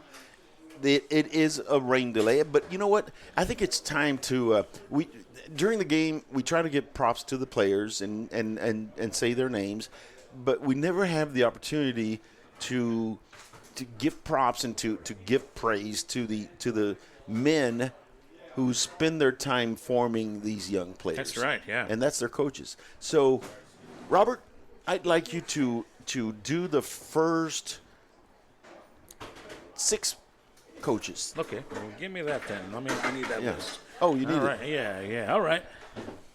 So, first of all, you want me to start with the head coach, right? Yes, sir. Let's give it up for the head coach, Mr. Wade Miller. All right. Yep. Your assistant coach is that EJ? EJ McNamara. Jerry Trevino, Keith Pendleton, AJ Martinez, and Carlos Sandoval. And then it's Eric Garcia, George Menchaca, Will Kolinick, Noel Lopez, and Michael Liarakos. We also have Michael Garza, Nick Strohmeyer, Joel Escamilla, Dimas Trevino, and Josh Sandoval. Again, we have Efrain Barbosa, Daniel Barroso, Chris Chapoy. Those are your assistant coaches. There's a lot of them, man. Working hard. Yep, very good. And now, you say that's a lot of them, but, a lot of these coaches not only help out on varsity, but they also handle JV and freshmen, and some of these coaches also do the 7th and 8th grade teams. Right, yeah. So it's all hands on board on Friday night, but on Thursdays they're out there working with the JV and the freshmen, and they're all over the district. Yes, spread out. Right, yeah. Exactly. So and that's what's great, because then they know the program as they grow into it. Exactly. Yeah, it's excellent stuff. So. And let's do a shout out to the athletic trainers now? Yes, please. All right. Rolando Villegas. How do you say that? Villegas. All right. I'm really bad with my Spanglish. That's okay. And Haley Kress. I think Haley is a new trainer. Okay. So welcome, Haley. Okay. Athletic secretary is Sandra Sanchez. Sandra's been our point person via email, right? Yep. Yeah. She has got us our handy little press badges. Yep. And yep. yeah. She's also new. She just started the school year. And of course we have the VIP. You mentioned her because she came over here and gave you a personal handshake and hug. She scared me. I thought she was going to take me to detention or something. That was the superintendent, Miss Colas. Yeah, that's right. Ashley Colas. Miss Ashley Colas. And then the high school principal is Mr. Jorge Serna. Who's the cheer coach? The cheer coach is, I'm looking at, the Gracie Hinojosa. Nope. Wait. Oh, my. Oh, cheer coach, Michelle Sedna right there. Yes. Okay. The High Stepper sponsor. Oh, that's right. That's Gracie Hinojosa. She was up here earlier announcing the High Steppers. Yes, the cheer coach and the High Stepper coach, and then the band director, Marcos Molina. I mean, they deserve as much praise as the coaches. Let me tell you why. These kids, I mean, they're out there just practicing in the hot asphalt. doing their formations and making sure. I don't know if I could.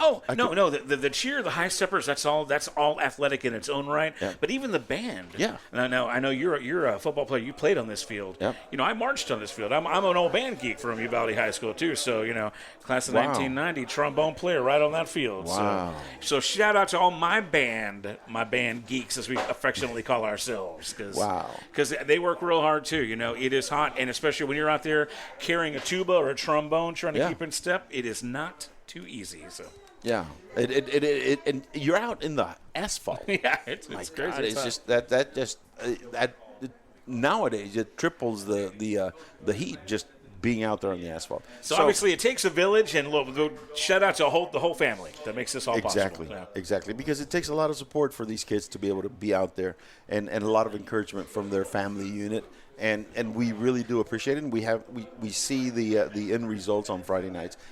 There's nothing like Texas Friday night lights. That's right. There is not. Especially on a night like this when it's like, an hour overdue. Yeah, really. So when are you going to the Palomino Fest tonight? I was going to go to Palomino Fest, check out the crew, the Motley Crue tribute playing. Actually, they should have hit the stage like maybe 2 minutes ago. And really? But so if you're out there listening and you got time to go watch a Motley Crue tribute based out of Houston, it's no gate fees, free entrance at the Uvalde County Fairplex for a night of rock. Wow. With Motley Crue tribute. I'm going to miss it, obviously, but yeah. Corey Brooks from Uvalde Radio is out there. Is she? Representing for us? Yeah. Oh, cool. Very good. Well, it's unfortunate that you can't go because we do have somebody is putting up some. No, I don't think so. He's just getting ahead of himself. He's just like, hey. That's all he's doing. The game is still in delay. It's been 35 minutes. We're going to take a real quick commercial break and come back to you. We're going to try to get an official word as to what the estimate is when we're going to resume, if we're going to resume the game. This is UvaldeRadio.net, and I am Simon Pops Ortiz with... Is that me, Robert Miguel? That's true. Oh, yeah, okay. We'll be right back. Texas Farm Store backs a pack. Locally owned and operated for over 50 years at 236 East Nepal. Stop by for everything you need. Feed, seed, lawn and garden, animal health, custom mixing and grinding, tack, herbicides, pesticides, and even wild game feeders. At Texas Farm Store, our friendly and knowledgeable staff can help you with all your needs. Delivery is available. Please call for more information, 830-278-3713, and find Texas Farm Store online at txfarmstore.com.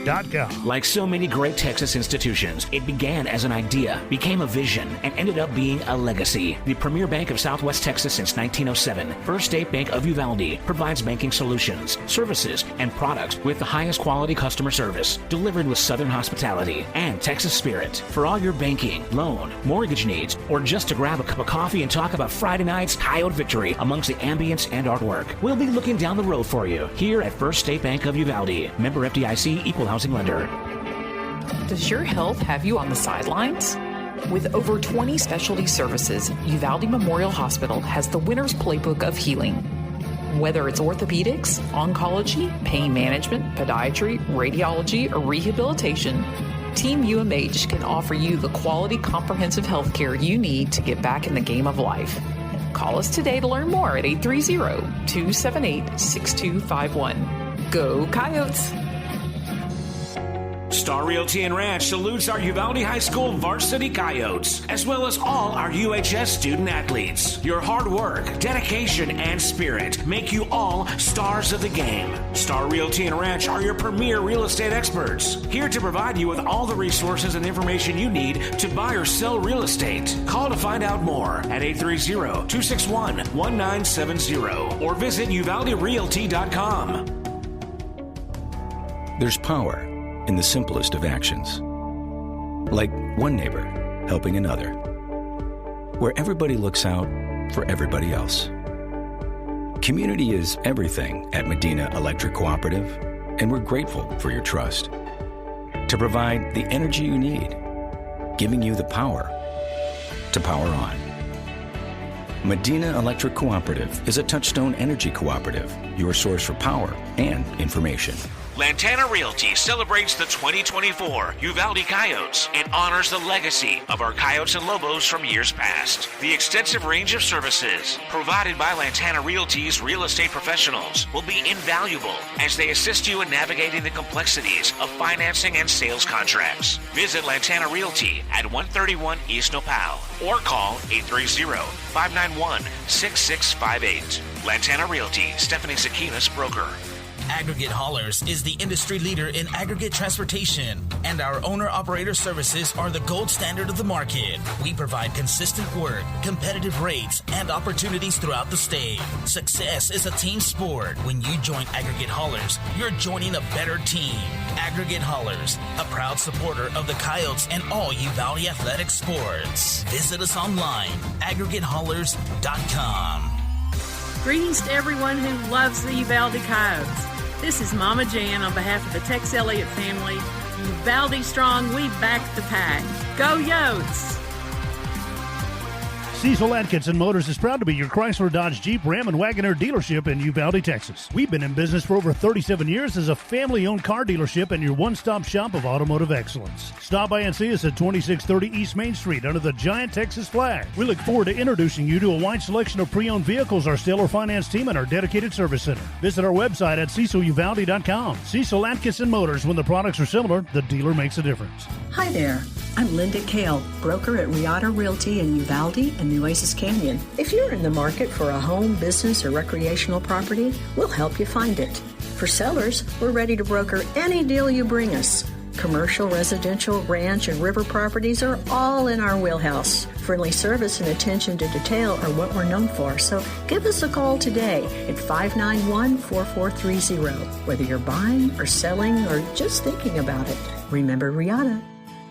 Serving Uvalde and the surrounding counties since 1991. Country Gardens and Seed thanks all their dedicated customers for over 30 years of support. Yolanda and her friendly staff invite new faces to stop by 403 South Getty Street for all your gardening needs. They're there to help you and answer any questions on your landscaping projects. Fall gardening starts soon, so call 830-278-2204. Country Gardens and Seed, 403 South Getty Street, Uvalde. And welcome back, UvaldeRadio.net fans. We've got us a humdinger of a game. It really is. It is a hum. I mean, wish we could make it more exciting for you. We really do. It's 10:41 in the evening, and you know it's getting to be at a point where it's not viable to play the game. Mm-hmm. I think what we've been advised is that both coaches have to agree that the game is over, and one coach hasn't agreed. Well, naturally, the one that's not in the lead is going to be a little apprehensive, right? Especially since it's 7-0. If it had been 14-0 or 21-0 or something like that, sure, he probably said, okay, let's go home. But, you know, there are UIL rules, and there is a point where they're not going to be able to play. They still can't play. I mean, there is lightning. They can't come out and start playing again. It's 10:41 in the evening. So we are still waiting to see if they negotiate a treaty, and with 10:42, and it's been an hour and 42-minute delay. 1 hour in the start of the game and 42 minutes now. The Coyotes are up 7-0 with 5 minutes and 10 seconds left in the third quarter. If they were to call the game now, they would have a victory and the Wildcats would have a loss. But the two coaches have to agree to call the game. Now, at some point, like you said, does somebody with UIL say, okay, if you guys cannot decide, we will decide for you? I believe so. Okay. I don't know if that's 11 o'clock at night or if it's midnight. But at one point, they cannot start playing again. Because, you know, you're doing this all for safety reasons, but then the later you make this go, drag it out, then you present another set of safety issues as well, too. Exactly. So, ladies and gentlemen, we're going to take another quick break and be right back. You want to do some commercials or you want to do some music? Let's do some music. Let's do some music. All right. Yeah. That's cool. All right. Ready for that? Robert? Yeah. You're the wild-haired coyote. You call it. We're going to do some Cole Swindell, all right? Hey, this is UvaldeRadio.net. And we're back, ladies and gentlemen. This is UvaldeRadio.net. We are at the historic Uvalde Honey Bowl. It's good to be back. It's sweet in the Honey Bowl. That's right, baby. That really is. We're in a delay, and it is 11 o'clock at night. No, 10:47 p.m. The Coyotes are up 7-0 with 5 minutes and 10 seconds left in the third quarter. We are now still officially in a game. In the game, it's 47 minutes in the rain delay, or in the thunder or the lightning delay. We don't know what's going to happen, ladies and gentlemen, but what we're going to do right now is we're going to give you some updates on some scores. Because everybody else is done playing. That's right. Everybody else is done playing except us. That's right. So, wait a minute. I don't see very many updates. Updates have taken a while. Yeah. We do have one. The Pearsall Mavericks have beaten the San Antonio Edison Golden Bears 40-21, and then the Lake Eagles, our friends up north, have whopped Rising Star Wildcats 59-14. Ooh, that is a whopping. Yeah. Wow. And then the Caddo Mills Foxes have beaten Jordanton Indians 55-27. Are beating them. There's still there was still 8 minutes and 51 seconds. Sometimes, people takes a little forget delay. No, I don't think it's a delay. It's just somebody forgot to call in the score. Oh, okay. That happens a lot. Hey, look at this. One of our future opponents, Crystal City Javelinas. We go to Crystal City. Ooh, you're gonna like that. Yeah. Yeah. We're gonna be on the sarcastic? We're gonna be on a roof. No, okay, yeah. Next to a big speaker. Anyway, I think I remember that one. Did we do a preseason game one time? No, like that. No. No, we did a game against the Javelinas 2 years ago, and it was hot. Boy, and it was loud. Anyway, it's gonna be Crystal City Javelinas beating Ingram Moore. The score is 26 Javelinas, 9 for Ingram. And we don't have an update on the La Prairie Bulldogs. They were up on Bruni 13-0 at halftime, and no update on them. We don't have an update on the Somerset and San Antonio Southside Cardinals. They show Somerset up on San Antonio 16-8 with 3 minutes left in the third quarter. We have an update on the Hondo Owls. That was a high-scoring game. In the fourth quarter, with 6:28, this is the last update. The game is probably over, but this is the last update that we got. Hondo Owls were up on Blanco Panthers 49-40. High scoring. That's a lot of scores. High scoring, yes. Yeah. And at halftime, again, no update since the halftime. Robstown Cotton Pickers were up on the San Antonio, again, Kennedy Rockets, one of our opponents and district member. They were up at halftime, 25-21 over the San Antonio Kennedy Rockets. And the Bracketville Tigers, man, and it was being played in the Low Chaparros of what is it? Las Moras Creek. Yes. In Bracketville, and it got delayed over there. Oh, man. So I guess they canceled it. It's still delayed, 0-0. Wow, okay. The Llano Jackets, it's the Llano Yellow Jackets, are up on they beat the Pirates 47-0. Oh, wow, that's a trouncing. In the Valley, they would say, and they beat them 47 ni fu ni fa. That means 0. Ni fu ni fa? Yeah. And 0. Yeah. Fu ni fa. Okay. Yeah. Ni fu ni fa. So, and then... No, wait, what's the literal translation of ne fu ni fa? Ni fu ni fa? It's just a way of saying zilch. Like saying zilch. Like nothing. There's no and nothing. translation in okay. zilch. Gotcha. Right? Understood. So, ni fu ni fa is zilch. Fun to say. Yeah. And then the Dilly Wolves beat the Sabinal Yellow Jackets, or they're beating it in the fourth quarter with 12 minutes at the end of the third quarter, 40-0. And with 2 minutes and 8 seconds left in the fourth quarter, the Eagle Pass Eagles were up on the Eagle Pass Win Mavericks, our next week's opponent. They're going to come in here really mad. The Eagles beat the Mavericks 48-0. Wow. Yeah, ni fu ni fa. I don't want to keep saying it. I know, it's fun to say. Keep doing it. It's all right. We got nothing else going on. Yeah.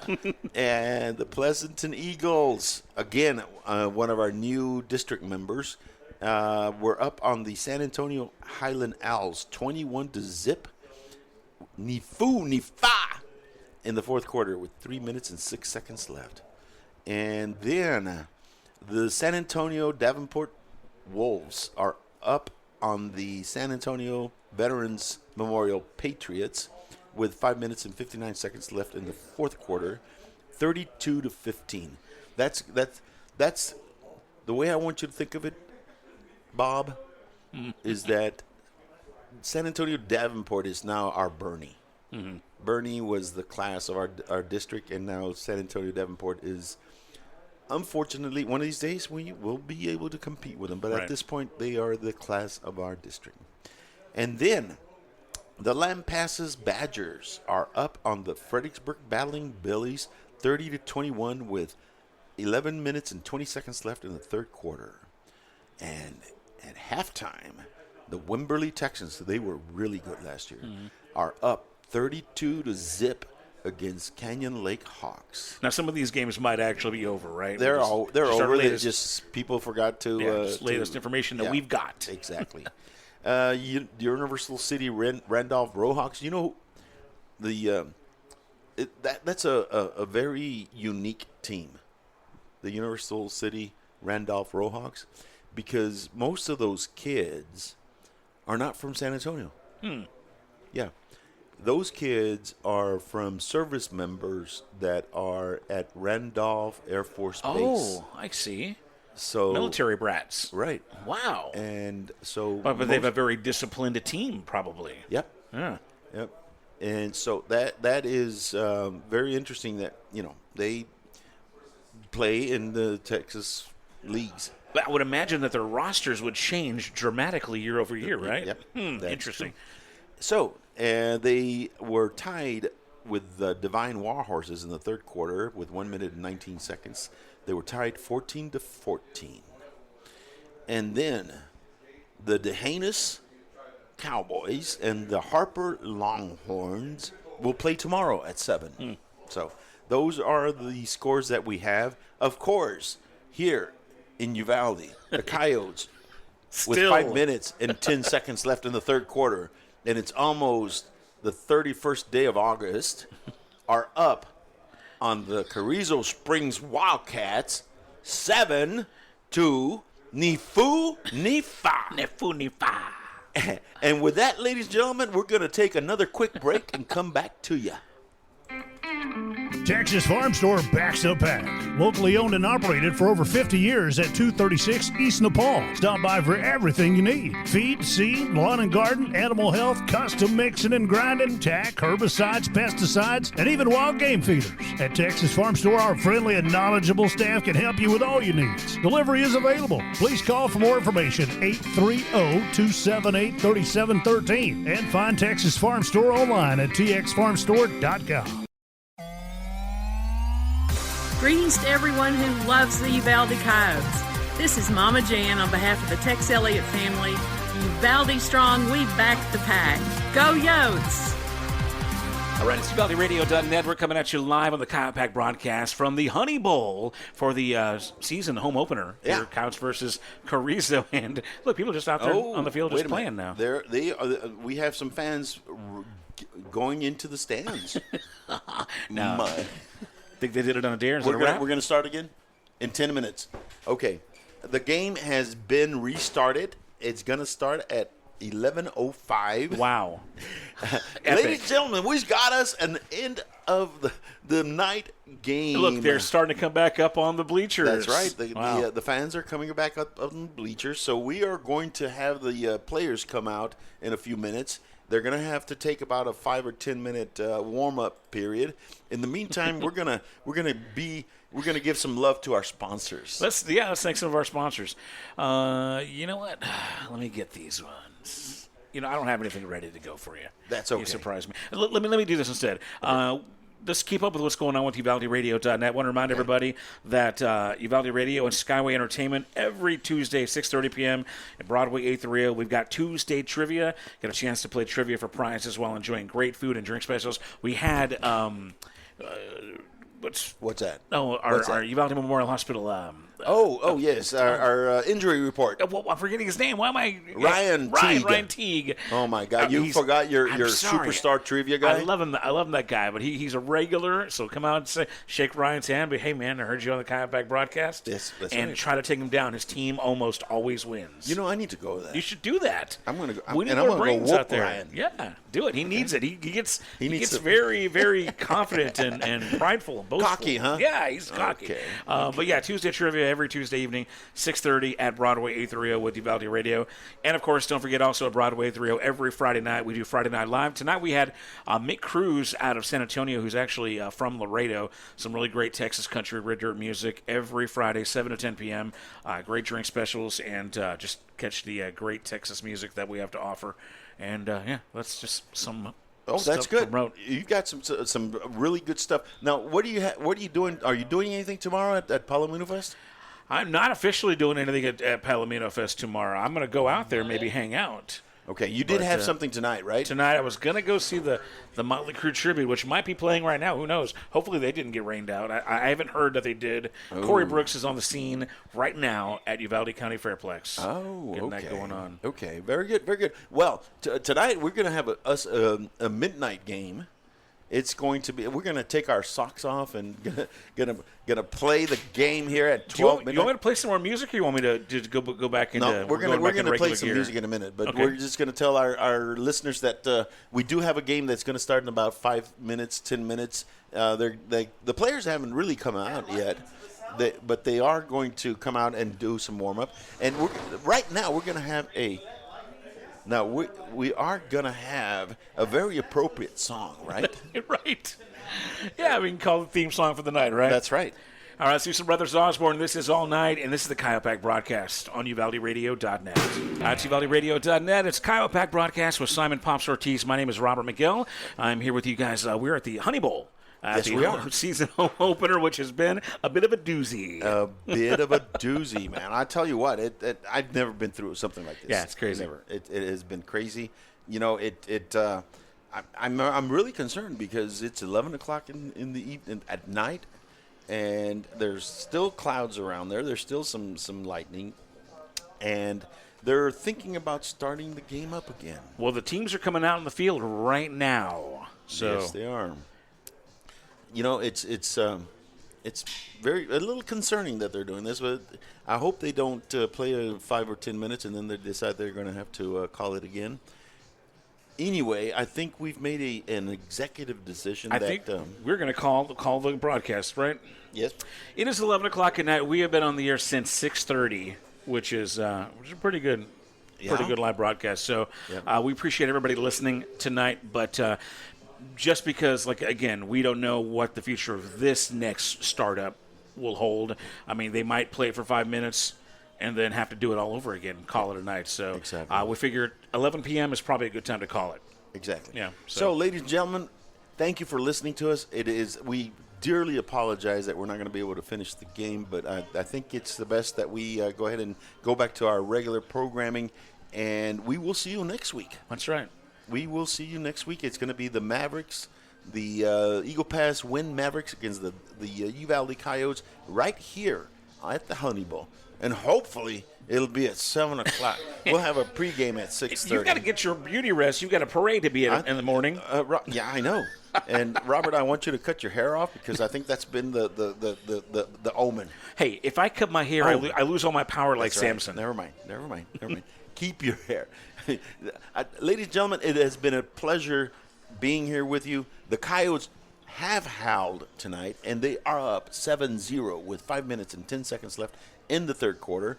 We are going to sign off and take you back to the regular program. Hey, and first of all, be sure and check out the Uvalde CISD Athletic Department Facebook page or the Uvalde CISD Facebook page. I'm sure they're going to post the final score when it's all said and done. And one final thank you to all of our sponsors and our listeners for your patience in this very interesting broadcast. So, again, like Simon says, that wraps it up. We're going to now resume regular programming on UvaldeRadio.net.